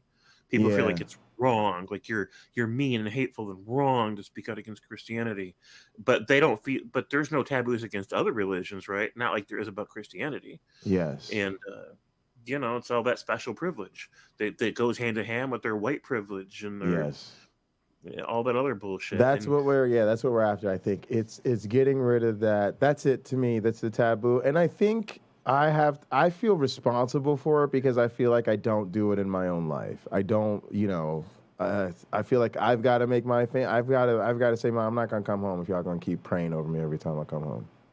If you want me to come home, we're not gonna bless the table anymore. It's a simple consolation. If you don't want me to come home and talk about my atheism all the time, then y'all not gonna talk about your religion. It's gonna be that. And anytime you bring up religion, I'm free to talk about exactly what I think about your religion. Yeah, I mean, I would. I'd be like, I'm gonna come over this holiday, but every time someone mentions God, I'm gonna tell them why I don't believe their bullshit. Every time someone mentions God, I'm gonna explain why. Every time. It's gonna be a real awkward Thanksgiving, y'all. Yeah. But one of us is sitting on some bullshit and one of us isn't. That's right. One of us is gonna be like, truth hurts. And then the worst part is I'm gonna be like, now imagine me feeling bad for the motherfuckers that dragged me through this my whole life. Imagine. Yeah. Feel bad for our abusers. Imagine. They don't know. They have no idea. And that's what I'm telling. That's what I try to say it gently, but it's why I be telling these apologists, we're the worst audience for this. The worst. Yeah. Yeah. Go find somebody that's stupid. Go find somebody that's gullible and naive and undereducated and slow-witted and doesn't have their cognitive, like, logical reasoning skills developed and who's emotionally overwhelmed and just desperate to be thrown any lifeline of hope, and while they're drowning in all the stresses of life because they weren't ready for adulthood. Go find some of them people. They'll be like, yeah, I'll take me some Jesus. Right. That's who it's for. You can come to us. We're going to tell you every single time that you're freaking retarded. Yeah, you're coming to the victims. It's just, it's a sad way we're in. All right, so let's go ahead and get into some of this SAL shit, unfortunately. So, y'all, the thing is, people always asking me why I don't like SAL, which I think is a dumb question, because here's a better question. What the fuck could there be to like about SAL? Right. Boom. Nothing. End of conversation. See how easy that was? Nothing. No, see, now, amongst the many reasons I don't like SAL, I don't even want to talk about it no more. It's just too many goddamn reasons. I don't have time for this shit every goddamn time. Sal is a weirdo. He's a jerk.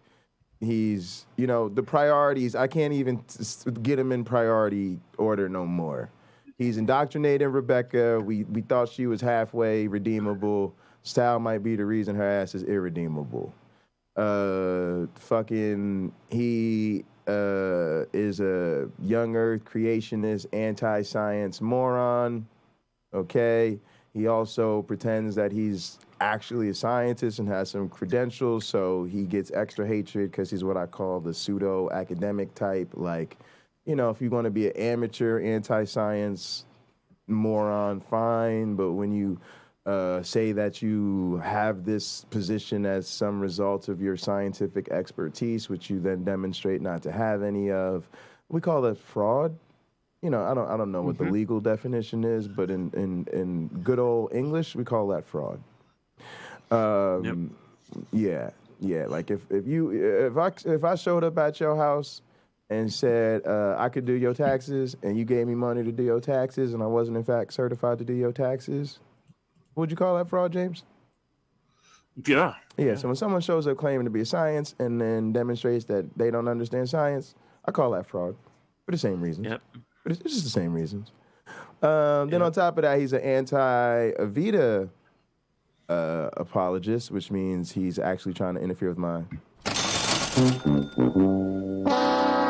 Sorry. Yeah, he's really literally trying to undermine the way I make my living with the software I use that was written by my advisor. So you guys know I get upset when people bother my mentor. So then when you talk trash about my mentor system, I use the system and I work in the system and I rely on the system to make a living. That's very important to me. But my advisor, Charles Afria, wrote it. So yeah, being that me and many of my other friends are in his lab, again, you're the people that make these contributions to science. They do these things called train people. The people they train, they do this thing called feed for decades while they train them, and so those people will whoop your ass on their behalf. That's just kind of how relationships work. You talk about my family, I will fucking cut you. So there's that. Oh, and then he decided to make fun of my friend for grieving the loss of his daughter due to murder and ridicule people and talk about people's, personal demons and criminal past. And Oh, and that's that. We haven't even gotten all the nice things he said about me personally. You know, the videos he's made about me, calling me out, and all the funny names he's called me. But that part I'm not really mad about, because I kind of baited him and I kind of wanted his attention and I kind of needed him to call me out. That way I could be wholly justified in mercilessly ruining him. So I'm not even going to complain about that part, because it isn't really a complaint. Hi, Sal. I'm glad I've got your full attention, fuckface. So for tonight's late night counter-apologetics, I suggest you grab a drink, grab a smoke, and we're just going to make fun of Sal. And I think we get a little bit of Otangelo in here. Oh, I see Sal and Otangelo on the same screen, and I get to support. Wait, is that SJ as well? And SJ? Yeah, we're on digital, digital notice. Oh, so this is a video we were linked to. Shout out to Nate from Digital Gnosis, one of our early friends here in the community. He's not an active promoter, or you don't see him a lot in the chat and stuff, but a lot of us watch his streams and we think Nate's a cool guy. Somebody recommended this. I was gonna watch something from Sal's channel, so maybe I'll get to that. Sal recently made a video. It's just typical Sal garbage. So we'll check this out and see what we get through. But we'll probably just want to kill ourselves after this, so who knows. All right, James, you ready? Mm-hmm. All right, let's roll this fucked up ass tape, y'all. Welcome to Late Night Counter-Apologetics. Shit's gotten real, I guess. We're not doing something fun and silly. We're actually literally discussing a motherfucker I genuinely fucking hate. All right, cool. Well, I was raised in a Catholic home. I went to public school, and that's where I learned it. Well, all right. Fuck, I was wrong already. I could have sworn this nigga was raised by fucking chimpanzees, but all right. He was raised, in fact, by humans. Okay. All right, we're learning something already. It's fucking science class up in this bitch. Evolutionary theory. And they had all these nice pictures of the progression from... Oh, also, notice, hang on, let's start this. We're 11 seconds in, and notice that we've already got our first dig, not only at evolution, but also at Catholicism, all kind of wrapped into a nice bundle of throwing the people who raised him under the bus, right? Did you catch that? Yeah, what's interesting is SJ just recently converted to Catholicism, by the way. I love it. So, like I said, why do we even do counter-apologetics, bro? We should just seriously just throw them in let a room them together and just watch them go at it. throw them in a room together. That's the new thing we need to do here. Hang on, I'm trying to get to the right scene here. There we go. Boom. Let's do this. Do one of these deals. Well, I was raised in a Catholic home. I went to public school, and that's where I learned evolutionary theory. And they had all these nice pictures of the progression from like simple creatures like bacteria all the way up to the humans. And it actually, I'll argue that, they talk about the transitionals there, and that I'll argue even as a creationist, there are what I would call conceptual transitionals. There is, you can build kind of... All right, so... he's probably talking about it's called the March of Progress. It's really this image. I give a whole presentation on this because I don't know, it's part of my dissertation work, and Sal done fuck with the wrong person.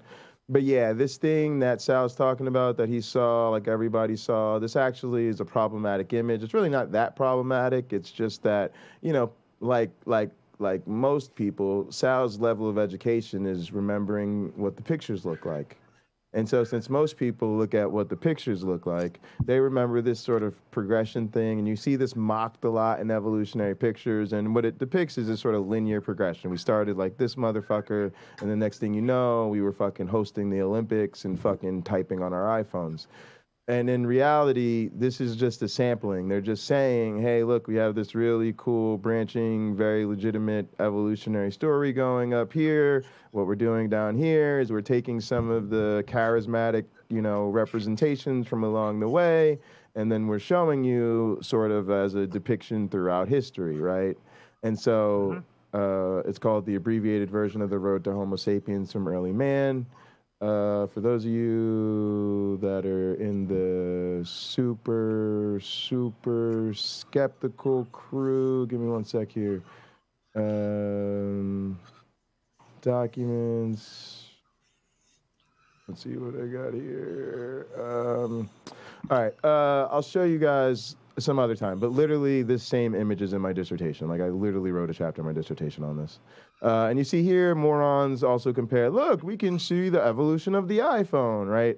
And the problem is that real phylogenies are branching, right? There are these branching patterns. This is the extended version of it. It was actually like a fold-out thing. If you actually folded it out, it was all of these images, right?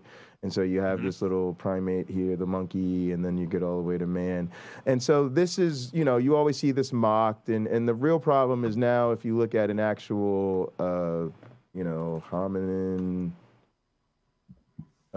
phylogeny or something, what you actually have is, you know, a branching pattern, right? And so it's not a linear pattern. It's this, you know, you start here and everybody branches out and, you know, these species all probably cohabitated. These guys all lived at the same time. These all cohabitated. These cohabitated. Do you see what I'm saying? And so this is it's not a neat, it's not, it doesn't look like this, right? But the funny thing is when this non-charismatic, very unintelligent person right here went to, you know, 9th grade biology class in 19 whatever the fuck, right? Was evolution education nearly as sophisticated as what me and my high school teacher buddies are teaching today in 10th grade biology? Nope. Not even fucking close. Right. So all he's telling you is, yeah, back in the day, you know, and blah, blah, blah, blah, blah, let's straw man science by inserting my wholly underwhelming education here. And if you lay out a series, a bunch of creatures, you can kind of put them in a, kind of sort them in terms of which one's closer to you. And it does look like kind of like a transition. And so these were very compelling pictures. And I had a Collier's. You didn't evolve from modern apes, exactly, stupid or energy. And Artie wasn't a knuckle walker on the ground, precisely. Encyclopedia where it showed like the primitive, the primitive creatures evolving into humans, and then the humans through primitive history, learning about fire, and then science. And then at the very end, you see them flying to space. I said, oh, that's a beautiful picture. Eternal progress. And I said, that's kind of a very godly way of looking at the universe. You know, things are just going to get better and better. Did you? Yeah, smuggle got in everywhere. Yeah, I was like, wait a second, wait, are we still in science class? Are we still discussing the science? Like, and this is what these people want to do, right? And then he wants to talk to us about science, and it's like, Sal, you just surrendered it, you just gave it away, right? This is the William Lane Craig, right? William Lane Craig, what? He said he broke the internet because he committed intellectual suicide because he did what? He said he lowers his epistemic requirements for Jesus. Mm-hmm. Do you know what he could have said, James? He could have said anything but that. He could have just said, he could have said, hi, my name is William Lane Craig. Nigga, your job is to lower your epistemic needs for Jesus. Like, it's when the gay kid comes out of the closet and y'all been trying to encourage him to for 4 years, but you pretend like you're surprised and you're happy for him. Yeah. Like, I was really surprised that the Atheist made that big of a deal. First of all, I don't even think it was something he said recently. He's been saying shit like this all the time. Yeah. And Sal said the same shit. He says it all the time. Oh, I decided to accept young Earth creationism. When I did that, I realized I just have to do it, even though I didn't have all the facts that I'd want to have. I just had to accept that the Earth was young on faith. Mm. Okay, Sal, well, this is why me and you are never going to have a serious scientific conversation about anything, fuckface. Right. I don't get to ever say scientifically, oh, I decided to accept this without all the facts. Oh, yeah, I didn't really have anything to support that, bitch. I just took it on faith that's just the way it is. And yeah, so tenure, right? Tenure? I think tenure and promotion is next, right? Can we talk about that? What the fuck is wrong with this man? that's very, that's inherent in the way we're made up. We want to see things just get better, not worse. Mhm. And I became a Christian at age. All right, YouTube Punk, 15, appreciate you. And I didn't understand. When we get some time for stream maintenance, YouTube Punk, we'll up the sounds. Last time we did, we got a bunch of new stuff, and I like when we get to add a new sounds. And let me know too, if there's particular ones that need to be redeemable or not.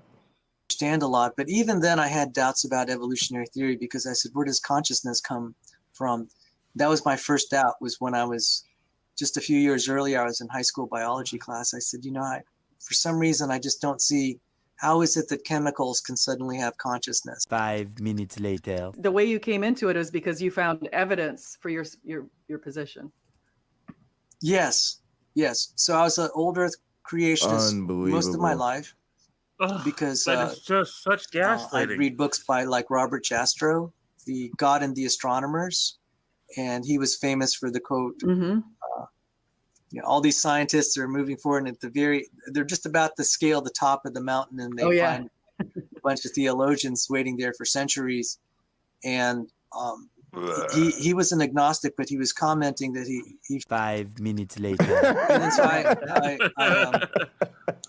nearly had my loss of faith 20 years ago, and then I started coming back through the first of all because I read Bertrand Russell, and he was saying, he had this beautiful essay. It's like when you can't decide if you want to be a scientist, a preacher, a spoken word artist. Sal,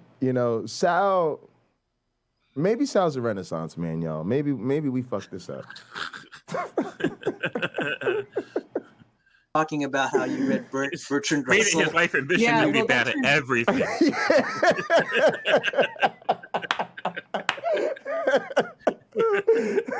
So good. You actually Christian faith? That's hilarious. And so I also read it, but in a different way. Bertrand Russell. 5 minutes later. Death of the solar system. And I was like, wow. Wow. If that is the viewpoint of atheism, I'm going to take what little scraps of evidence I have. I'm going to take what little scraps of evidence I have. I'm going to take what little scraps of evidence I have and go with it. Because he said it so eloquently. And I'm like, it's a miracle. I wanted to share it. I started a university group in 2004, and I said, God, I want national attention. I ended up being on the cover of Nature. And I was like, why would they grab some random college student school to study cosmology? And I did. I went to Johns Hopkins. I studied astrophysics, cosmology, general relativity, quantum mechanics, plasma physics. Well, Bertrand Russell did say there was not, quote, enough evidence, which admits there is some, and and complains it's not enough, merely subjectively. Oh, okay. Man, this is so good. So I just wanted to read that because I wasn't sure what that comment said.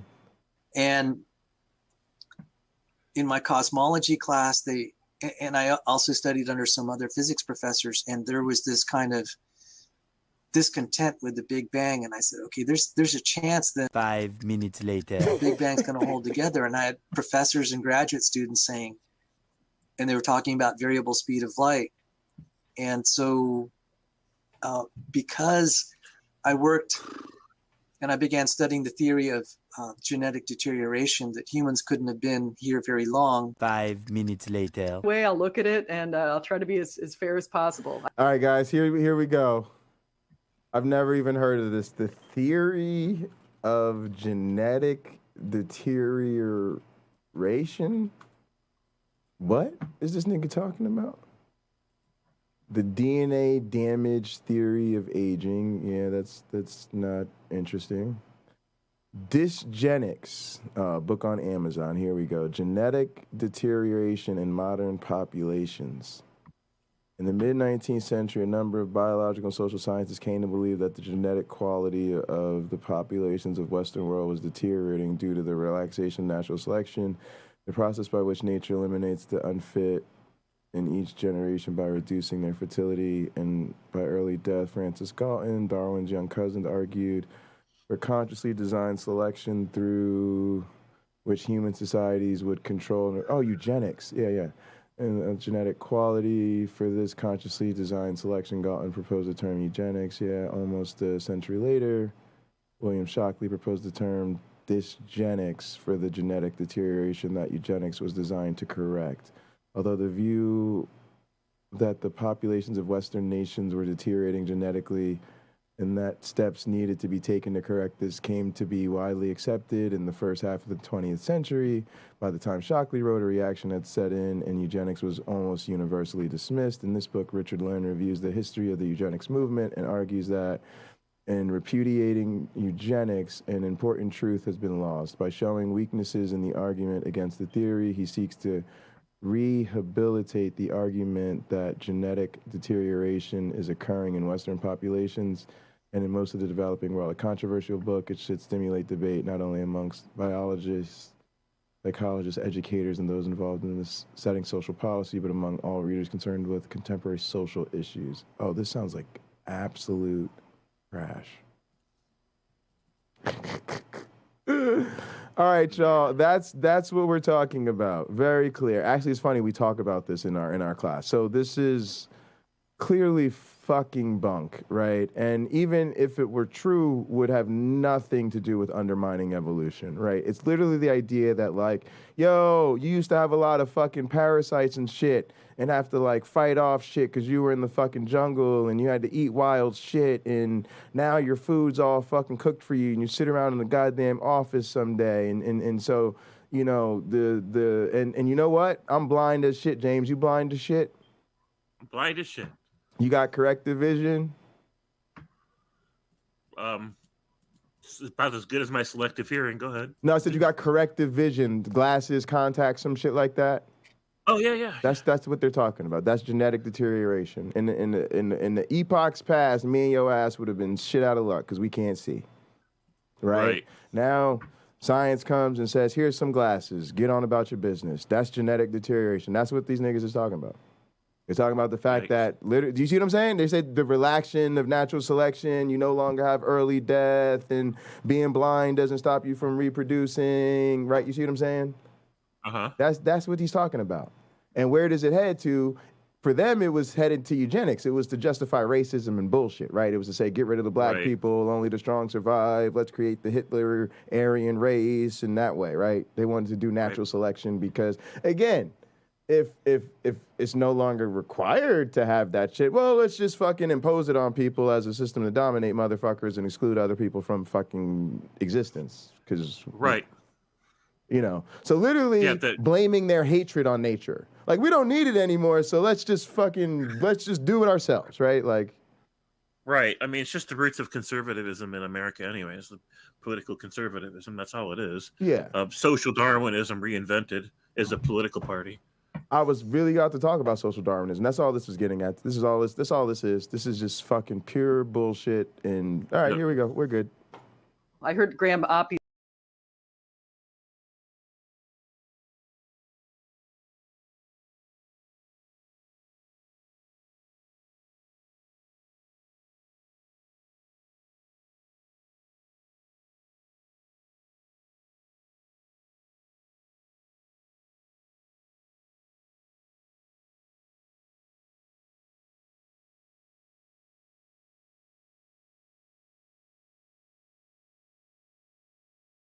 Fix that. All right, here, let's play this.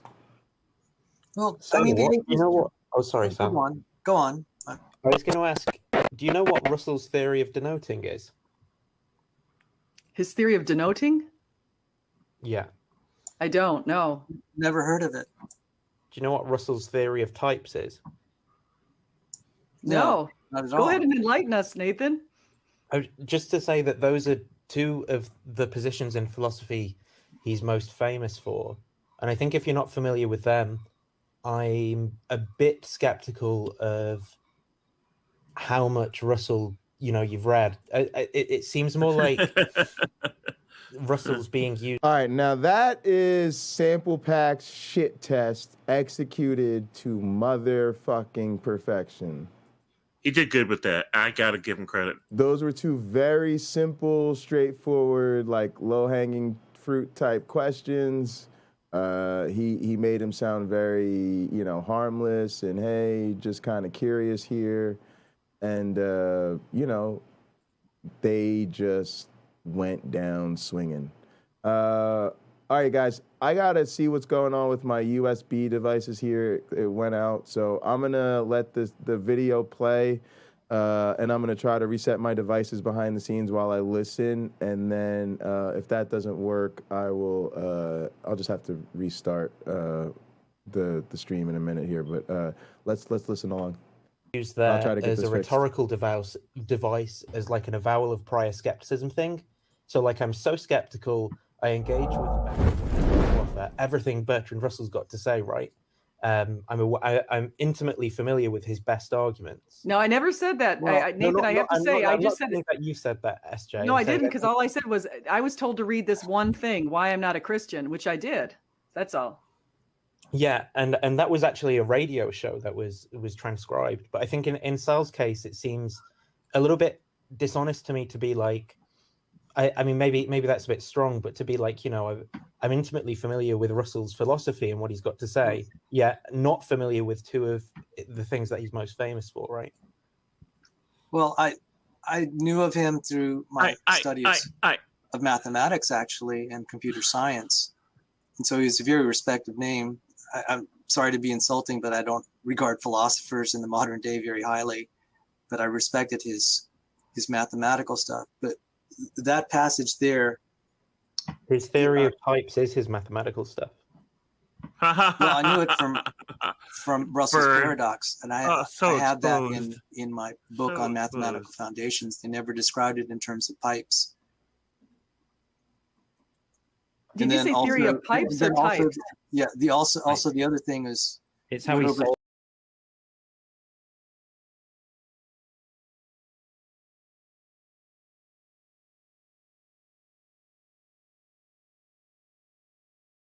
Pipes, because in mathematics, Gödel takes a lot more priority, and it was really framed in terms of refuting.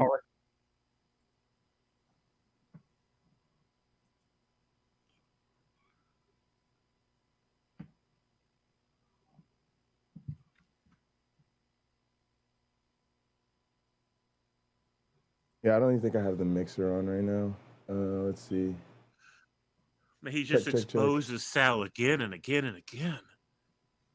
Oh, it came back. All right. Yeah, guys, hang on. I got to mess with these devices real quick. So just give me a minute.